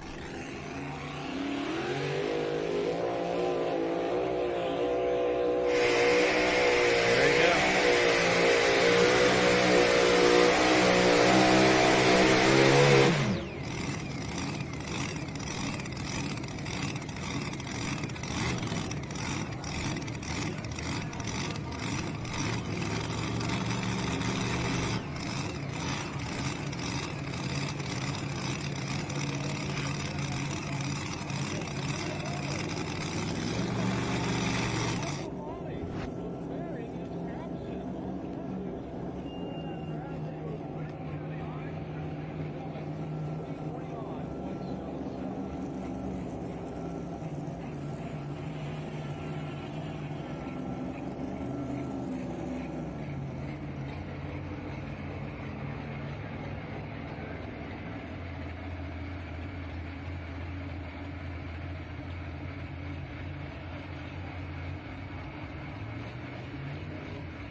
going to say, I think Adam got the front end a little higher than he would have liked to had it. Yeah, front end goes up, the drawbar goes down. So it's, and he wanted to stay left. You can kind of tell sometimes the way their wheels. Yeah, he was fighting it. Once again, it kind of drawed him over there. So there we go. Slides into the 4th spot right there, 339.77. Grant Theobald, our points leader, still in the lead. Yeah, Colin Ross was in the booth earlier. He was really fun to listen to. Talk about the diesel supers. He loves the Pro Stock class. Obviously works at Chaos Fab there with Kevin, and they build a lot of these tractors. They brought this tractor into their camp this year, and it's woke it up. I met these guys down in Benson at the start of the season. They're really a couple nice young guys out of Canada. Talk about all the mileage they're driving coming down here, and it's wild. Yeah. Get ahead of full pull picks if you haven't done yet. You still can get in on the diesel super stocks, the unlimiteds, and the super semis.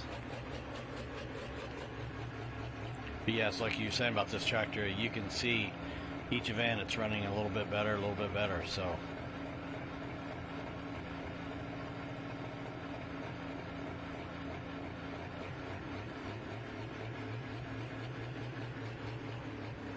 Last Chance 2 has a 2nd, a 3rd, 2 4ths, and a 5th on the season. That's pretty good in this class. Oh, it's incredible. Projected funds, our points leader is the only tractor with multiple wins this season.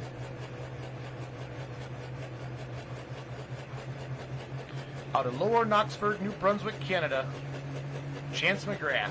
Robbie Russell out there at 369.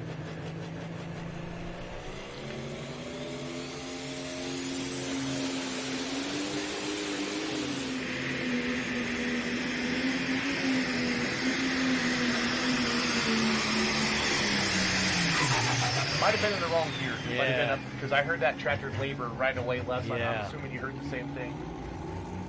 Yeah, I think they told me they're like 40 miles north of the point of Maine. So think about that drive. Wow. All the way to Rockwell, Iowa. Yeah, they get a little too much gear in it.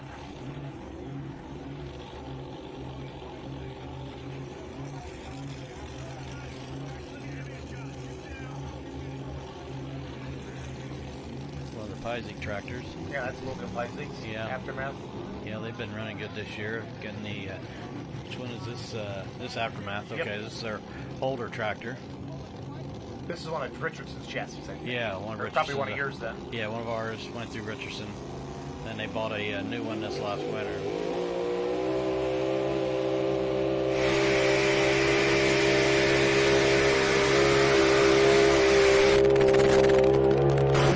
This is one of our state level tractors or regional tractors that can win any Grand National. We talked about that a little with Wesley Foster this year, where not everybody can run, take the time off, and be long for 10 days at a time.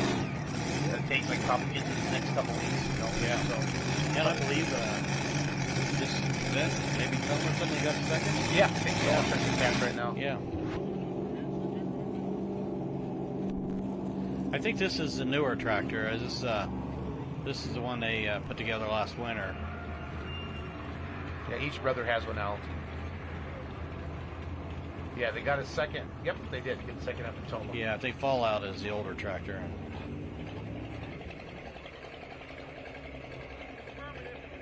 One thing kind of new to the mini rod class, or at least the ones we're building, is they have an air ride front end. You could kind of tell it on that one. It has a little bit of give to it when the front end comes down, and I feel like it makes it a little safer tractor. It doesn't land as hard when it comes down. Well, you don't upset them. Yeah, yeah, especially when they get in a bad situation. It lessens the blow a little bit. One of my favorite runs this year was watching Tim Kaine down in Benson, North Carolina, get his first Grand National win since 2019. He spent the money this winter, and they went completely through this tractor and got it up to the latest and greatest stuff out of Lemke machines. So it's a runner. Yeah, he has definitely stepped it up this year.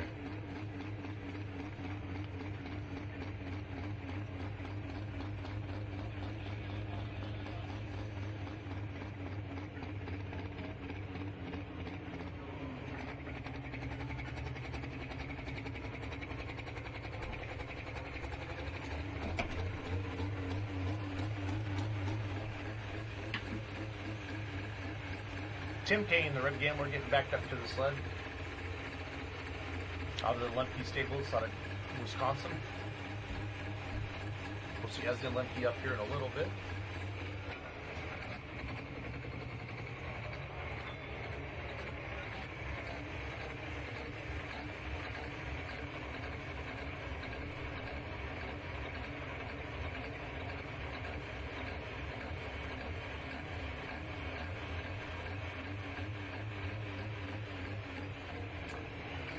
Nice to see Tim doing well this year. It seems like his tractor's been around a long time, so it's kind of nice to see an older tractor come back and run well.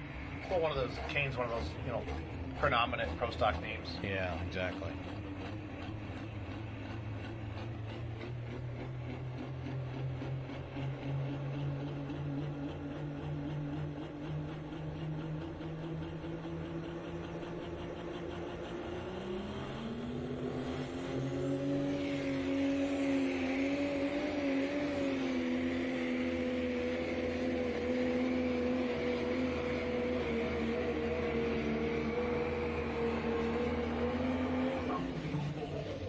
Probably pulled out into second place. Yeah. Robbie's out there at 369, but I think he's ahead of the billet binder from this angle. Yeah, it was a pretty nice run. Straight, didn't look like he used much brake. Talking to these promoters, Les, we talked about this earlier, but they really want to make this a super national, and having a crowd like this here tonight, they obviously have the facility. Yeah. They have the room because they had the blank slate to design this thing. Yeah, so that's what was really cool about this place is how it's laid out, and I don't think the elevation changes more than a foot. Talk about Welcome flat. to Iowa. It's flat, yeah. But no, it is a really nice place, and I think it's really cool how the community gets together and puts this on. We got a town of 900 people. Yeah. Jim Kane just moved to the second green with Envy is going to be a hook but broke with the sled reset there. That's unfortunate. Looks like Mr. Simon. So Brandon headed for Mount Sterling, Illinois this afternoon. I think Lunch did and a couple other guys. Yeah. So RJ's driving the pro stocks there tonight. They said that does not hurt his feelings.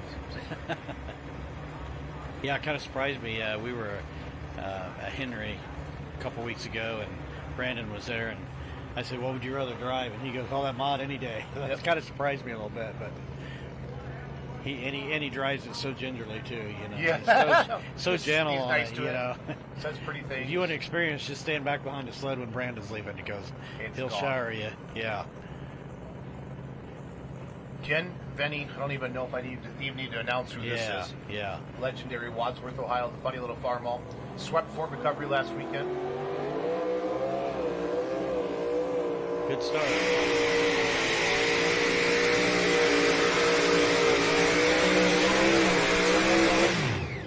Saw him great pass, not taking anything away, but I think if we could have kept that tractor left, I think he's out there with Grant. Right. You saw it lose momentum as it went off to the right side of the track. Yeah, it looks like about 345 on it, jumped up out of the track a little bit. Great shot of RJ Simon. Starting to get hard on that side or something, but yeah, you can see the tractor kind of come up out of the track a little bit. Nice start here, picked front end up, and looked like he's trucking with it pretty good. But yeah, like you said there, he's got his wheels turned like he's wanting it to go left, and it's not wanting to. Yeah, about right in here, it looks like it starts to get up out of the track. Yep. Right there. You driven a Mini before? No. I don't know. You don't know? I don't know if I'm really interested in doing that or not. It's a different kind of crazy. I don't care. I drive a 3-engine mod, and that back motor is pretty close, yeah, I was gonna say. A lot like a Mini, but yeah, I don't know. There's something about straddling that clutch can. I'm getting a little too old for that or something. Of course, Kid Vinny just went, Yeah, he's 80-some years old. Yeah, it doesn't bother him any, so. I don't know. Given the opportunity, I'd probably drive one time just to see what it's like. But I'd like to drive pro stock too. I think these would be pretty cool. I think there's a little bit to figuring out that clutch, leaving the line, getting the boost up and all that. But I guess you'd know a lot more about that than I would. But. Well, yeah, it's fun. I mean, you got to be patient on them. Yeah. That was Brent Meyer up there talking to RJ Simon. Brent and RJ are teammates. They kind of like you and Thea Bolts work together on stuff. Yeah. Brent's our defending Grand National Champion with injected funds, and then also leading the points this year. So. Yeah, he's a nice young guy too. Yes, he is. Got a great business, Lincoln Diesel Specialties. So. Time to bring the RPMs up. This is where they got their nickname, the Womp Womp class. See that little bit of flame, the water injection comes on, and then they are gone. They are gone.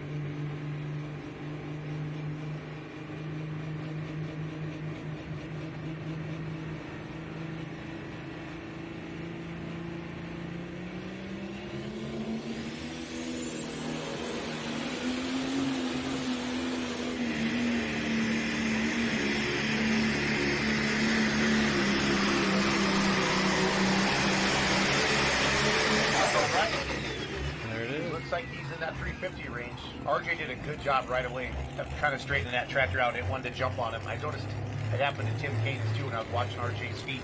Yeah. He tapped the brake right away to keep it straight.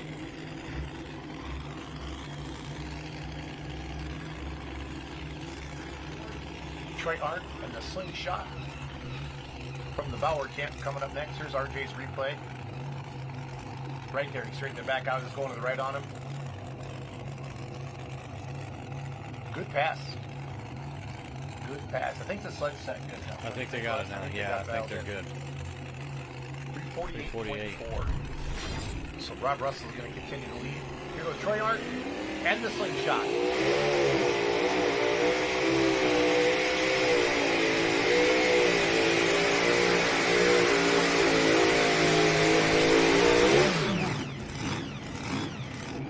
Working the motor a little bit, but he did hold it over there a little more to the left. But yeah, he just didn't have the ground speed with. Is that like that Ken Benny had? Yeah, he just didn't have the RPMs and the ground speed. Nice straight run though. Yeah, it was.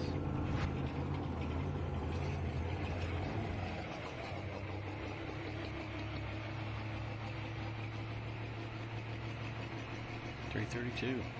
Trying to slide him into the 7th spot. Grant Theobald still at that first hook. Yeah, he's looking pretty good out there right now.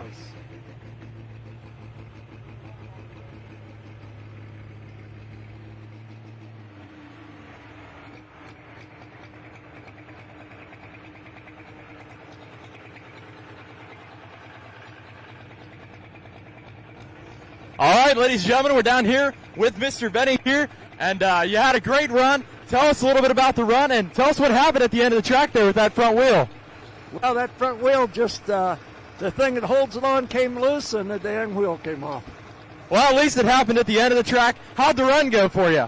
Oh, it was okay. I just, I couldn't keep it out of, I couldn't make it go where I wanted it to go, but that's just the way it goes. Well, hey, respectable run anyways. Thank you for talking with us. We'll send it back. Chase Diamond down there. Oh, Rona says, you got to put your hat on, Ken. You got to put your Pico hat on. So, Esden Lemke got the big win in, I think, Chapel Hill, if I remember correctly.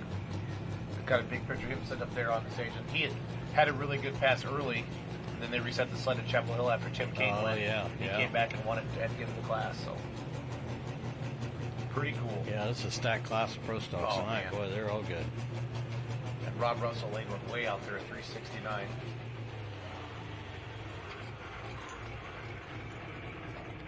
Yeah, him and Grant are probably both standing over there chewing some fingernails right now. And I'm gonna get that done. I'm gonna get that little circle done that they have to stand in. We have to put a camera on. Watch their face.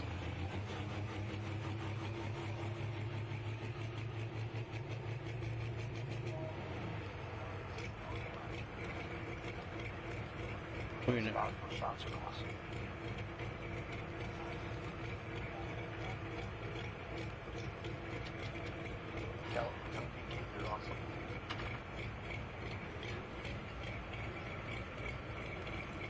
Yeah, it's pretty cool when you can see them hooking them up. Yeah, I love that. Yeah, that's an angle you don't generally see. So we got a new gimbal, and allows our camera guys really to do a lot more. Okay. We learn something kind of every week, Wes, with it. We have meetings, probably have 2 or 3 meetings a week with our whole full live staff, and just talk about what they're hearing from people, what we want to do. We take a lot of notes throughout the broadcast. It is live TV. We make some mistakes with some graphics and stuff, but yeah, I'm really proud of what we're putting out now. Yeah, it's you guys are doing a really good job. I enjoy it.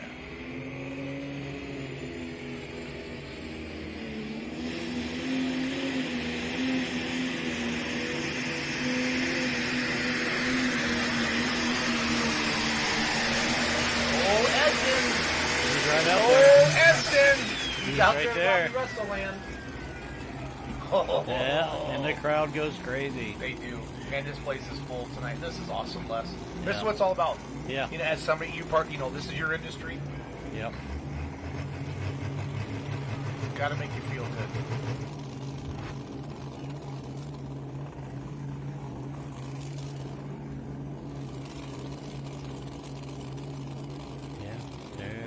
There he is. Second place. Wow. So Robbie's still out there at 369. Eston was doing the old look over.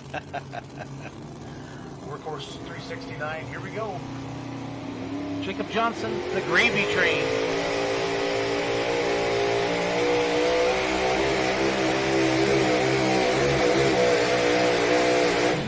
Note to all the mini rod pullers in the glass: do not go to the right. Do not go right. I just want you guys to know that.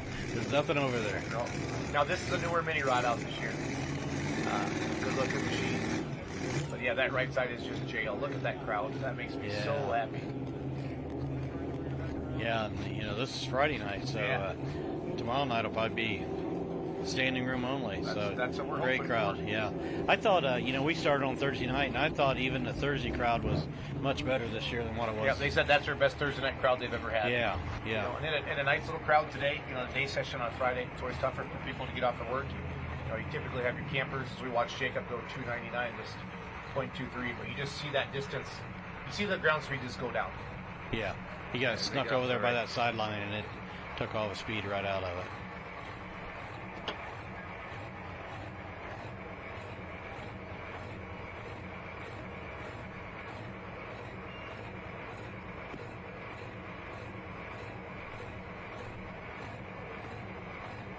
Yeah, you got a pretty serious hop going right there too, and that's never good. Kind of looked like it was working on the fuel tank up there. He might want to look at those brackets when he gets back to the trailer. It was working it over pretty good.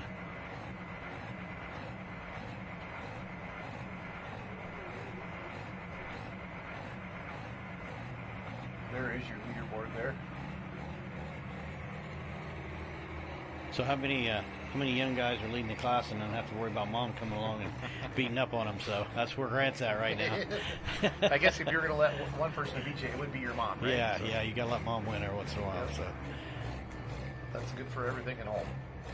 She, like I said, we're kind of teammates. She took a couple rough rides here recently and kind of spun it all the way around at Fort Recovery, if you remember that. But I think she's got her confidence back. They figured out what was going on with the tractor, so I expect her to make a good run. I'm going to say she's going to put it right out there. See if she can hold it to the left. I think she will. She knows what she's doing.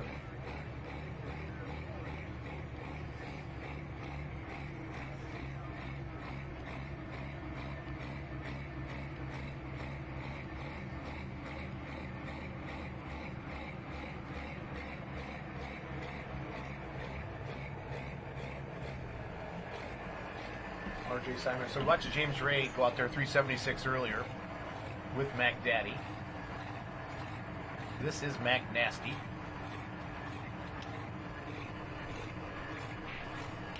Again, Les, thanks for coming in tonight and doing this with us. This is great. I think Chuck Knapp's going to come in a little bit later for the Unlimited as well. Joe Ader just bought all of his engines, what I was been told. Yeah, they were. Do you guys say motors or engines? I want to say the right thing. Is it either one. Yeah, probably more engines than motors, but yeah, it's the same thing. But yeah, Joe's actually parked back there close to me, and they were switching them over last night from the pickup truck to the trailer.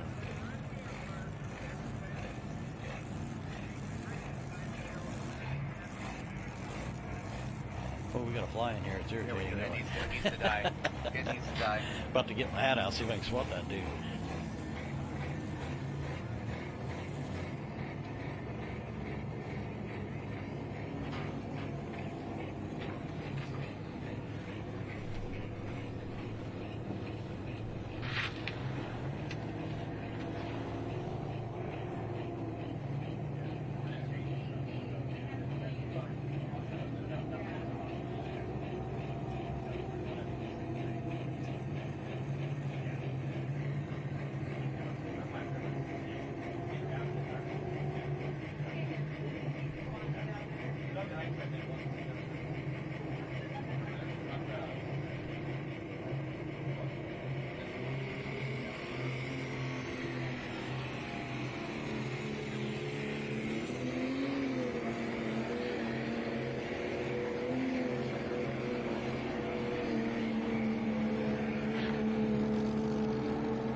don't think it's quite the run James was looking for, but just really never got that front end to lift. No, never really got any RPMs. So.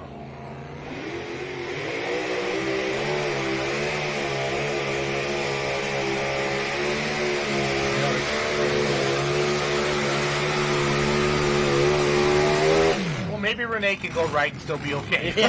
Everybody else, but that's not. Yeah, a little bit of a rough ride, but she stayed with it and powered through it. Yeah, that's probably top 5 anyhow. Yeah, I think a top 3 would be my guess. We're going to find out here in just a second. Grant was out there about 3:58. This is Brent Meyer, Injected Funds, your points leader and your defending Grand National Points champion.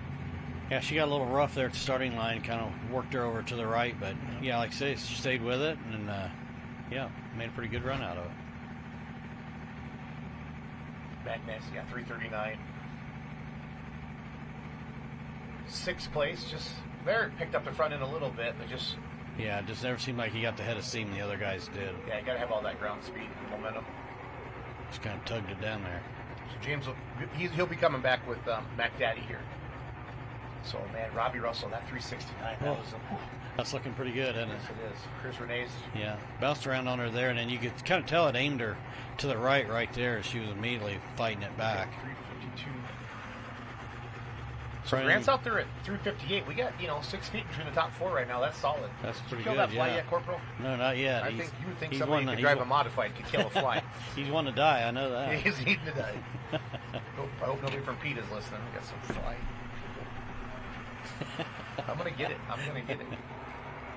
I'm going to get it. Last I promise. So is Brad your brother or your cousin? Cousin. Your cousin, okay. Cousin. And then my brother's Andy. Okay. He's got the little heathen. Okay, yeah. He kind of new this second year. He got started about halfway through the year, just a little bit before Bowling Green last year.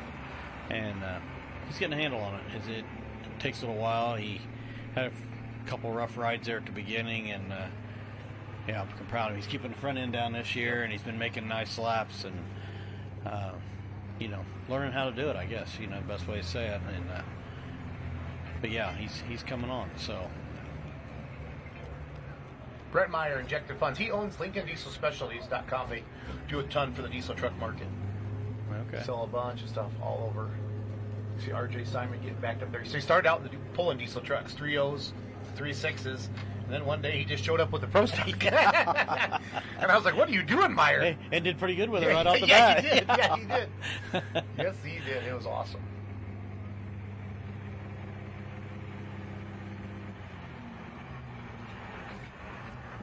Injected Funds out of Red Granite, Wisconsin. RJ, his teammate, helping him out. We're going to see RJ.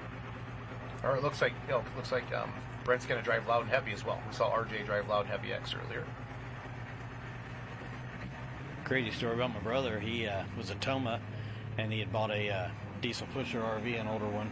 Was coming home, got in a bad storm, and not sure what happened, but something blew, hit the roof of the RV, and tore the top of it up pretty bad. And they haven't got it back yet. They were planning on being here this weekend, but haven't got their RV repaired and got it back yet. So that's kind of a bummer. That is a big bummer. Yeah, but yeah, it was crazy. Just tore a big hole in the roof. So not sure what it was. Like I said, it was in a bad rainstorm, and crazy things that happens on the trail. Yep.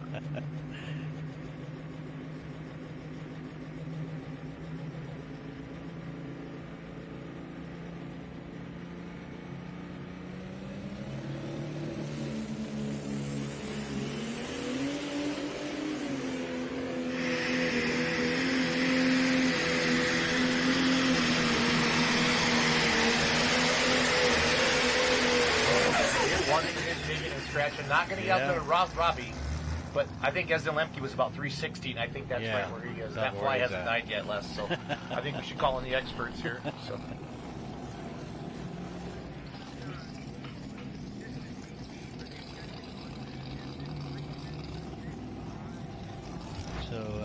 we got Mr. Guzin next. Yeah, it's another one of our. This is a new chassis for them this year, right? Yes, we built this one last winter. And great bunch of guys. I think we run 2 or 3 of these all together, and Chris Burnett, he's out there with them right now. Yep. Chris has got one, and they run all of our stuff, and great customers, great guys. So Mac Daddy's 11 points behind injected funds right now. So I know that James just drove Mac Daddy, and Brett just moved into third, so he may have picked up a couple more points. I'll wait for that leaderboard to get up there after this. Brian one's very capable of putting it out there, so.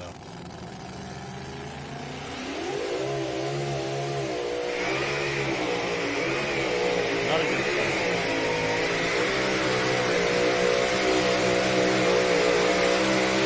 She was looking at the start when he left the starting line. Yeah, there's a good example of how important a start is, especially on a mini. That first 50 feet is so important, and you go back to Grant's run, how smooth he was off the line and got it rolling really fast, and that's kind of opposite. He got away from Brian. I don't know if he meant to come that hot with it, or, I mean, you got 3,000 horsepower. It's your fingertips. It don't take much to get out of control on. Well, Renee Theobald was literally a quarter of a second from doing that too. Yeah. But it settled back in, and then she rolled out there into fourth place. So. Yeah, and Brian, I think he hit the wheelie bars a couple times, and it just gutted it right there with the speed. And yeah, we think that might be Jeff Guzza. We're not sure if Brian's here this weekend. Okay. Brian, if Brian's home cussing us, if he's watching this, that's not me. I wouldn't do that. We get shot with the helmet off, maybe we can tell there here. you go. Little Wicked 358 still leading with that very first hook. That's pretty impressive. He's looking good. This should be money on black. Brad Moss driving for Peter Norton.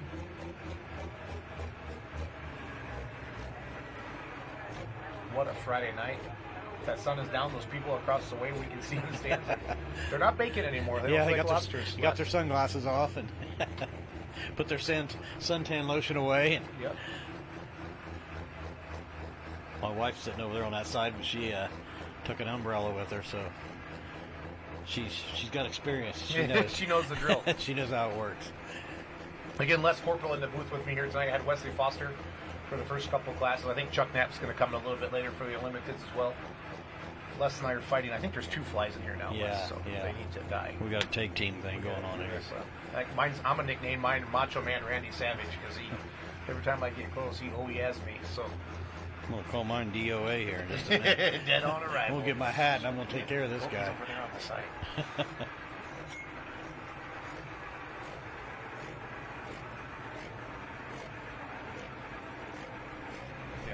They just told us from the production room we've been in here too long if we're naming our flies. And they're not wrong. They're not wrong. That's why I bring other people in, just so because Allison was like, I just want to open the door and see the sunshine. Yeah, she seems a little pale. I think you guys are keeping her in. Yeah, we are. We got to keep her busy. Brad Moss, money on black. Franklin, Indiana. This tractor used to be owned by Brad. Peter Norton owns it now. Peter's super busy trucking it. Yeah, and I didn't know that until just a few events ago. I didn't realize this was Brad's old tractor. Yep. I guess the name makes sense. It does. Yeah.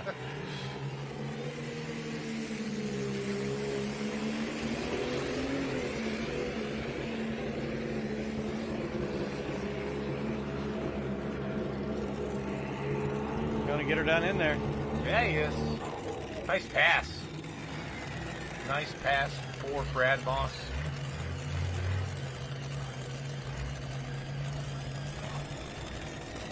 Cody Singletary, Carolina Night Training. He's got 2 entries in this class. There's Kevin Campbell. Well, your trailer's out here. It sounds like those pro stocks are coming right into It does, the trailer. yeah. Well, if they go straight enough and they go through the barrels, you and I, that might take care of my fly problem. Hey, we're parked right down to the track next to the NTPA scoreboard.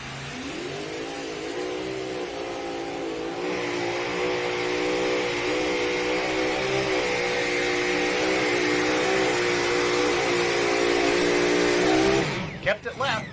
Yep. Kept it left.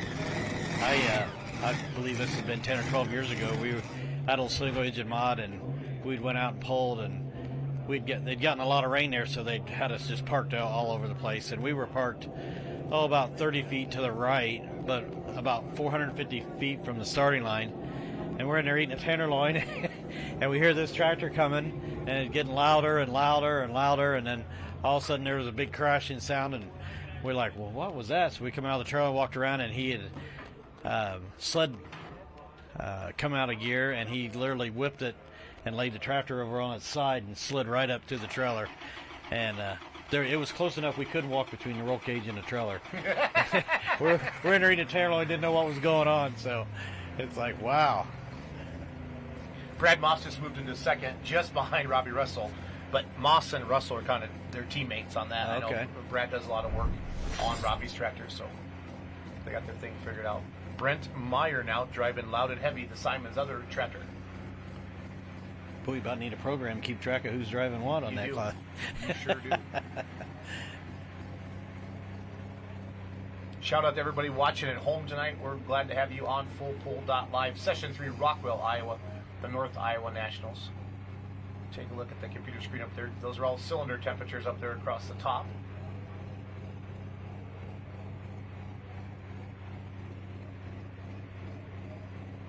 Good shot. That's a really good shot. PK is awesome. PK is awesome.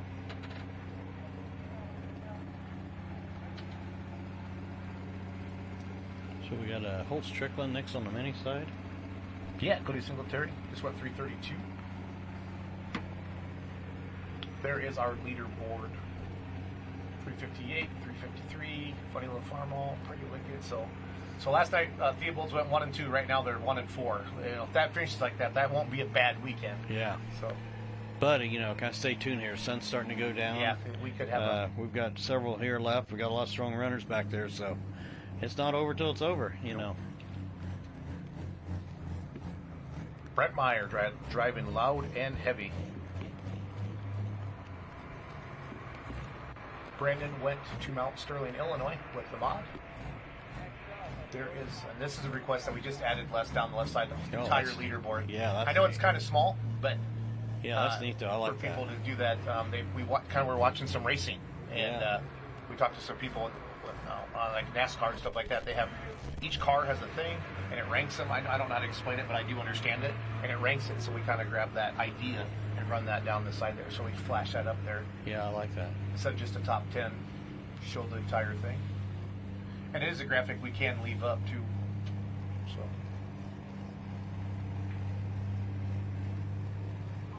Oh, RJ, he's getting a workout tonight. He's in the seat. He's backing him in. Boy, he's doing it all tonight.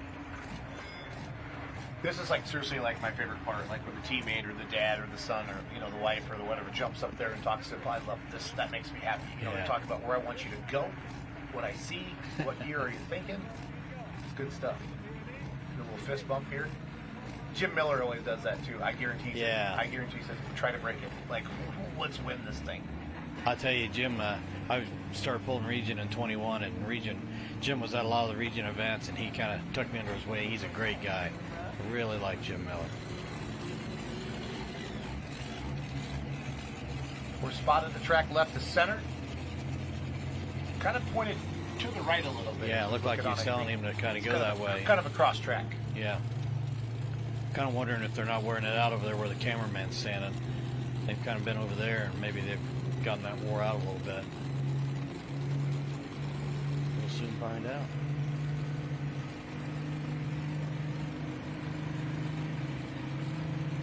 This is fun, Les. This is fun. I love truck and tractor pulling. This makes me so happy. Yeah, this is a very capable tractor here, so let's see the rest of him getting it out of the groove here.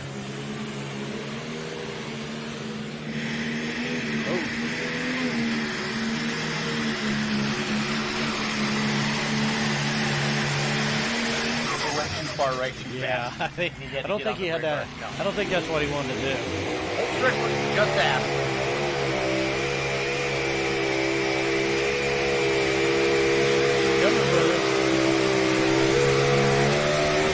Oh, gonna be close. Gonna be close. A couple youngsters. We're going trackside. Yeah.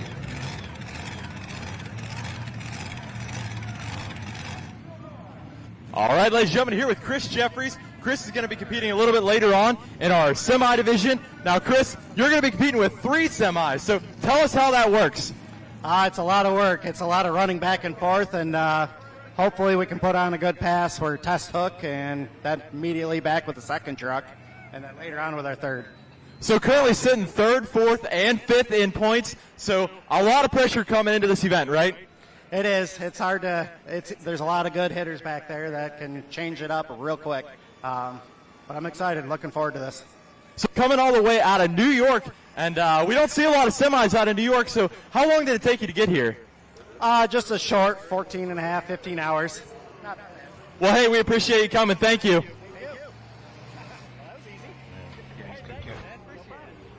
Back to Brent Meyer here, we had talked about them setting up a little bit of a cross track, but it went right early. And by the time he had a chance to correct it, he really. Yeah. Because look here, he's heading out of bounds, obviously not. He's a heck of a driver, but he's tapping that left brake hard to bring it out, and that's where all your momentum's gone. Look out, almost swung the back end of the tractor around. Watch this back of the sled come around, too, as he continues to go down the track. So then it gets to bouncing. Watch those rear tires. Yeah, that's not what they had in mind, I'm sure. It's a neat idea. It just went too soon. Just too soon. And all the water in the intercooler just dribbling out there at the end. So still very strong. Yeah. Just not the distance they were looking for here tonight. So you catch distance on the hole, did you? Nope. Yeah, we haven't had it Here yet. it is. Replay here. Yeah, so he popped the front end up and 354. He's right there. Second place. And he was a little more left, like we were talking about. So, but he was the first one we've seen stay left and have the ground speed. Yeah. I feel like the ground speed's going to the right. Then you're almost touching the brake a little bit. But Grant Theobald still out there in the lead. but he took a deep breath on that. Yeah, he did. Grant's so cool. He was in the booth here today. Just doesn't show a lot of emotion. Just pretty even keeled and. He gets wound up, trust me. Oh, no, I know. I saw him last year he pulled during the day track. Oh, he was mad. I said, I am glad they're not running you mini rod guys during the day. Yeah, we joke about we're going to have to Xanax him sometime. Be nice to have that energy. You would. But yeah, he is, I've kind of seen Grant grow up the last couple of years driving these, and he had a habit of coming a little hot with it, and this year he has just done an awesome job of filling it, driving it out, filling it hook, and coming with the throttle. And well, he was talking about that, watching butterflies today, and really showing that. Dennis Shremick backing in his grandson Braden. There's his dad Brian. We saw Brian driving red a little bit earlier. I think that's an old school T-shirt, isn't it? Yeah, it is. That's the young blood. That's the old 70-80 series. Yeah. I seen him earlier today. I was like, oh, that's an old one there. I'm going to ask him how that still fits. Yeah, you don't see them they don't make T-shirts like that anymore. Like that old almost airbrush style. Yeah. Lindsay Campbell will be our next bowler on the mini rod side. Her husband Kevin will be out backing her up. We're going to send our pro stock first. Lindsay's another one that has grown up a lot with the mini in the last couple of years. She's getting to where she's becoming a really good driver. We're going to run the mini. Okay, Lindsay Campbell, short fuse, mini rod. She had a good finish. Her and Kevin finished both in the top 10 last night. Yeah. Yeah, she's very capable.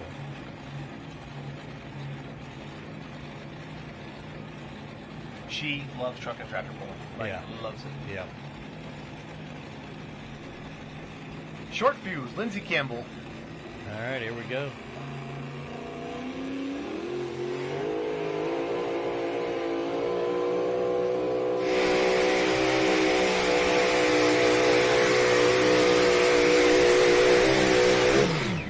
Well, right there's what I was talking about. A year ago, maybe two, Lindsay would have came pretty hot with it, and that is very hard to do, to drive off a line with a mini and be that patient with it. That was a good job leaving the line with it.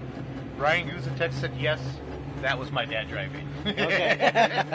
Sent me a text message. I don't know if he's happy with the run, but he just wanted to clarify that. So they look a lot alike with a helmet on. Yeah. I said that's Goose's tractor.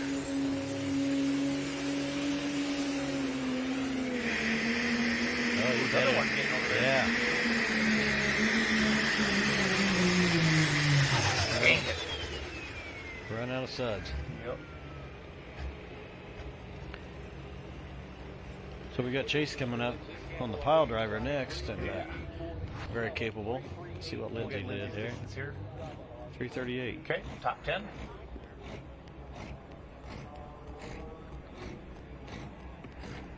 Nice piece of driving out, Lindsay, though. Yeah. She's getting her figured out. She's getting comfortable with it, yeah.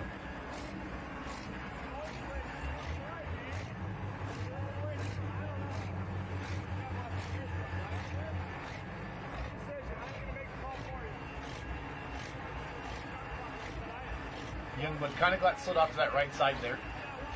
Self-corrected it pretty good, but like you said, you just ran out of smoke at the end on the big end when he needed it. I don't know. I think RJ looked like he's lost a few pounds back here. He has. Him and Brandon both. Him and Brandon both have lost a bunch of weight. He's working hard tonight. He's either driving or he's lining them up, one or the other.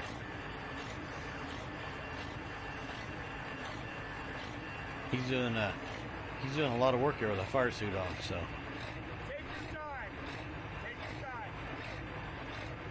So we have one more pro stock to go, Mac Daddy.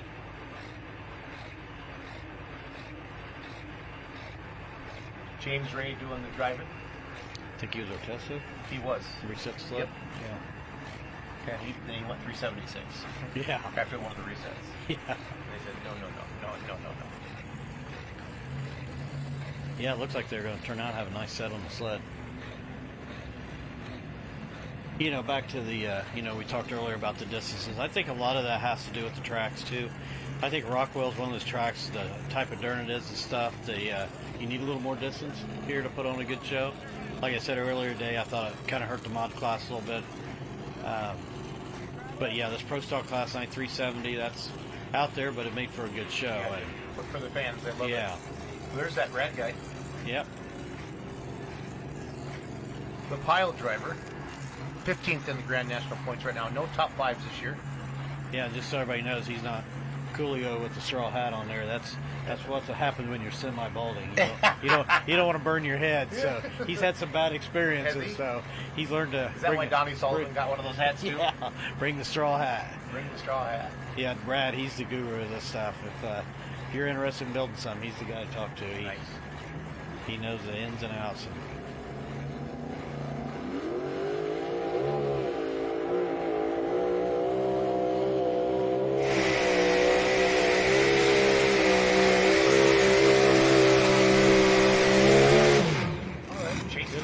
Probably that 330, maybe 340 range.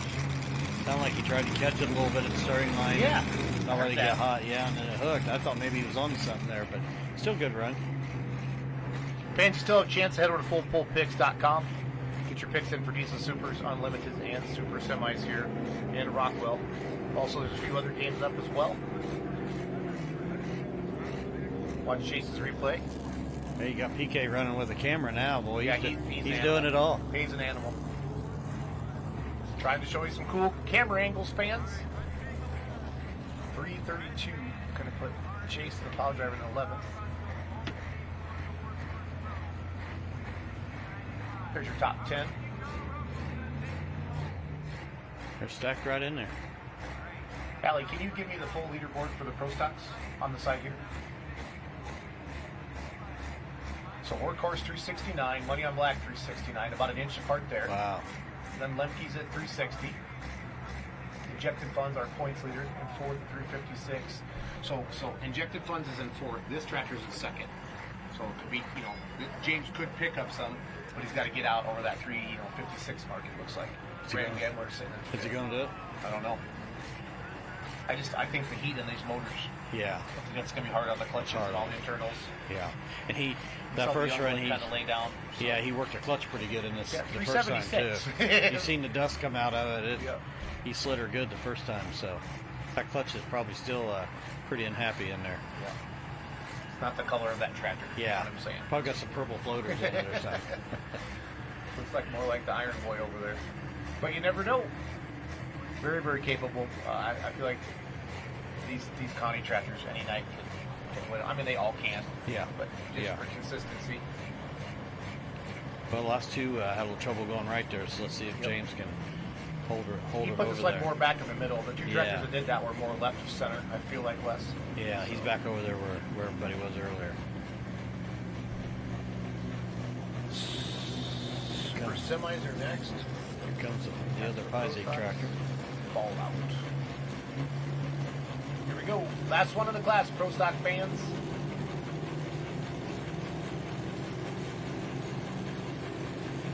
See how hard he is on the clutch this time. You can see the steam coming out underneath Already. there. Yeah, sure gets the move by. Here she comes.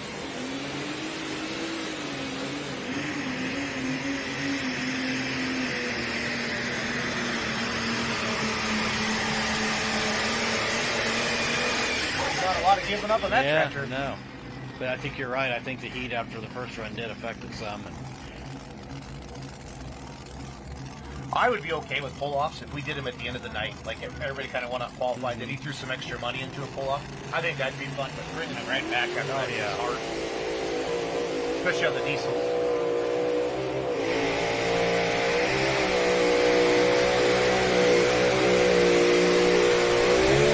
That tractor was weighted perfect. I know it would be probably a hassle to reset the sled, but I always thought it would be cool to have a top 3, top 5. Like save them to the show. Yeah, you know, kind of like a circle track race. You know, you have your heat races, and then you come back for the finals, and then have like an Enderley type pull off to end the night. You know, and so Mac Daddy is going to finish in 6th at 350.825. So congratulations to the workhorse, Robbie Russell. 369.58. Brad Moss is going to go 369.48. He's got to be tickled. Both of his tractors in the top 2 there. Yeah. New Generation Plus. Injected Funds, our points leader. Red Gambler, Tim. Ooh, he got a point in there between Red Gambler and Mac Daddy. So Injected Funds picked up 2 points on his second place competitor, Loud and Heavy X. Billet Binder, Mac Nasty, last chance to round out the top 10. So great Pro Stock class. That was a great after a couple resets there. Here is our replay. Here's Robbie. Yeah, this was a great run. Just barely picked the front end up. Can't ask for any more than that. Straight. He's sitting on there just going for a ride. Didn't upset it bad when it topped out. No, that's what I was saying. You can really see you that see right here, it's still tugging on it. Great camera shot. Pico Robbie's done it a few times. Yes, he does. Yes, he does. Yeah. Yes, he does. He is good at what he does. As we watch our replay here of the Piseks.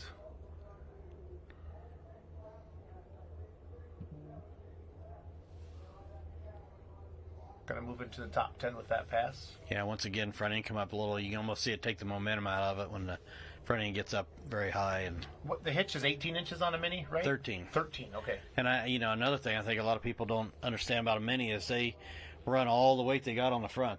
There's no way to really even put weight on the back of the tractor. Really? Okay. So they balance the tractor by raising the drawbar up and down. Okay. So I would say there's a chance a lot of these guys did not run a full 13-inch drawbar. Yep. Kind of advantage to having a light driver. Yep. You can generally get a little more on the front, run your drawbar up a little bit higher. You know, Grant, he's like skin and bones. Yes, he is. I was trying to get him like a candy bar. I'm going to have like other pullers like, hey, do you want a treat? Yeah.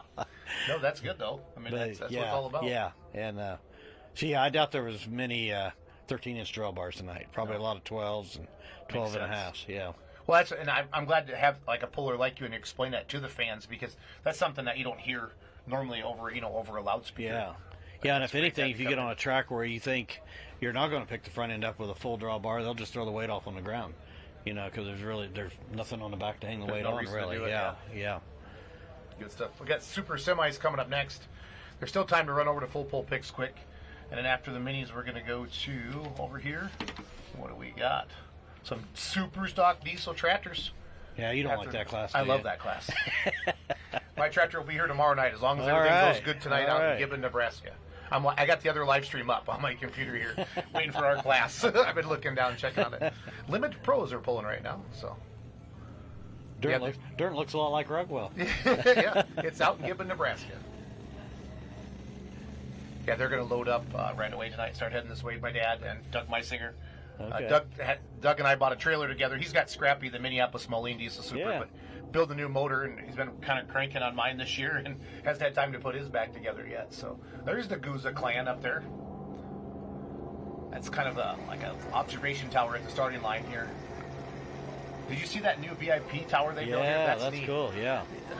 Promoters, we talked about this a little bit, but as promoters go to different polls, they start to do, like you as a chassis builder, you're going to look at what other people are doing and, we can do this a little better or whatever. And I like that when promoters do the same thing. Yeah. Yeah, that's really cool. This guy here, he might know what he's doing. I think I've heard of Adam. I think he's won before. a few polls and maybe a championship or two. So, yeah, we'll, I'm sure Grant's really holding his breath right now. So, yeah.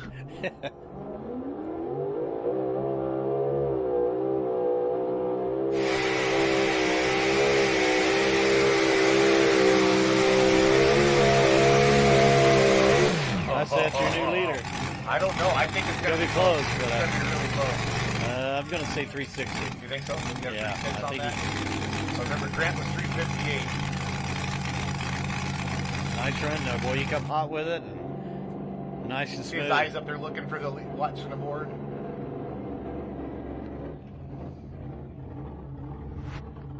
Watch that replay. Just I could, came up nice. Popped it up and just held it. Gone. Yeah.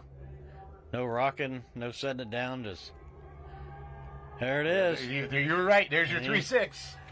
Grant Thiebold went, dang it. Iron Toy's 12th in points still, so it's not like that's a killer for Grant as he changes. I know he really wants to get that championship, but wow. We knew there was one out there. Yep, great run. Look at that name. All those names up there. That's huge. That is huge. That's a stacked leaderboard, so I'm going to have Chris Jeffries up first. Is it Jeffress or Jeffries? Do you know them very well? No, I don't. Does that look like Jeffress too? I say Jeffress. Jeffress, that's what we're going to go with. So if we butchered it, it's Les Corporal's fault. Yeah, so. yeah. My father-in-law is a English teacher, retired English teacher, so he gives me a hard time about my speech or my words, and I guess I talk like a hillbilly. So. Here we go, Chase Stein.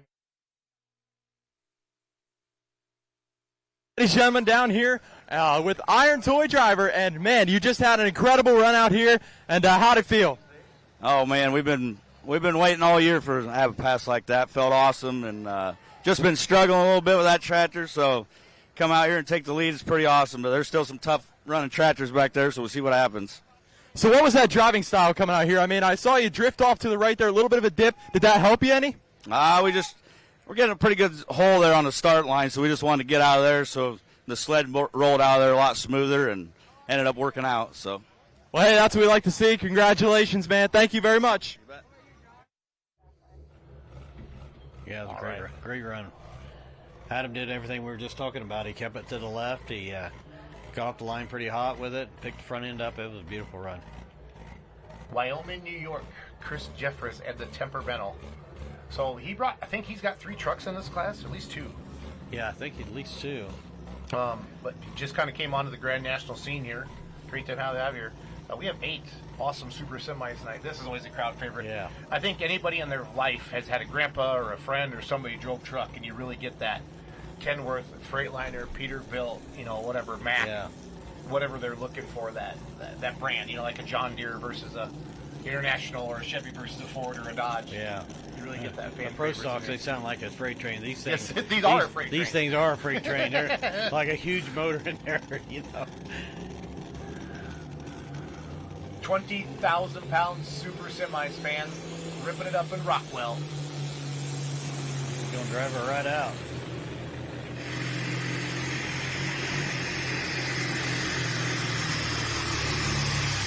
I don't think we got that thing opened up. I don't think we did. Really no, don't. It never made much smoke either, did it?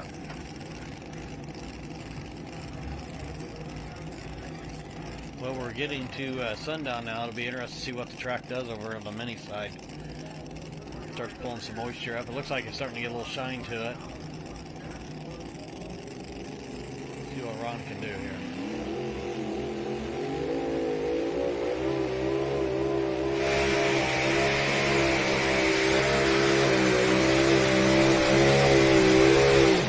Look at that. You just say that. Get a little shine to it. I mean, look that front end up just perfect. Ron's open there. Nice run also. That was Heath Benson when him and Adam went 1 and 2 down there on Saturday night.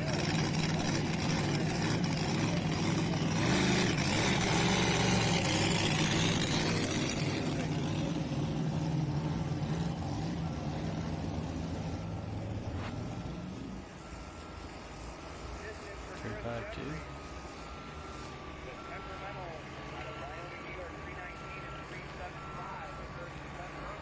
Yeah, it kind of like he rolled out with it and never really got spooled up. Now he's up with his next truck, General Stupidity, coming up next here. So I'm about to ask him how he named his trucks here. So Yeah. I feel like there's a theme. Here's Ron Toby. Adam's like, go, Ron! Go see him. Yeah. Doug, show that replay again, and show Adam back there raising his hands, telling Ron to go. So 352, almost 53. So show that replay. We'll watch Adam right there. It's like, go, go, go! That was fun to see. It's like, why, Ron? Why didn't you go faster? That's a nice pass. that was a nice run. Yeah, that was a nice run. Well, Adam's next.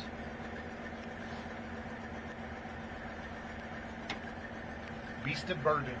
There is your leaderboard iron toy. Man, Grant had that since the beginning, and Adam just took that 2 hooks ago.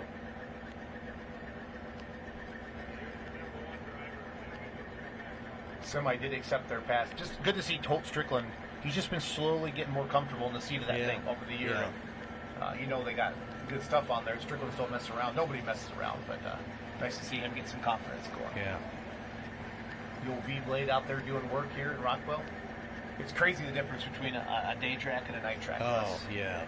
Just insane. Sure Got was. that sun pounding on it. The same track we're looking at here on the minis this afternoon in the mod class, we just ripped it to shreds. I mean, when the Scarfers went in. Destroyed it.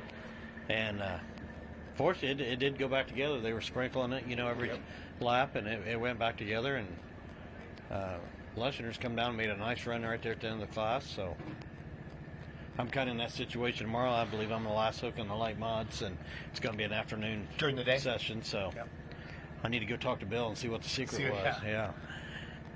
Yeah, slip up a 20 and say, Bill, how'd you do it? How'd you do that?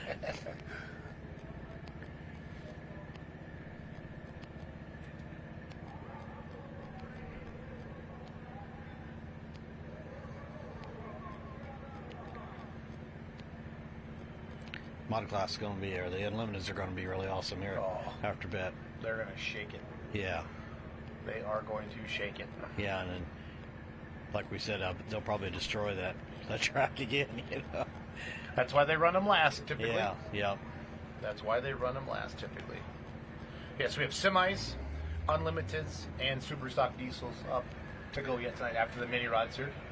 Now, I think with the Unlimiteds tonight, something will be interesting to watch is there's a lot of different power levels in the Unlimited, and it'll be interesting whether this track can hold that power tonight. Yep. That'll be a kind of an interesting theme to it, if it can hold it, or if they'll, basically blow tires off of them. So I think this is kind of an anybody's game tonight in this Unlimited class. I agree.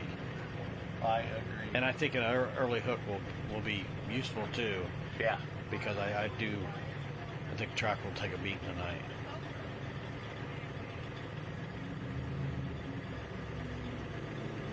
We can shout out. Kind of miss our old buddy Billy Beers this year. Yeah, no, we're kind of weird to go. Yeah, he's Joe said he's trying to be out by Bowling Green. Yeah, he's been really busy with work and waiting on parts. And well, if you're listening, Billy, watching Billy, we miss you, you, man. Yeah, you're a lot of fun. So. He makes the whole mood lighter. What do you?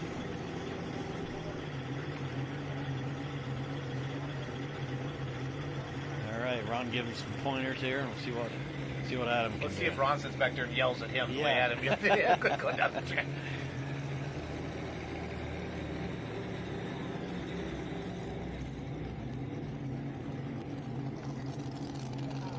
I'm going to say he's going to try to go left. Yep.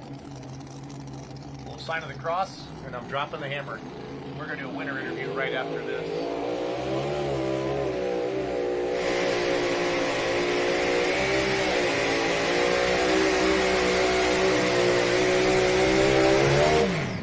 Get there. Nope.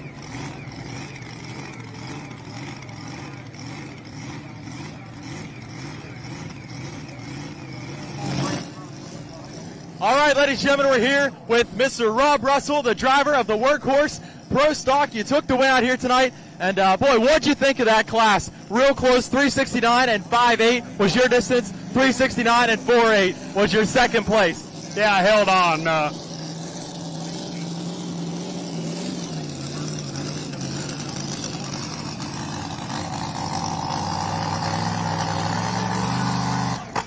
When I made the run, I knew it was a really good pass. I knew it'd take a really good pass to beat it, but every tractor in that class has the capabilities. And Brad driving Peter Norton's tractor, a good friend of mine, we work on setups together. They're a lot alike, and you come real close. I tell him, thanks for backing off.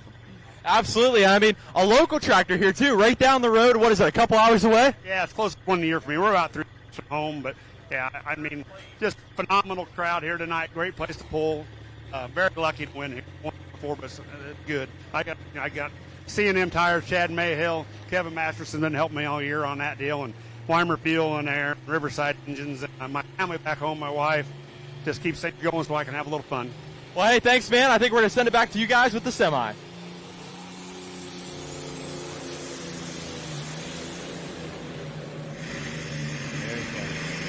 Get that one wound up.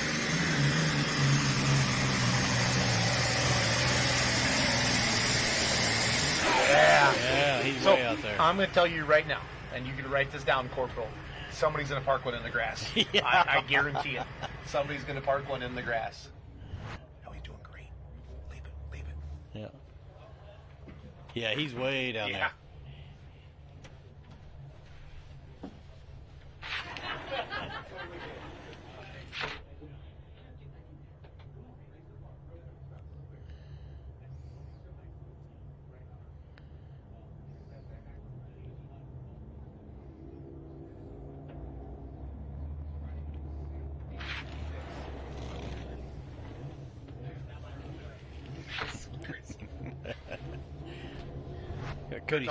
I went in the other room to see. They're talking about resetting it. So yeah, I think they're going to have to. Holy cow, Ned! Get in here. Look who it Ned, is. Get in here. Ned, I'm giving my chair up to Ned Wallitzer. Yes, I am. Ned, get in here. Come sit down.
Cody.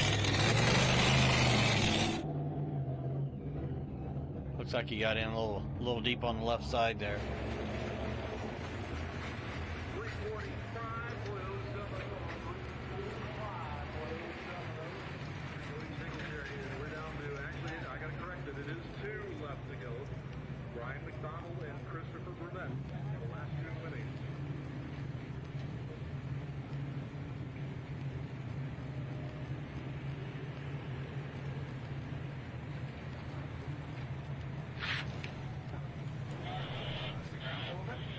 Like they're putting some blocks in the sled on the semi side. A beautiful sunset out there tonight. Oh, it's beautiful. This whole place is awesome. This whole place is awesome.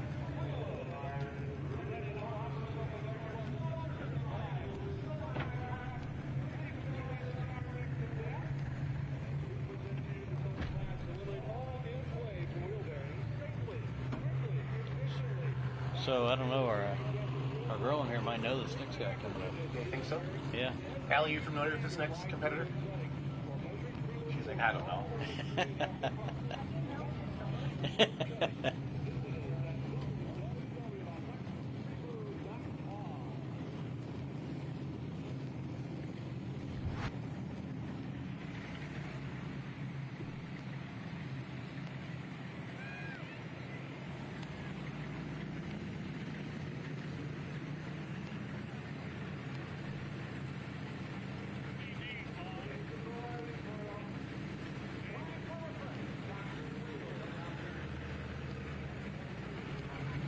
there's your leaderboard for your mini rods, Les.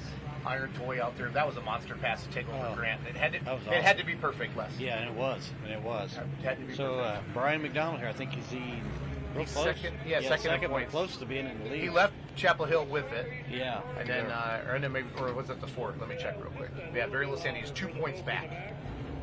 Really been battling out with Grant, funny little farmall, your top three. Adam Kessler been sneaking in there too. Pretty Wicked's in the top 5 in points as well tonight. It's been pretty awesome. And I personally, we're good friends with Brian. Yeah. He's had a lot of the ideas that we've implemented, especially in this mini class Brian's been part of. So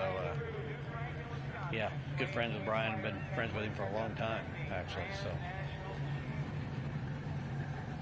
they did reset the semis. Yeah, I knew that. I think they might have put 2 blocks. I didn't want him to because I wanted to see Ryan because this next. I looked at the list. I'm like, oh yeah, leave it alone. Well, this guy right here is probably why they reset it. Yeah, it tends to run pretty good.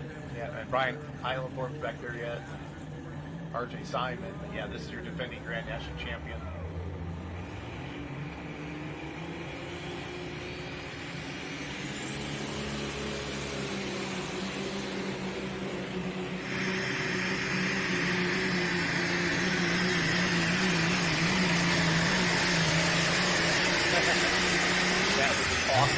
If that crowd doesn't go wild out there at Corporal right now, I don't know what we need to do. Probably a good thing you put some blocks in it. No, the very first Grand National poll I went to, I parked beside Ryan, and he came over and talked to me like we've been friends for years, and give me some pointers, and just super guy. Yeah, the nicest guy. He's out of Wisconsin. Great guy. Yeah.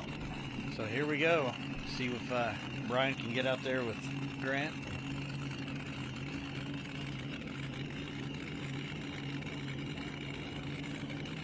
He did take that pass, Les, so we are underway.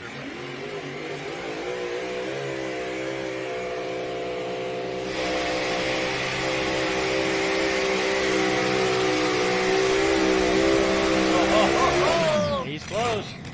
Going to be close. He was one to go left. It was fighting him right. You can kind of tell. I don't know if he's on a break or not. But he had the wheels turned, trying to keep it over there.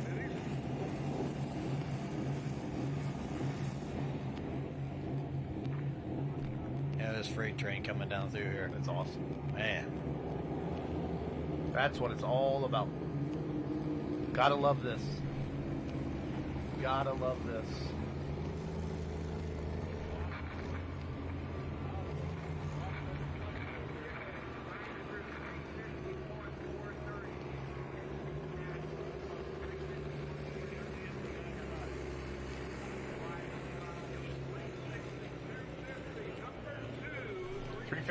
.43, so that will set the mark to beat. I think that's a good study. There's a 370 out there. I think so. Telling you. Yeah. 362, second place. Second place. So great Adam was 364. Yeah, right? great run, and he was kind of fighting it too. So.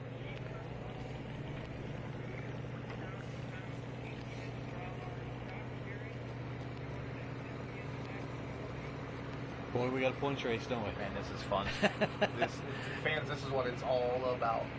We have got a points race in mini rod class. Yeah. So he picked up a point right there on Grant.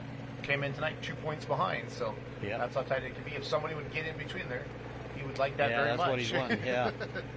How many we got left over there? I think just Chris Burnett. If he's still. My brother's not here, so. Okay. Kester went. Cody Single Carry, Carolina Night True. Yeah, they already went. So okay, so yeah, maybe it's just maybe just Burnett. Yeah. Chris, that might be it. Let's see what slides parked over there. Boy, look at that sunset. Isn't that beautiful? That is what a beautiful place here.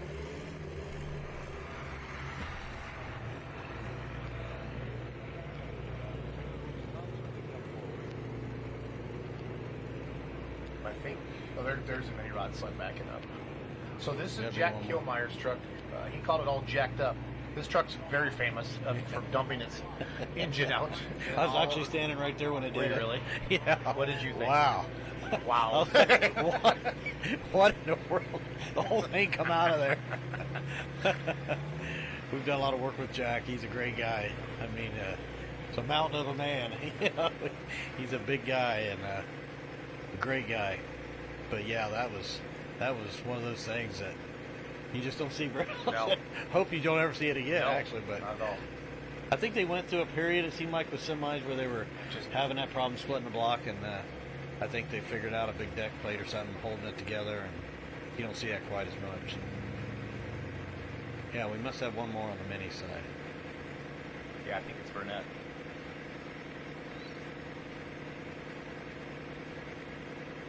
So Andy's your brother. Yeah. Brad's your cousin. Yeah. I figured out the Corporal family tree. Yeah. Ralph So- and Banters. It was me, and then about 9-10 months later come along Brad. Another 9 or 10 months, then my brother, and then Brad's got a brother, Chris, and he's a couple years younger yet. Nice. Craig Braun, everybody, the executioner out of New Hampton, Minnesota. He's a former limited pro stock puller. He had the Hampton Hooker, if you remember back in the day. Oh, yeah. Probably 5 years or so ago. Sold that and said, I want to get me a semi-truck. Look, he's going to pull forward and try it again. This thing runs. We had a big turbo pop-up at Hutchinson, and I haven't seen him out since then. So the Power Pole Nationals Friday night back there, Ricky Rose and Julie Rose are the promoters up there. Ricky's tractor, Jeff driving today, got the win in the mod class this afternoon with that first hook. I think went 321. Yeah, they did. Everybody has the opportunity to go first, last, whatever, and they did an excellent job going first today because it was one of those tracks, and Jeff made a really nice run down there and got the win, and I was thrilled for him. He was one of those crazy guys too, take motors on and off, and so they work hard at it. I was glad to see him get a win today.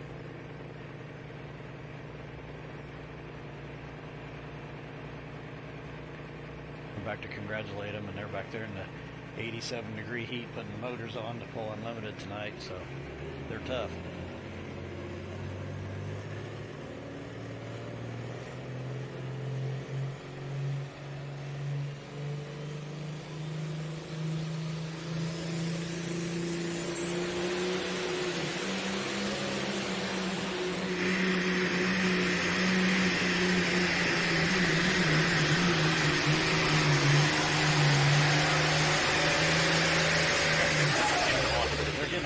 They're picking the front end up, aren't they? Now, they don't have rear brakes in these like we do, right, on our tractors? No, I don't believe so. It's just if they steer them and hold like that, right? Hope they're pointed in the right direction. I don't know how you would show all that down. The executioner.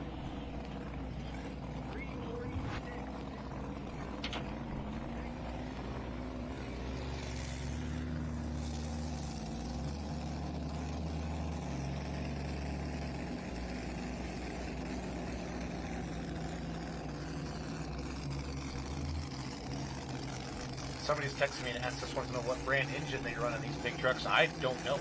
I honestly don't know. I don't know if there is one brand that they run over another. I think everybody's kind of got their own thing. I'm not real sure. Yeah, what I'll do is I'll find a semi-truck puller to come in tomorrow with me during the day when they're not hooking.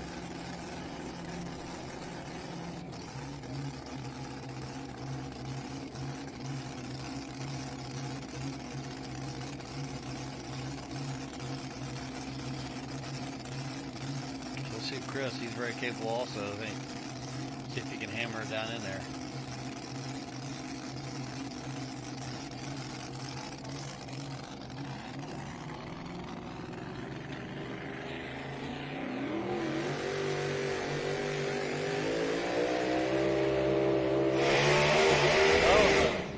Oh boy. The way that the front end picked up there, I thought we were on a tear. Yeah, I did too. Just Just come unhooked. That's unfortunate. It was looking pretty good there at first. Yes, it was. Very temperamental. Yeah, somebody just texted me back big ones. Somebody else. I love the fact that people text us during the live stream. We've been doing a lot of questions and stuff like that. Yeah. Throughout the day, it's been fun.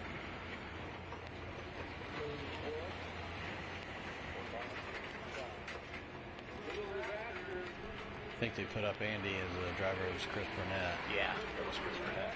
Again, that's what they had on our sheets, but there we go. Somebody texted me and it says Cat and Cummins mainly Cat, Okay.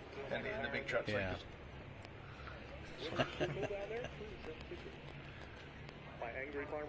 But not a good night for the Gouza team, and normally this doesn't happen to these guys. Yeah, this is a rough night for them. But that's Poland, and that's how it goes. Andy is not here. Andy's not here. I think that was the end of our minis, guys. Yeah.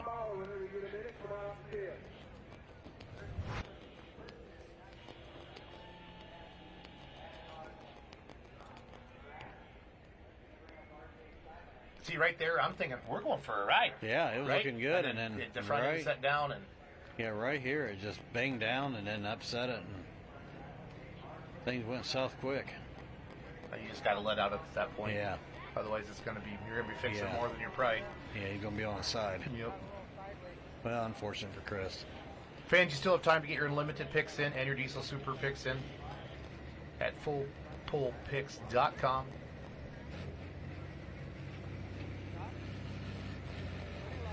Wow. You don't realize how violent it is until you see it in slow motion, and that's where you're saying, just stop. Yeah, just stop. Yeah, just stop. Yeah, here Doug's rewinding that back again. You can really see it.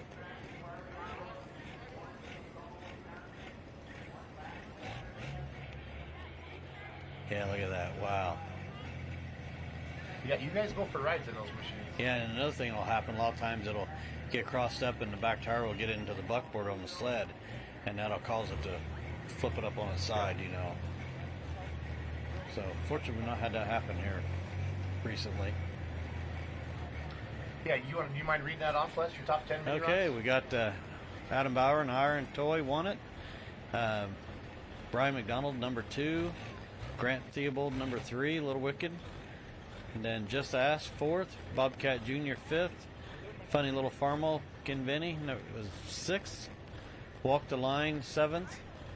Renee Theobald, Pretty Wicked, was 8th. Pyzik with the Aftermath, 9th. And Cody Singletary in there with the Carolina Night Train. Good class.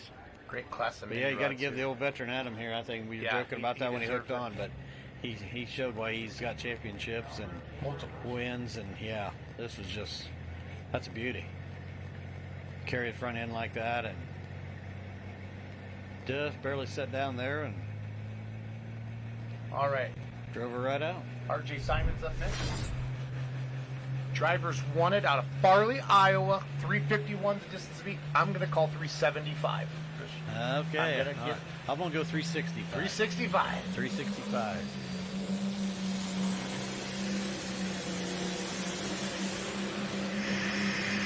He's coming.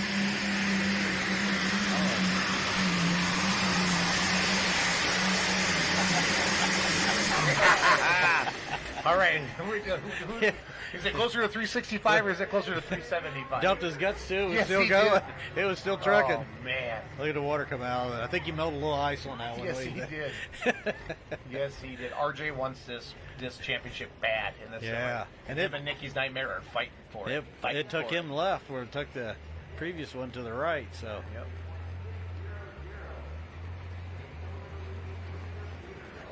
Yeah, it was hooked hard.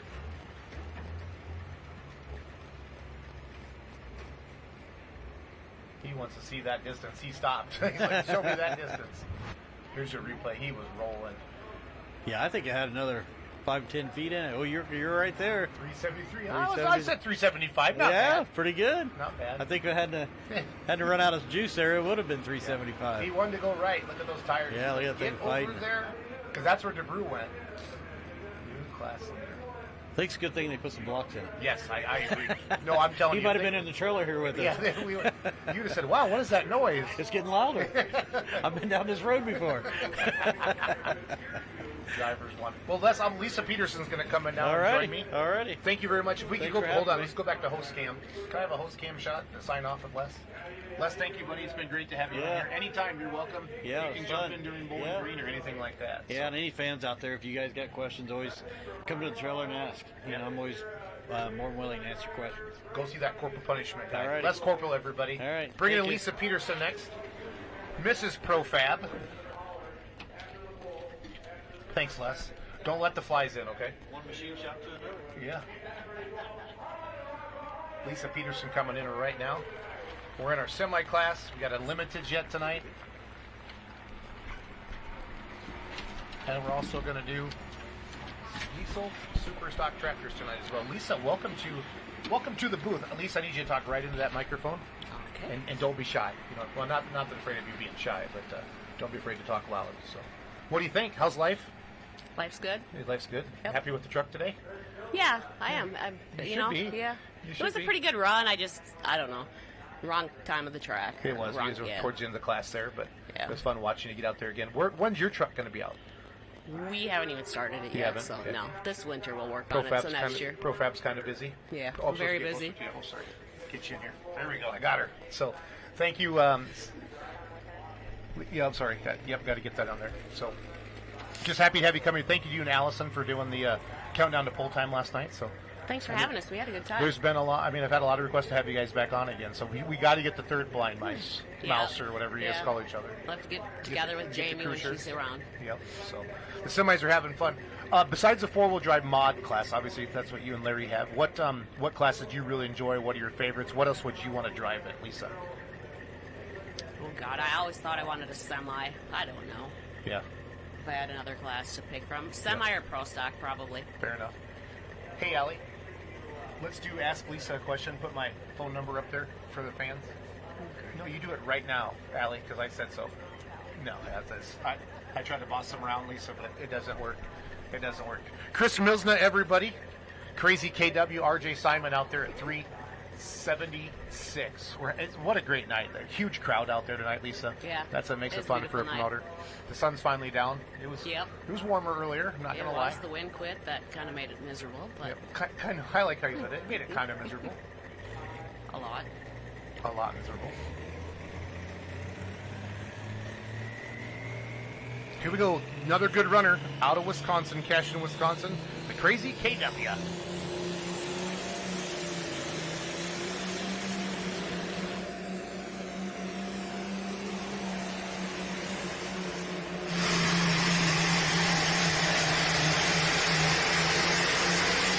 Maybe out there at least looks like in that 350 range would be my guess.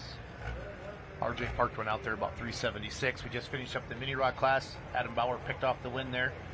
364. Adam needed that. He did. That's two out of the last three, I think, are his now. Or he got one in the unlimited On the class. unlimited, yeah. He did actually say that. In the mini class, they've been fighting it, to get it going. So. Yeah, they struggled this year, so they needed that little boost for them. Yep, it's good for the soul. Good for the soul.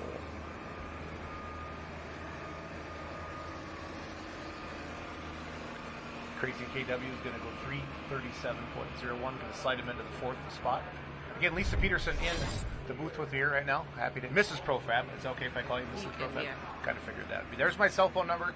If you want to ask Lisa any question, and if they're really bad, I just won't read them. That's how it works. Because I know how some of you guys are out there. I'm just being honest. But great to have Lisa in the booth with us here. We have semis left. We got super stock diesels, and then what else do we have left yet? Unlimiteds. They're gonna feel them everywhere. Great crowd here on a Friday night. Nice to have not any rain at all in the forecast, Lisa. Right. So where are you and Mr. Profab going after this? Do we go to Napoleon? When do the four-wheel drives go? We go to Napoleon next Saturday, Okay. and then we stay out for Bowling Green, Okay. Ohio. So that's the big run that you guys were talking about. Like you stay out for basically 10 days. Yep. Yep. Good deal. Yeah, it doesn't pay to go home, all the way back home, turn around and come back, so we just stay. Make a week of it. No, fair enough. A little I love relaxation. I love this overhead shot, showing the crowd, all the tracks. Pretty cool. How many years you and Larry been coming here? Like all of them? Are you gonna say that or? I think we missed the first year, but we've been here, I think, almost every. I think we missed the first year that they had it, and I think we missed another year, but we've been Okay. here every year. Awesome. So That makes great it fun. place. Yeah, it Great is. place to pull. And then I feel like you guys always have kind of your same parking spots, your same little party areas afterwards that make it fun. So it's a good time for everybody. Yeah. Yeah, and our group is good. Like we always park together, and we get a generator, and we all hook up. Yep. Share the price of the generator, so we're not having to run our own generator the whole time. So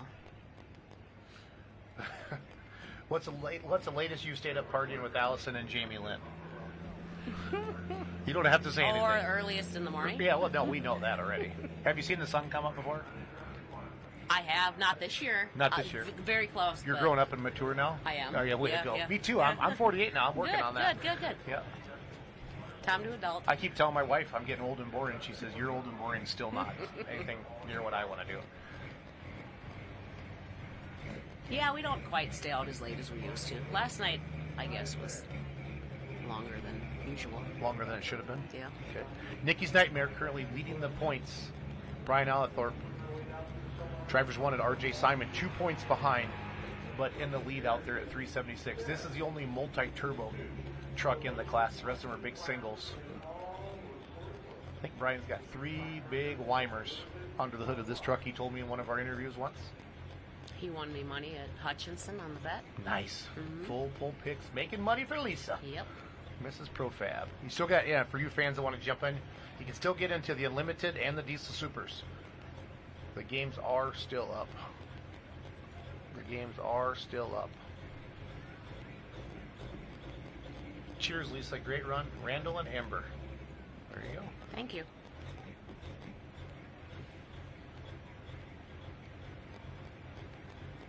You guys pull tomorrow afternoon or tomorrow night? Tomorrow night. Tomorrow night. Early hook. You're in the big show. Brian Allithorpe, everybody. Bridgeport, Vermont. Nikki's Nightmare currently leading the points.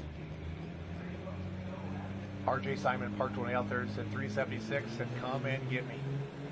And that's about what Brian's about to do.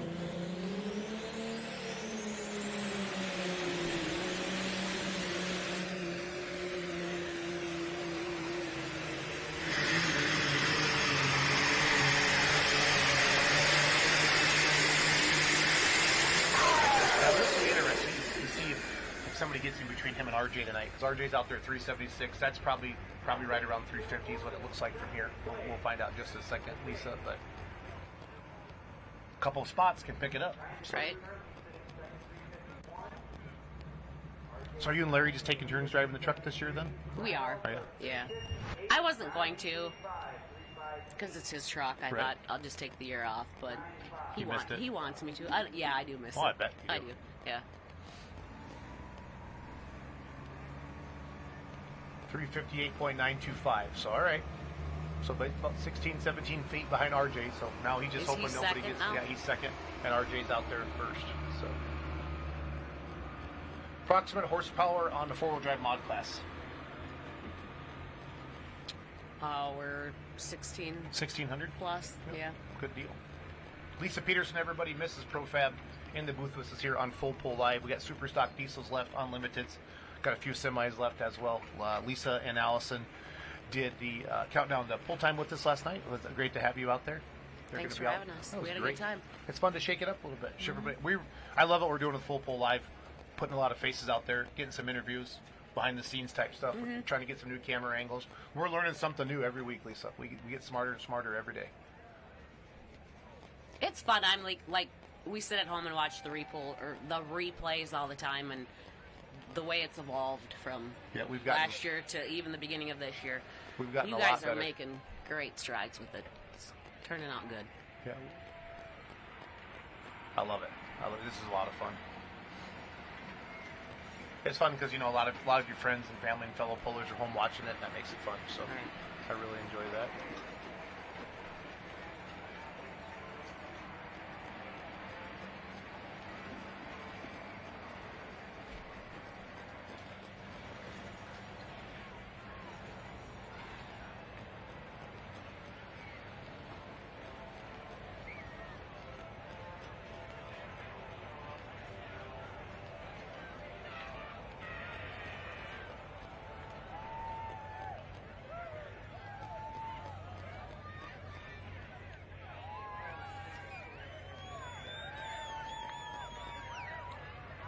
Somebody says, was today the first time you drove the new truck? No. No, it was not. Where did you drive it at before? Where did I drive it? I drove it at Benson, North Carolina, and Farley, Iowa. Nice. So, kind of a sad story, but we didn't realize we pulled Benson, North Carolina, Farley, Iowa, and Toma. And it wasn't until after Toma that we realized that our motor was down on 7 cylinders. Okay. So that's a disadvantage. Yeah. Yep. I did the math on that, Lisa. Yeah, we had a very bad number draws also in the beginning, But once we got the heads back and the motor back together, it sure was a different sounding motor. So down here with Colin. Now, Colin, we've checked out the track here. I saw you guys down here with all your pit crew members checking out the track, determining that right line. What are you thinking as far as the track goes tonight, and what are some things you're going to try to take the win out of? Well, I think everybody here at Rockwell has done a great job at the track. It's definitely going all the way front and not mess around too long in the hole, get after it and get going. And yeah, I'm excited. I love tracks like this, and we love coming here. So we're excited to get out here tonight and see how it goes. So have you made any major changes coming into this event? No, we're just trying to keep everything living. We're happy with the way the tractor's performing. Just need to get some longevity out of it and keep making laps. So we'll see how it goes tonight. Yeah, a lot of tough competition in the class, but of course you could definitely come out with moving forward here. Thank you very much. All right, Lisa, I got a question for you here. Waiting for my phone to load. It says, do you think that bump in the track affected anything on your run today? When I didn't have the chain tied, is that what they're asking? I'm not sure. He said, do you think that bump in the track affected anything on your run?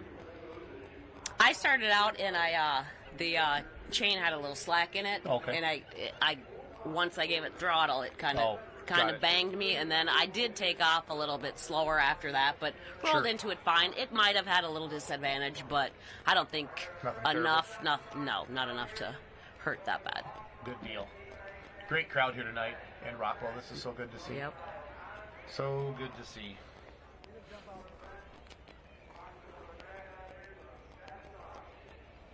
Great weather this weekend, though. It is. Yeah, it's so nice not to have a chance of rain. Right. I mean, the high 80s isn't terrible. When you get in the high 90s and 100s, that's no fun. And the humidity wasn't bad today, so I mean, it was kind of brutal out there on the track, but I've had worse. Yep. It's been hotter. Been there, done that. Mm-hmm.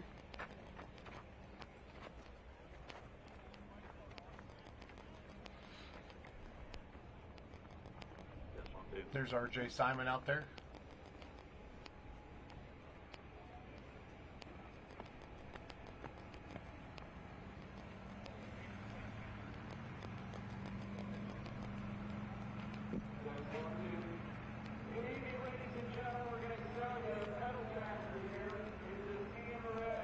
So the semi-class must be done then. I thought Bad Dog was coming back. But I see RJ out there, and I think they're doing their 50-50 raffle right now. There's 3 left? Huh. Well, that's weird. What broke? What broke? Oh, a truck broke. Oh, okay. Yeah, so they're trying to get that back there. So it looks like they're doing the 50-50 raffle and the pedal tractor raffle. They do a nice little fundraiser. So, great crowd. Lisa, how did you get started in pulling? Was it that Larry guy, or was it before Larry? It was before Larry. My cousin had a diesel super stock. Really? Yeah. Cool. So that kind of got me started into it. We would go watch the local pulls that he was at. He ran NTPA with it. Nice. So him and a guy from home shared the tractor. That's so awesome. That's kind of how I met everybody. And do you remember your first time driving the four-wheeler then? Larry always had four-wheel drive, right? Yeah, I do. Yeah, was it? You're laughing. Was it good? No. No, let's talk about it, Lisa. We got time. Treat this like therapy. Come on into the Full Pull Live therapy booth, Lisa. Tell me your feelings. I wasn't actually in the pull. They just had me run exhibition, Like an exhibition? at the end of the class. And I didn't know what I was doing, and I had his fire suit, his helmet, his gloves, everything on, and I got down the track, and I think had I been in the actual class, I would have finished 4th, I think.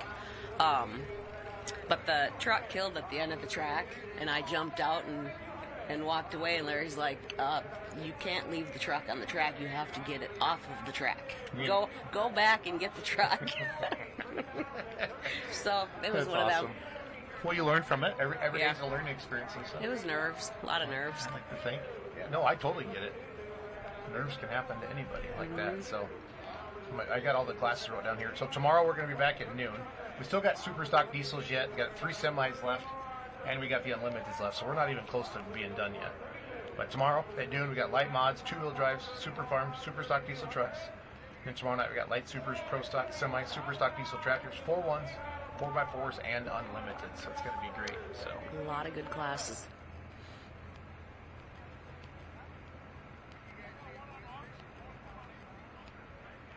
So Napoleon, Bowling Green, is that it then for the 4-wheelers? We have Waseon, Ohio. Okay. Labor Day weekend. Good deal. That's our last points hook.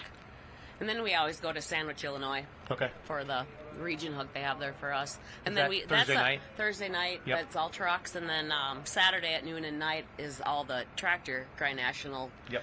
Super farm, they're super stock diesel, pro stock. pro stock, and mod, right?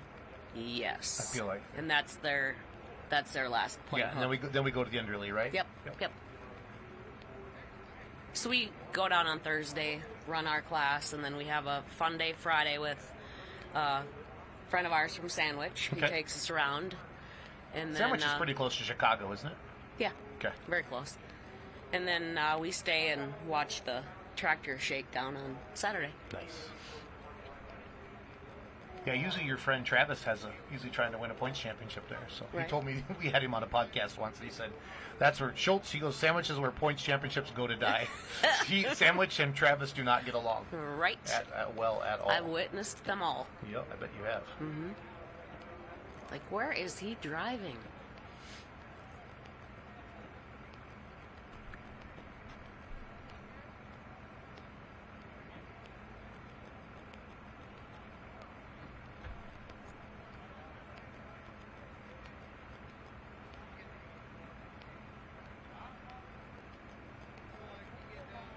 So we think the semis are done. Okay. Well, let's put up let's put up a semi leaderboard then. So drivers wanted. RJ is going to go 373, take the win. He picked up a point on Nikki's Nightmare. Should be a 1 point difference now between 1 and 2. Ryan DeBrook, defending Grand National Champion, is going to go 351. Mr. Braun and the Executioner, 346. And then Chris Mills and the Crazy KW is going to go 337. So they reset the sled, and I don't think those other... They couldn't There come is back. 3 more to go. Okay. There is? All right, so it's okay. That's fine. It is. I ain't mad. It is what it is. I just need to know. Live TV. Yeah, it's great. Live TV is great. Get all these people. Lisa, you're supposed to square these guys away. You think you'd come in here, they get it together. a little Right? bit. You would think so. Question for Lisa. Here we go. If she could make one pass in any other class, which would it be, and specifically which vehicle? Ooh. Oh, that's tough. Dum dum dum.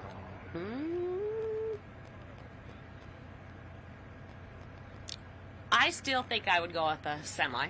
Okay. And probably either Driver's Wanted or Nikki's Nightmare. Ooh, I think those are 2 good choices. Just because. Just yeah. because they just Yeah, want 1 and 2 you're right, here. Yep. So they just want 1 and 2 here.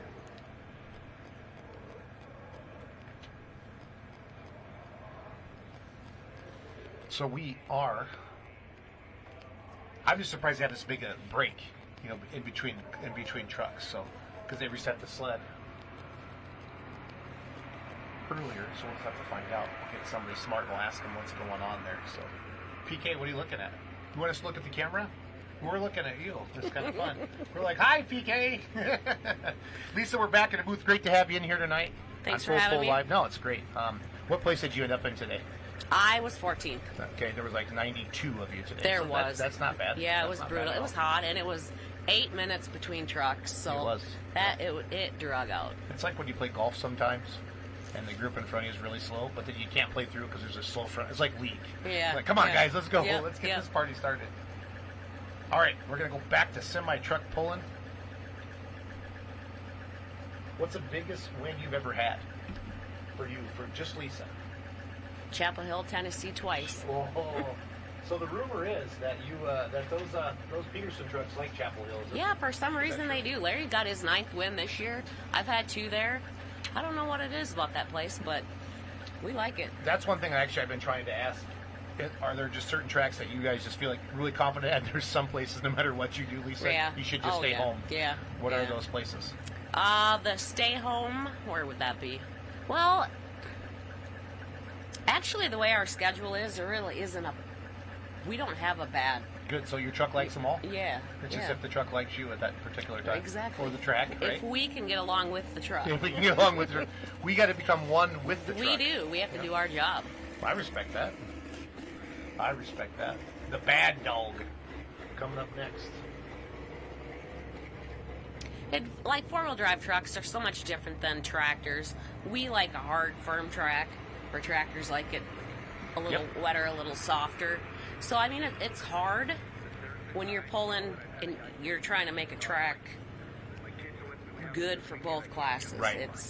You're going to have either one is going to like it and the other's not. Yep. So, you just have to, I mean, everybody's pulling on it, you just have to learn how to get down. Well, it's like, yeah, everybody pulls on the same track, everybody plays on the same golf course, whatever, you know.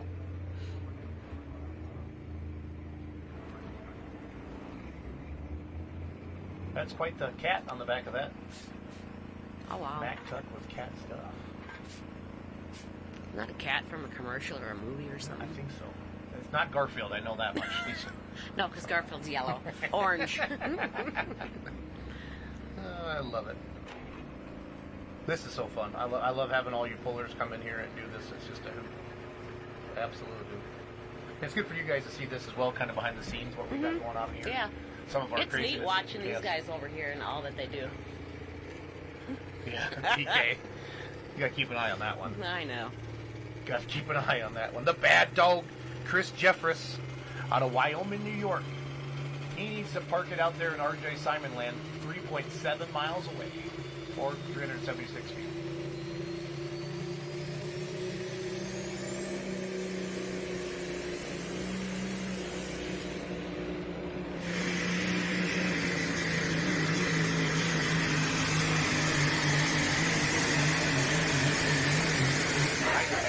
Scratching for it. Nice pass. Yep, digging and scratching.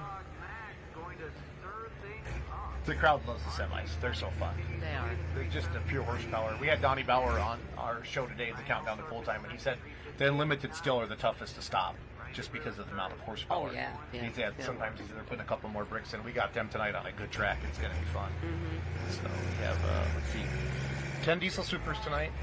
I think we have 8 Unlimiteds, 18 hooks. We've got about 20 more hooks to go down the track here. In Rockwell, Iowa, Session 3.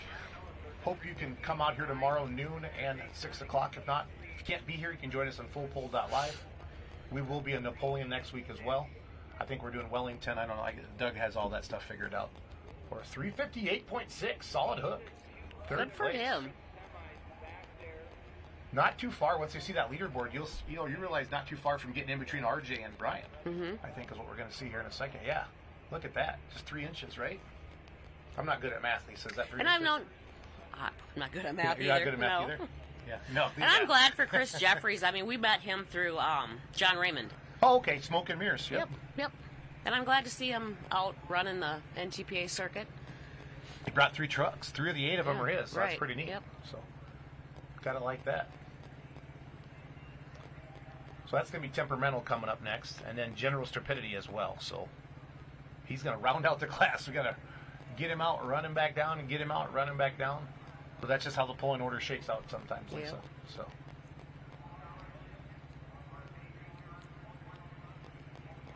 Any Grand National pulls that used to be Grand National pulls that aren't anymore that you miss, or maybe an event that's not on the circuit anymore, that are just some good venues you like to go into, you and Larry and the team?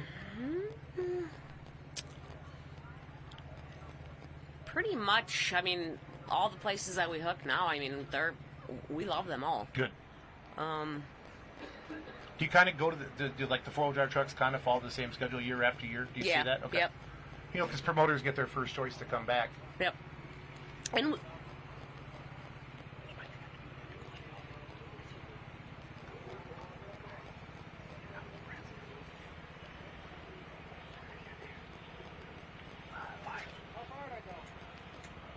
third. 258 or 358.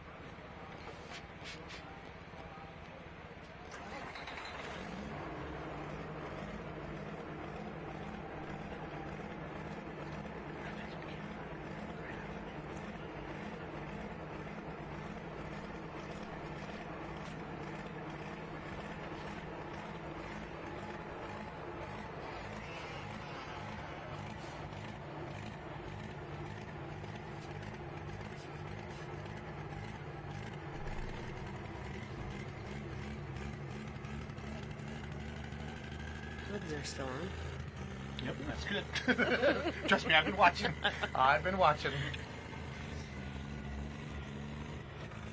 Chris Dreffer's coming up now. Temperamental. We saw this truck make the first pass in the class, Lisa. Chris Jeffress, Temperamental, made the first hook in the class.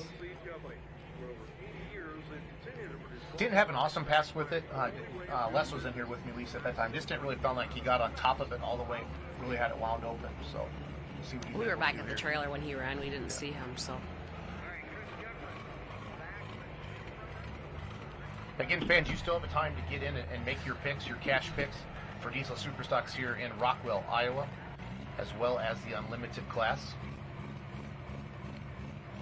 RJ Simon, 2 points behind Nikki's Nightmare as of right now, but for sure he's going to pick up at least 1 point tonight. But RJ's hoping that a couple of Chris Jeffers trucks will get in between them. Again, Diesel Supers, get on there. You pick 2 competitors that you think will finish in the top 3.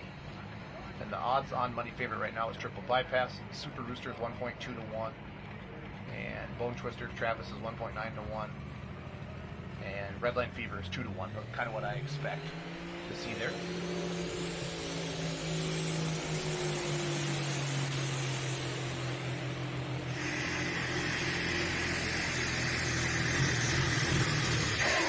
Ooh, had a big load on it.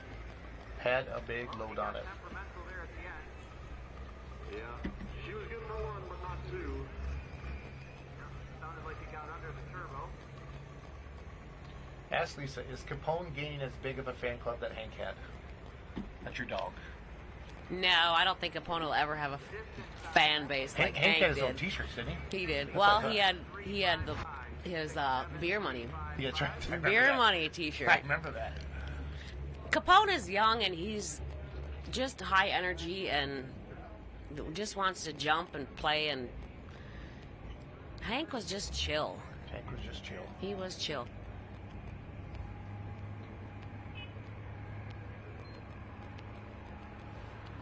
Drivers wanted RJ Simon continues to lead at 373.6. Nikki's Nightmare 358. Bad Dog 358.6. Playing with Fire 351. Executioner 346. Your top 5. As we welcome our first Diesel Superstock on the track, Scott Frankie, Palmer, Iowa. Chance Encounter, beautiful tractor, 1456 sheet metal on there. They just got this running about a week ago. First time out here with the NTPA Grand National. Awesome to see 10 Diesel Supers in the class. That's not normally a number we see. Right. So. Yeah. This class is tough. I mean, they struggle. Probably work probably the hardest of all the classes. Yep. I mean, it's a every week tear down.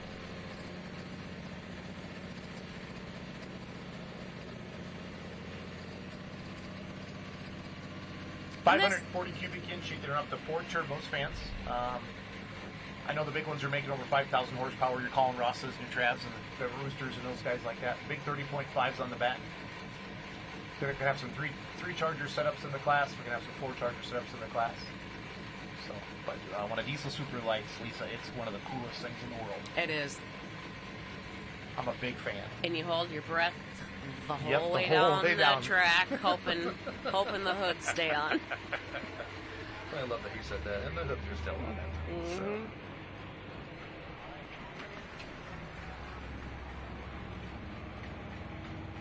This class, these are like my closest friends in this class. When I first started going with Larry on the NTPA, this is who we ran with, and every weekend we were with them, locking loads in Esden, and travel together and stay each other's places on the weekends. And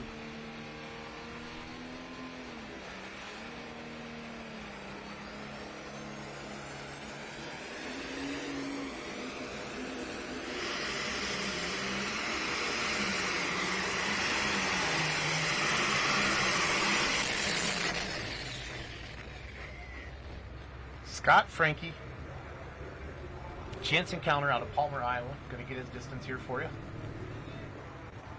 That's a tractor used to be owned by Adam Vasty, and I think Scott owned it together. I remember when they built Does that. Adam not pull anymore? He does not. He has got like 17 kids, and they're all in sports. Mhm. So he's super dad right now. Good hook here. Picked up the front end. Carried it nice. 309.965. Yeah, not a bad hook. You said it's just got together? Yep. Yeah. Give him credit for that. Heck yeah. Hoods are on. Bring it here. The hoods are on. I'm gonna actually make a T-shirt. I own a diesel Super, and the hoods are still on. So, Esden Lane, Dayton, Minnesota, the king of smoke, coming up next. He's had some struggles this year. Yeah, Every run, he's third had some points. issues. Broke Pistons at Chapel Hill. Yep. And then Fort, water line came off. Yep. Got hot, so he's back though. Currently coming in third in points. It's been a while since we've seen Redline Fever in that top 5 in points. It's good for the class. Clearly a fan favorite. Whenever we post a picture or video on the NTPA Facebook page or the Full Pull Facebook page of Redline Fever, at least it's super popular. Yep. So make sure you put us on your Snapchat. Sitting here in Full Pull Live, okay? You got to show the room, stuff like that. Like right now? Yeah, make like a little video. Show them with the microphone and stuff, Lisa. You're a big deal. You're a bigger deal than normal tonight, Lisa. Here we go. Chris Jeffress, General Stupidity. The last truck in the class.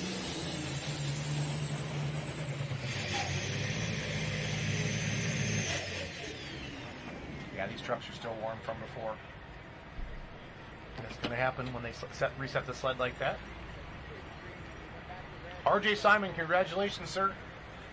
You got the Friday night Session 3 win here in Rockwell, Iowa.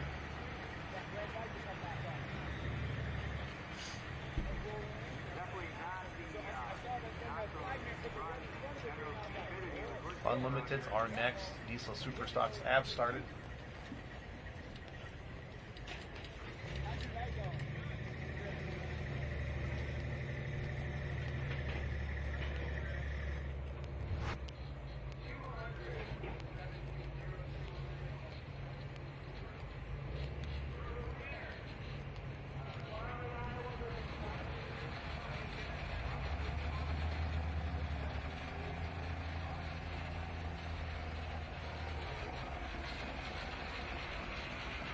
General Stupidity goes 200.72. Chris Jeffress. I got to talk to him and find out why he named all his trucks the way he did. So I think there's a message behind somebody. I think so. Congratulations to Mr. Simon. Drivers won at 373.6. Nikki's Nightmare, Brian Eilethorpe picked up a point. Their point race is down to 1 now. Bad Dog, 358.6. Playing with Fire, 351. Bronze Executioner, 346. Milsna, 337. And Chris's last two trucks, 267 and 200. So Redline Fever. Oh, got a drive. Here is your winner replay. Did you get to see this earlier, Lisa? Yep. This is a monster pass.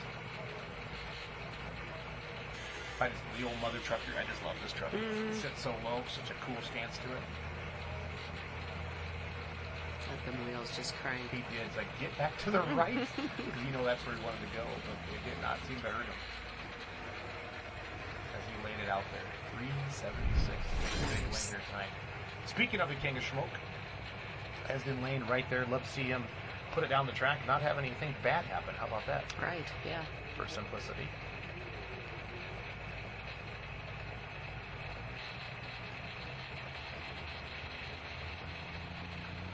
So if you can still get in on the Unlimiteds on fullpullpicks.com, but that's the last cash pick game of the night. We watched Esden Lane, the Redline Fever, 309 is the distance to beat.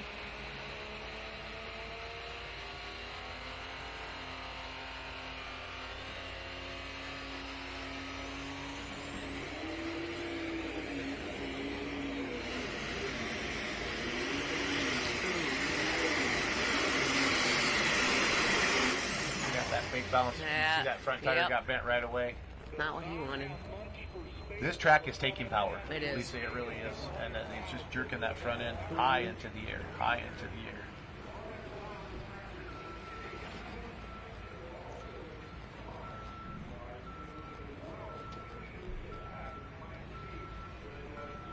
Luckily, that tractor was going straight, so nothing bad happened. No chance for it to tip over or anything silly like that.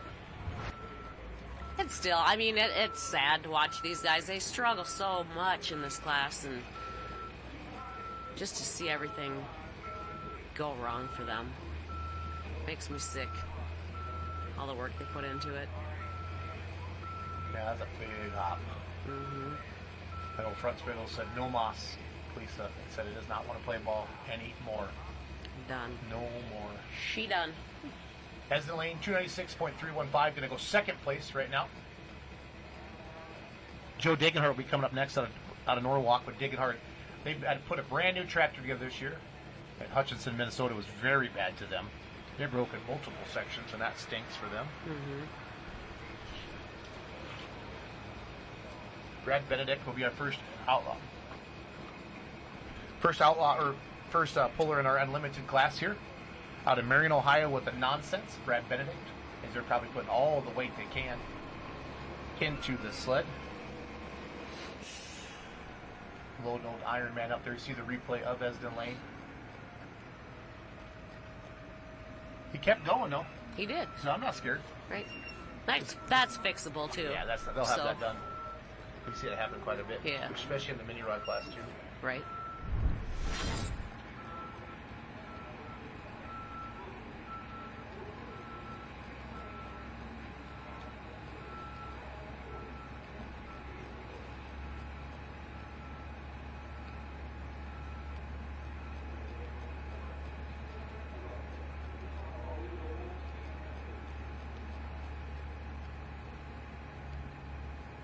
Beautiful look of the National Tractor Pulling Championship sled there. Mm-hmm. All sponsored up there. Beautiful. First year you went to Bowling Green, Lisa? Do you remember? I do. Was it fun? Yes, very fun. Very fun. The people make that pull. Mm-hmm. I mean, it is the people's pull. That's probably where I met 75% of the pullers. Was that my first year at Bowling Green? 75% of the pullers that are now my great friends. Right. Absolutely. No, your pulling family becomes some of your best friends. Yep. You guys do stuff in the winter and the off season. Go to Key West. You guys hang out, have a good time. We do. So that's what it's all about. Mm-hmm. That's what it's all We work about. with each other almost every single weekend in the summer, so It just makes it sense. gets lonely. You gotta hook up in the wintertime.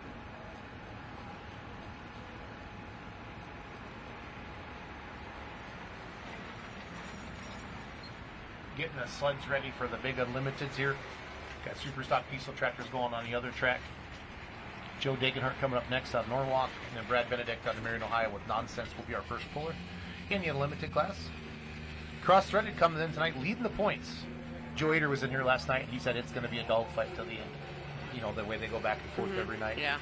Joe's 2 points back. Nonsense, our first competitor's 3 points back. Dave Richardson, 4 summits, 11 points back. So hopefully there'll be a Billy Beer sighting at Bowling Green. Bowling is what Green. we're hoping for. That's what Joe Good. told me last Good night. deal. Billy makes life more fun. Oh boy. Yep, he's like an Oreo with like all kinds of stuff in it, that guy. Just never know what you're going to get. He is a unique individual. Yes, he is. Zach Degenhardt out there backing in his brother Joe. Degenhardt, they changed all their sheet, had that 7220 sheet metal on it for years, the Degenhardt, and basically built a new tractor here with the 88 series sheet metal. And just Hutchinson, something broke in the drivetrain and then it started on fire. I just felt so terrible for him. When that happens to a puller, you just want to throw up. You're right.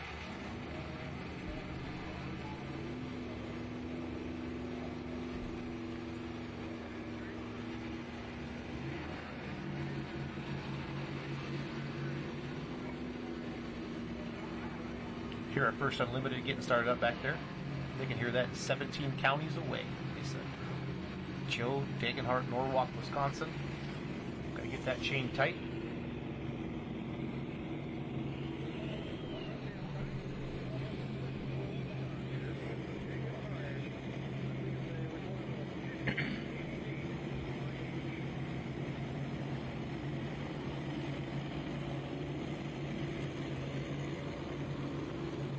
Ten diesel supers tonight, 8 unlimiteds. Before we put a bow on session 3 here in Rockwell. I just want this tractor to keep the hoods on. How about So that? do We're I. going to start, So we're do going I. to start a new trend, Lisa. I want all of them to keep the hoods on. I want them all to make it back to tomorrow night.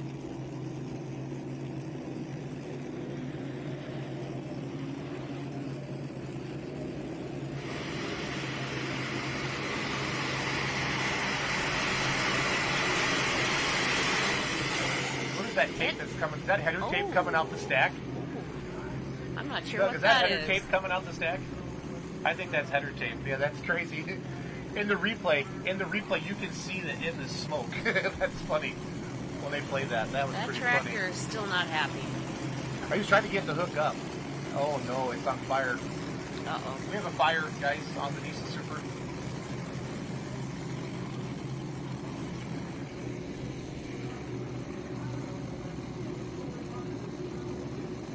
God, it just breaks your heart for them It after is. the work that they've done to get back here. Here we go. Brad Benedict, Marion, Ohio. Nonsense.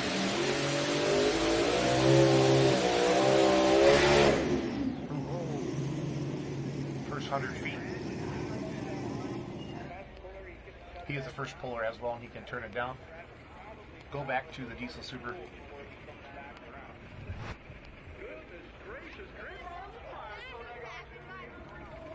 Look at that. That header tape's already coming out of the stack. You can see it in the smoke if you look close. Oh, yeah. Right there. That's the craziest thing I've ever seen.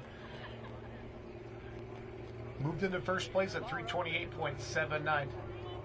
And Unlimited's dropping to last. So we got...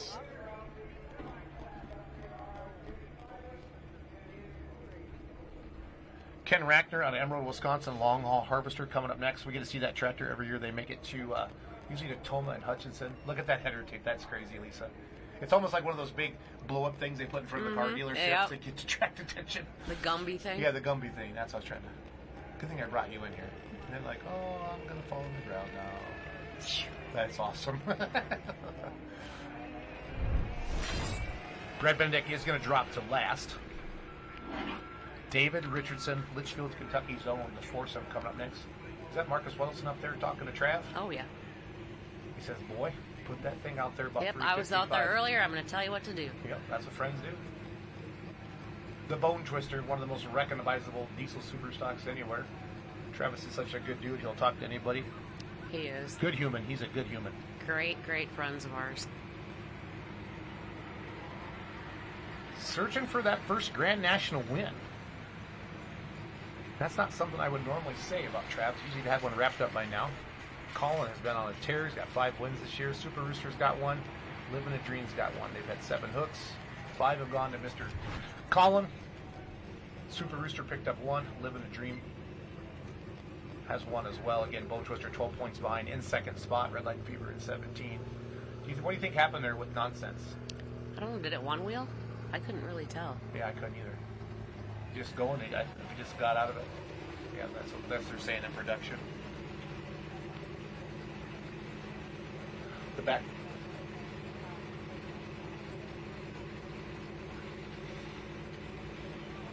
So Rackner must not be here, not pulling. Nope, he must not be. I looked at my list. He must be a scratch.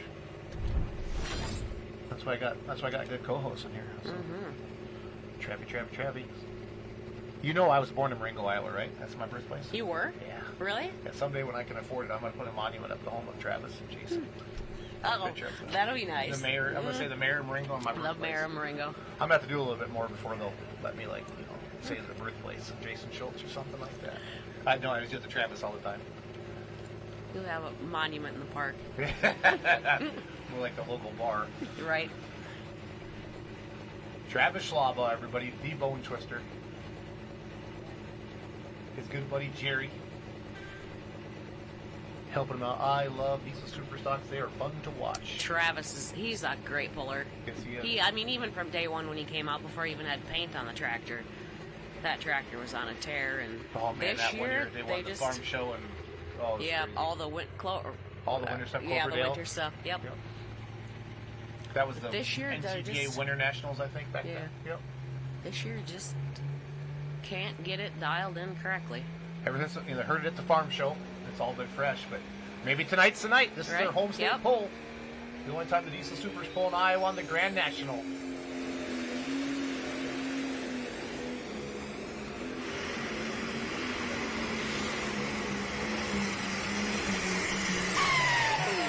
Annual weight box is popping them hard. Holy cow. They are loaded for bear. old Iron Man putting the stomps on them. This class notorious for keeping the pig mat company in business. Great shot there from our anchor. There's that new VIP stand they have down there on the left above those two red trucks. That's been really cool that they added that this year. Look at that crowd, Lisa. Nice. Now we should get that 10 times bigger. Take this. And I bet tomorrow night you're going to have more people crammed in there than tonight. Good. That's what we want. Typically, if you have a good Friday night crowd, you have a greater Saturday night crowd as well. As long as there's no weather. Right, and it looks good for tomorrow. Yep. 318. Going to move Trav into second place. Steve Birch, Lock and Load, Lynn, Indiana is our next Diesel Super. David Richardson, Foursome, Litchfield, Kentucky. Coming up next. These are the loudest things in the world. They are very loud. Powerful. They're Lots awesome. of power.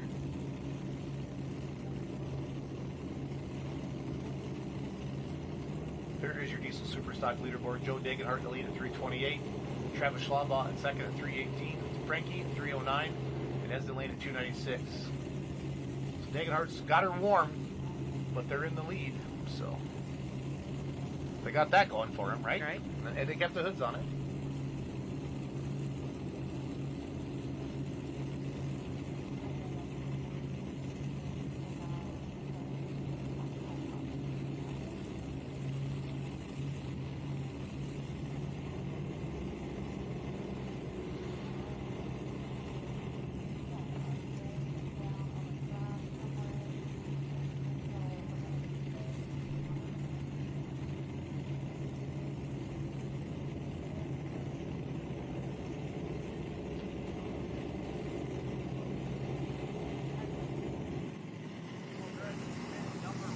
All right, ladies and gentlemen, down here with the winner of the Super Semi class, Mr. R.J. Simon. R.J., you came out, you put at least 10 feet on the leader there. How'd you do it?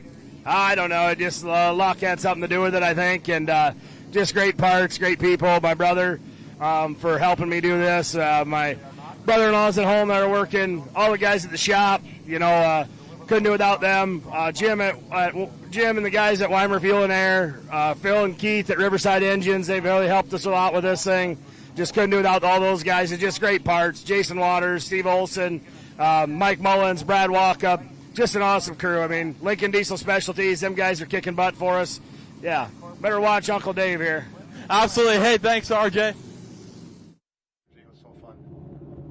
We had the oldest four-wheel drive and the newest four-wheel drive truck in our trailer. I like it.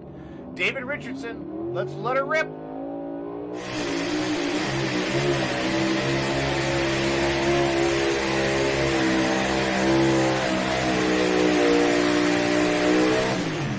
Holy cow, that sled is heavy, Lisa. It is. Holy cow.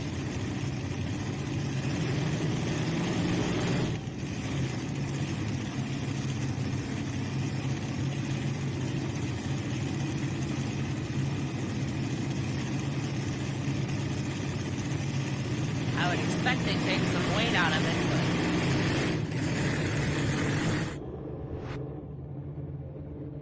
but it's hard to make them come back and do another run. Yeah, because they get so hot. Yeah.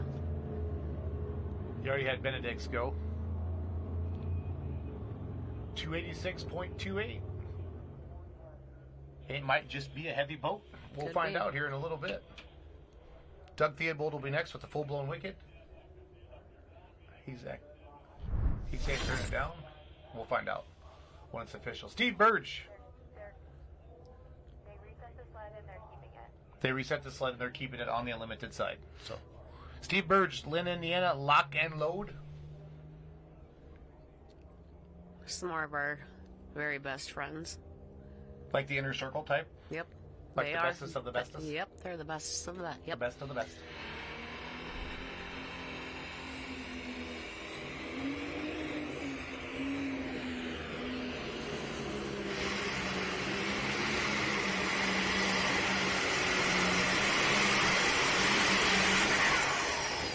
Good straight pass for Steve.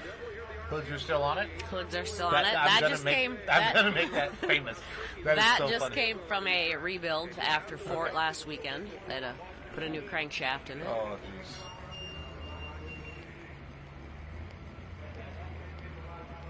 So that was a 5-day turnaround to get back here.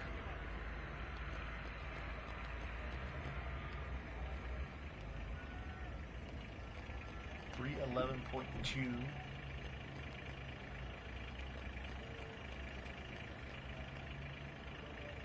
Yeah, both these sleds are tight. I think they were done messing around because they reset the Pro Stocks twice and the semis, and yeah, they're probably like, hey, it's time to get after this. Degenhardt still in the lead at 328. Travis Schlabach 318. Steve Birch 311. Scott Frankie 309. The King of Smoke sitting there in fifth right now at 296. And we start up. There's Grant Theobald, your mini rod points leader, with Little Wicked starting up. Dad's tractor. Full blown Wicked. I said, where did the whole Wicked thing come from that he was in the booth? I guess they had a Wicked, like a Jeep back in it, a Willie's Jeep, and they called it the Wicked Jeep or something, or Wicked Willie's. Wicked Willie? Wicked Willie, because that just stuck. So that mom made it purple and dad had the yellow, and here we go. I just said, looks cool, because nobody else has anything like it. I can always find you guys, I said.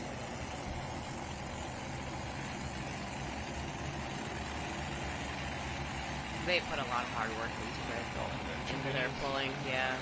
The two-wheeler. Good to see you. Good to see the boys doing so well. That's great for them. Mason's going to be a senior in high school this year. Grant's a sophomore at Purdue, I think, or a junior at Purdue. I saw Keith Theobald, their grandpa, Doug's dad out here with them. He's longtime president of NTPA, I believe. Yeah.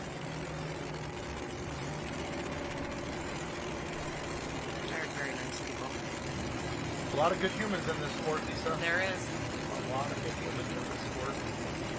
I don't know that there are any bad ones. Here comes Renee.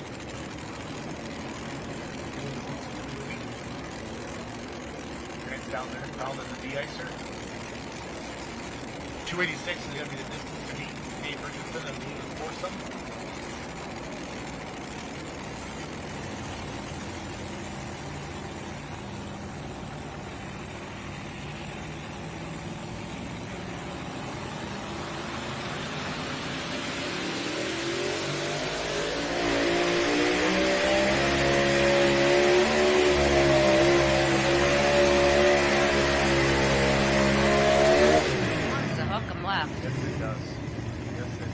Box is tight.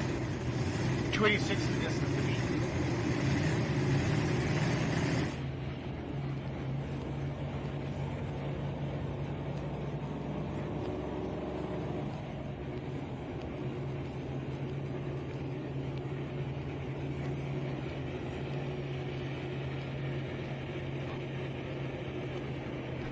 Am I supposed to do this for you? If you don't mind. Is that where you're hinting at me, throwing me a pen? What was it? Open it just a second for in just a second. 298.295. 298 hit. Richardson was about 286 if I remember correctly.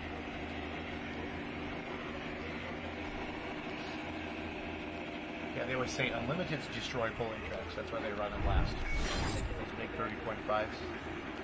Well, triple bypass, 12-point lead on the Bone Twister. Degenhardt out there in the lead at 328. When this thing runs, it is tough to beat. 5 wins this year on the Grand National Circuit. Chet Payne has 1. Living the dream. Brandon Hunt has a win as well.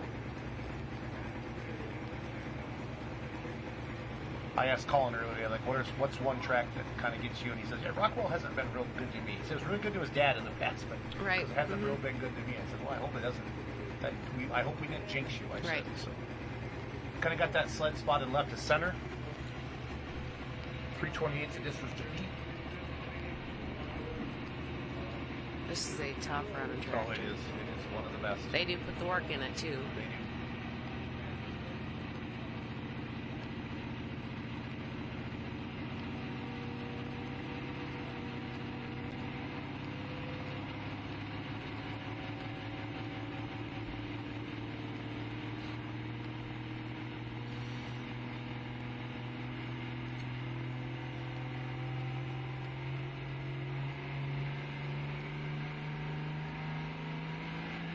3:28's the distance to beat, fans.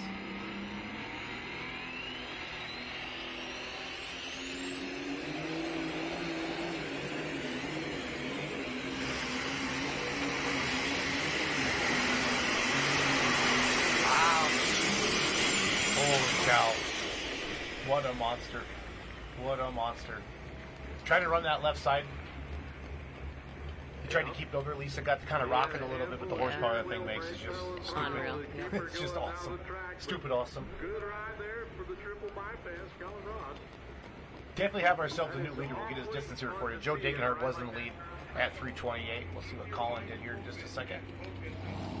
The beautiful triple bypass. Your points leader. They have 3 national championships between him and his dad. Wow. 3:41. Put 13 feet all in second place.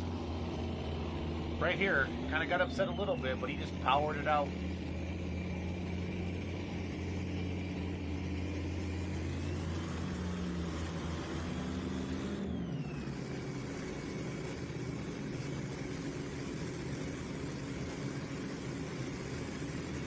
When that box is coming up and hitting him, Lisa, it's really jerking the front of the truck. That's what happened to Edson. Yep.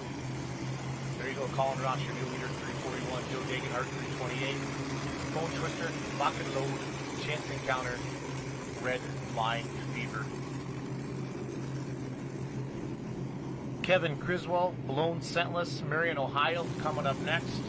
Theobald out there in the lead at 2:98. 8 total unlimited tonight. We've had 2 down the track, 6 more to go. 3 more diesel super stock fans. 10 after 10 here.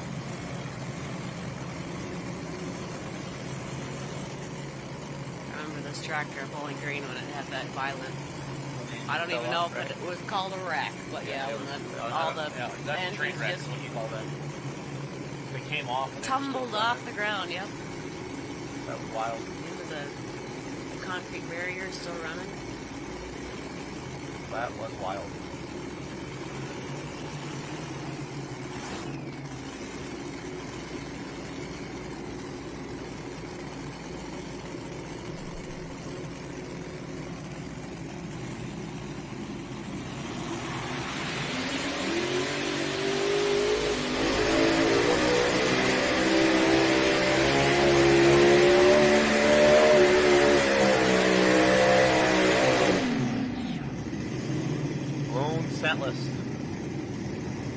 Wow. It's taken all the horsepower, at least it tonight. Is. All of it. Triple screw on hot roof.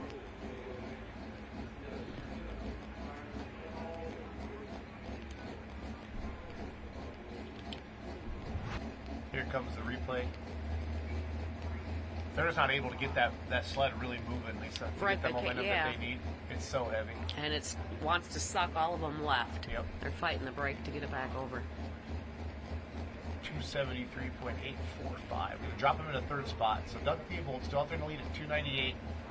Richard Sender in second at 286. Kevin just went 273.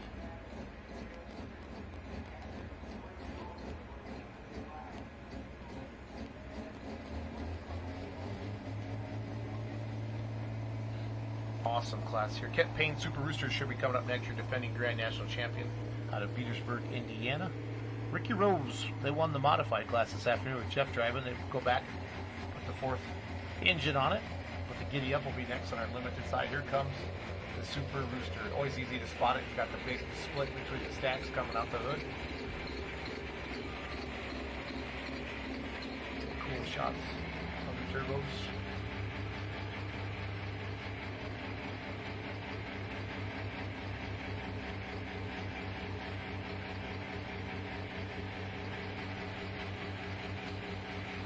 We will be back tomorrow at noon, and then tomorrow night at 6 for actual full time.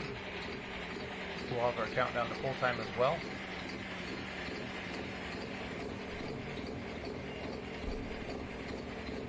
At 4 o'clock tomorrow.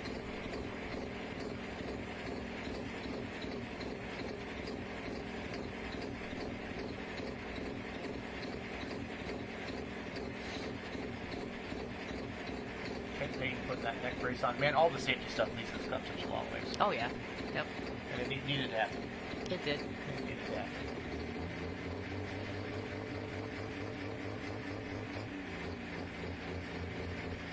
Visor down, chain is tight. Super Rooster gonna take a run at Colin Ross out there at 341. If he can have a smoother pass, Colin's pass was opposite of smooth. If Kent can hang one up there and get rolling, he could take the lead. Very, very capable of running down triple bypass.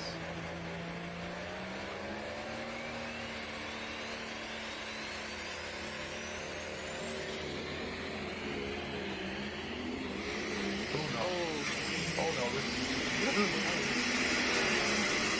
I didn't mean to talk out loud, sorry. At least I love my diesel supers, and he was heading left in a hurry. That killed him right there. I think he was thinking of cross-tracking it, and we saw Brett Meyer try to do that in loud and heavy in the Pro Stock, but when it goes too far too quick, then there's nothing. You can't bring it back. Well, you can, but you lose all the momentum. It's all over. So right here we're looking good. Right tires do some good dirt, and that thing went straight flat. Holy cow! And then the front end starts going up and down. It was all of our momentum. He didn't need that.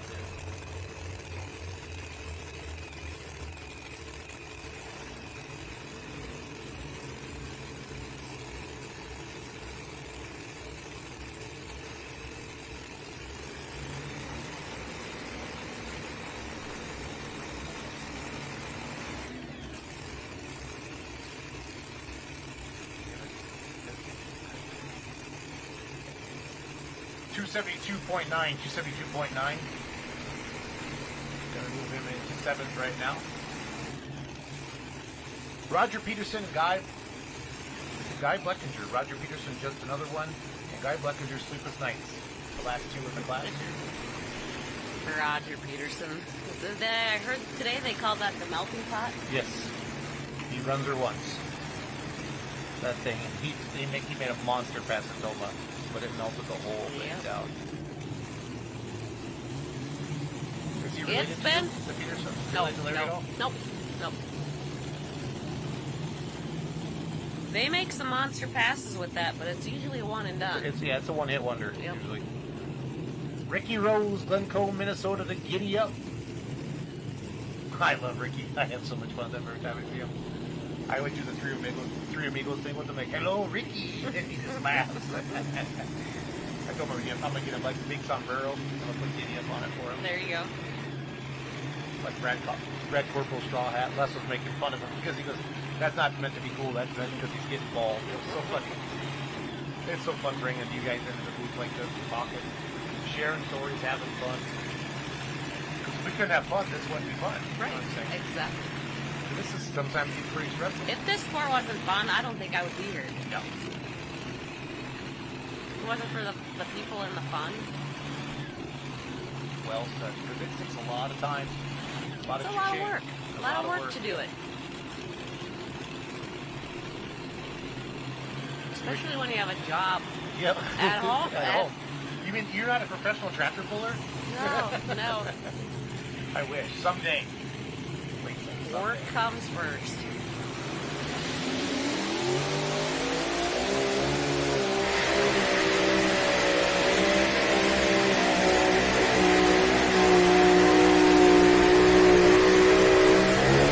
Not a bad run. Okay, Ricky. Yeah. We have a new leader. The first one to really get any momentum besides Doug Theobald in the class. He was the straightest one, too. Yes, that's important. Here comes Jeff running down here.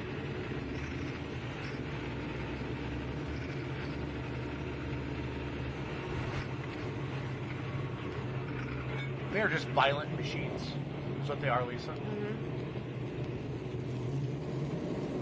302.68, new leader. 302.68. Joe Ayer will be up next. And Adam Bauer. Doug Christensen's the scratch. They heard it last night. And then Brad Benedict. So we should have three more unlimited to go. Here is Roger Peterson, Cosmos, Minnesota.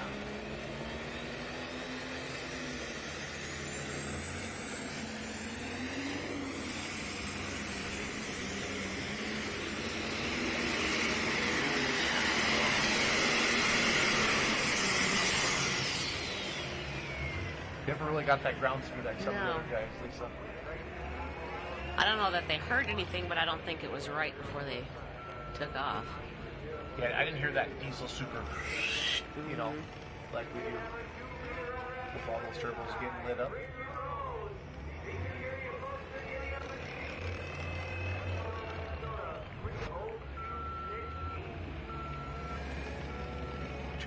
He had a lot of water pouring out it right away. I'm guessing he had it overwatered, just in case.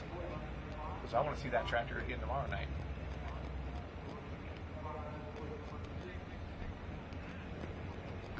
Roger Peterson, 298.535. 298.535 for Roger Peterson.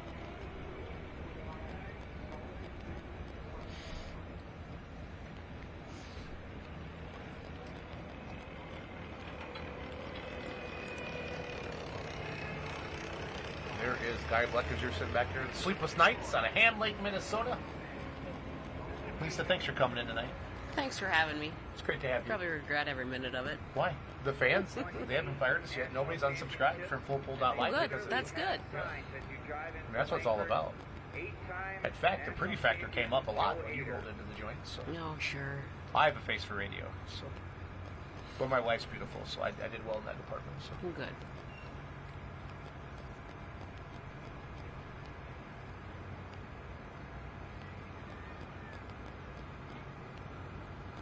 Joe Hader won 2 weeks ago in Chapel. The art camera people are worn out. It's a long day.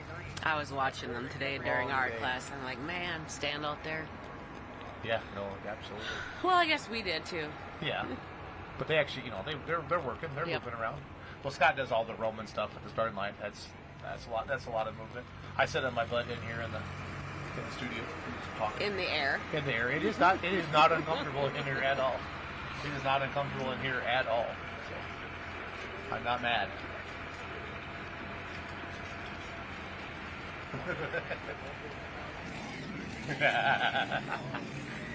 Oh, I love truck and tractor pulling. This is the greatest motorsport in the world.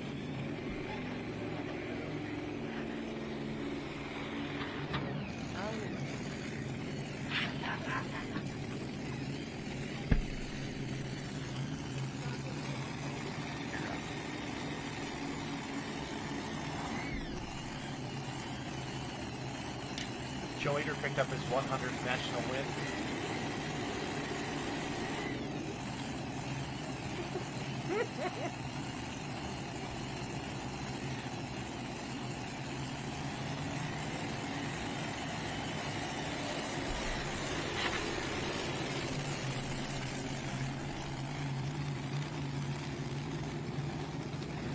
Joe Hader picked up his 100th national win last Friday night before recovery. It was pretty special. Can't get there. There. Not bad.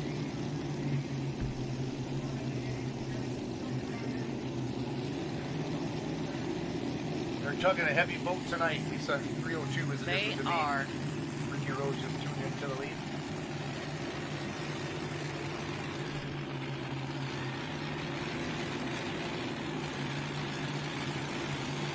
One more Diesel Super Stock to go, fans, here. Session 3, NTPA Grand National Truck and Tractor Pulling. Rockwell, So we just Iowa. have 2 left here. Yeah, we're going to go Joe, Adam Bauer, and then we're going to go back to Brad Benedict. Oh, yeah, Brad. You're sick of hanging out there. If you don't want me here, I'll leave. No, I want you here. I want you here all day. We want to hire you full time. Sure. Just got to run it by the, team. Like, See if Larry will let me go.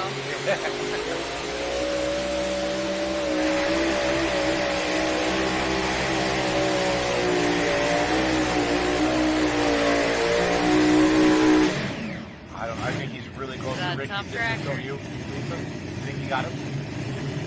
I would say so. I can't tell from that angle. There is Guy Bleckinger. Sleepless nights. I want to ask These every last single two puller. are going to be tough. I want to ask every single puller how they came to a tractor and truck. That'd be fun. I mean, because your guys is super original, the ProFab thing. Like, did you stay up late? Very Stay up original. late? That's not General Stupidity Alley. There we go. That's not that one either. It's towards the night here. Yay, Allie! 303.435. Live TV's fun. Live TV is fun. New leader, Ricky Rose went. Dang it. Dang it, dang it, dang it. They could have won the mod and the same day. Here comes Guy Bleckinger fans. Ham Lake, Minnesota. Sleepless Nights. Diesel Super Stock.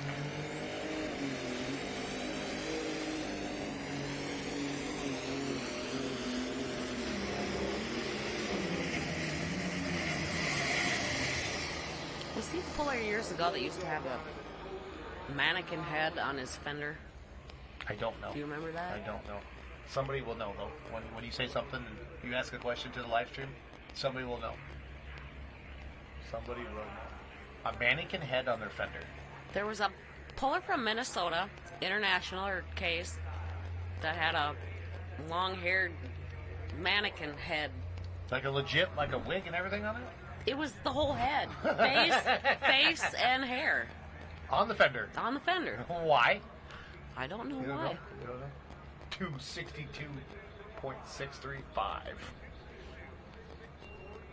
That should finish out the Diesel Supers. So congratulations to Colin Ross, 6th Grand National Win of the Year. Joe Dagenhart, good to see them back out at 328. The Bone Twister coming up in third at 318. Lock and Load 311. Scott Frankie, Chance Encounter at 309. Roger Peterson goes 298. Esden Lane, the King of Smoke, 296. Super Rooster, not the night he was looking for.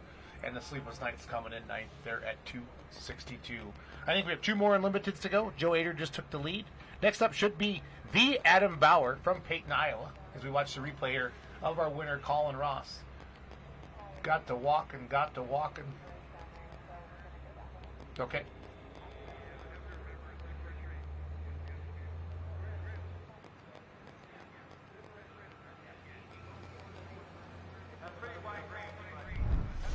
So 302 and 6'8" for you here tonight. A good run.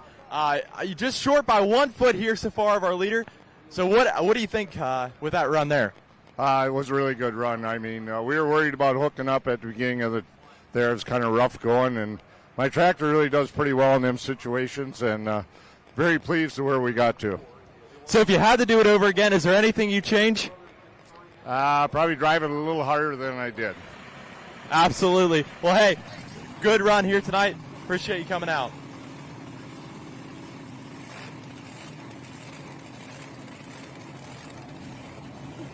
We're back. Adam Bauer just won the mini rod class. Lisa, I think he'd like to win the unlimited class too. Adam won the mini rods? Yeah. Where you been all night, Chica? I don't know. know. At the trailer, worrying about doing this. This has been fun. You've been great. It's been fun, yeah. There's nothing wrong with it. We're not going to ever do anything to you to mess it up, I promise. It's been fun having pullers coming. Truly, we as a sport in the last 50 years have not done a good enough job of putting our puller spaces out there. And that is what we want to do at Full Pull. We want to take pulling to the next level and get this. It's been fun. People Yeah. text us and questions. And I'll tell you, when I was back at the trailer before I came here, Steve Birch said he really wanted to come in and do a session with you. I would love to have Steve Birch in here. He's fun. Yep. He's my friend. Yep. Whenever he says anything remedy on it, he texts me a picture of it. Oh, yeah. Yep. There's that place in Key West, the Remedy Shop or whatever. You found something. You guys are texting me pictures like at 1 in the morning. It's pretty early then. Pretty early, yeah. You were there. I have been there. You like it, don't you? I like it a lot. It's a lot of fun. I love key lime pie on a stick. Roasted key lime pie on a stick.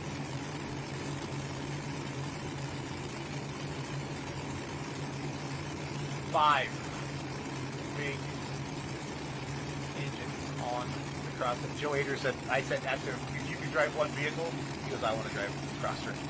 Because the horsepower that thing has, he says it's silly. I heard a rumor today about Wayne Purser. I don't know if I should share it or not, I think you but should. It's important to put all rumors on Full Pull Live. He's going to be in Bowling Green, right? With 8 engines. so you did hear that. I didn't know if I should publicize that, but yeah.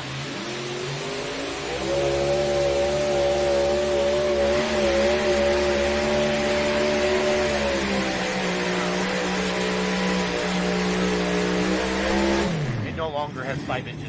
Now, It's 4 now.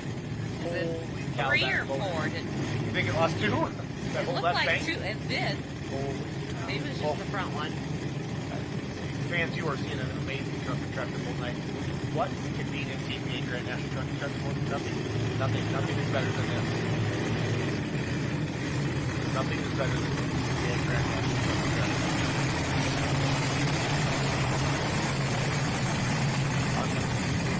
Big mods, big ropes, motors. We got them all here. Cross-threaded Adam Bauer. 289.395. Just got ahead of foursome. Joe Ader is staring 101 straight in the eyes here.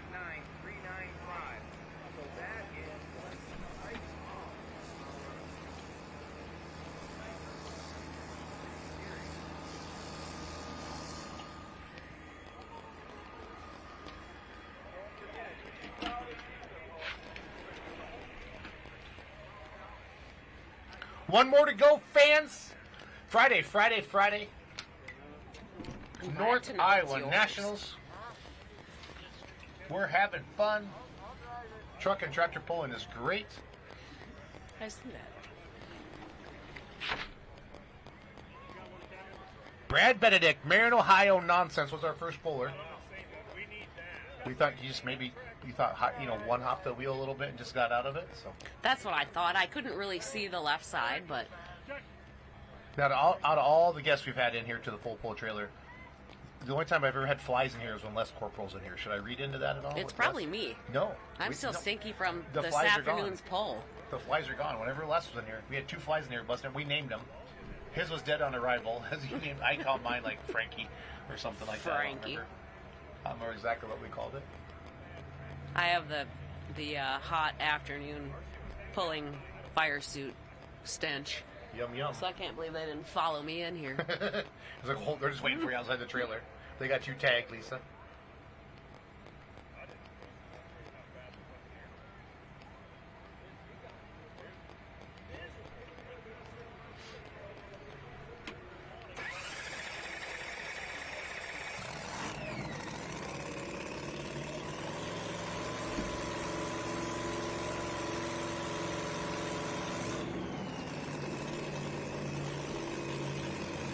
What a great night, fans. You've seen an amazing truck and tractor full house on a Friday night. We're happy to be here. We're here back again tomorrow at noon, tomorrow night at 6 o'clock. Check out ntpapolls.com for upcoming polls. Polls.live for live results. Got all the lineups up there, everything you need. FullPullPicks.com. For all of you looking for, the Full Pull app has the live results. Just go to your phone, go to the app store, type in Full Pull app. You get all the results on there. You can also have FullPullPicks.com.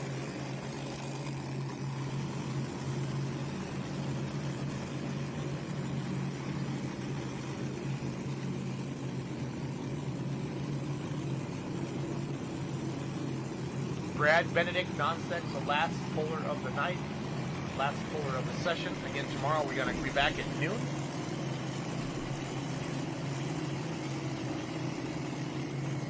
Light modified 2-wheel drive trucks, Super Farm, Super Stock Diesel 4x4 trucks.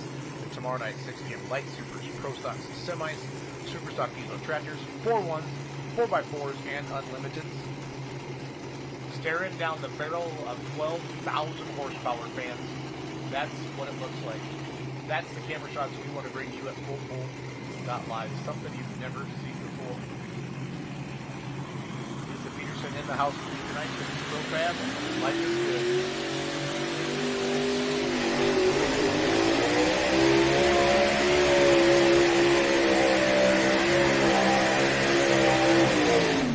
How much horsepower?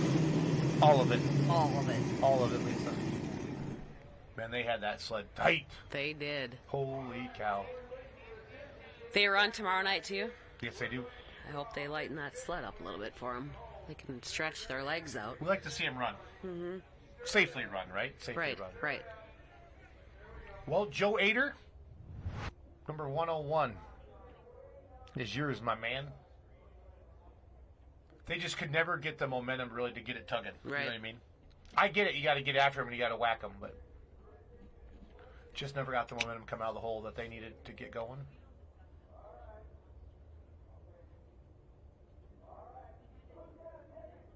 Emax 303.43. Joe Ader's 101 national win. Ricky Rose and Get Up almost had the mod. They had the mod win this afternoon, Lise, and then tonight come back with second. Full Blown Wicked, Doug Theobald, 298. Cross Threaded, 289. Foursome, 286. Blue and Scentless, 273. Nonsense, 265. And Matt Johnson is here with the brand new 1X Dirt Slinger, but they're having some engine problems. Are they? So I saw him pull in. I just wondered if something happened. There is your winning pass, 303.435.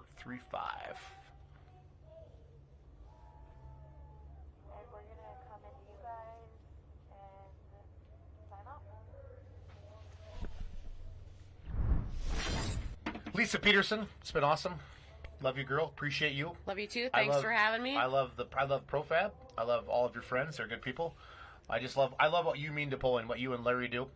You've talked about a lot tonight. Friends, the pulling family. That's what it's all about. So, and what we're trying to do here at FullPull.live is get new eyeballs on the sport, have a little wagering, have a little fun, and get some more money going back to the pullers. That's our ultimate goal. So. Yep, you guys have been doing a great job. Love Full Pull. We're learning.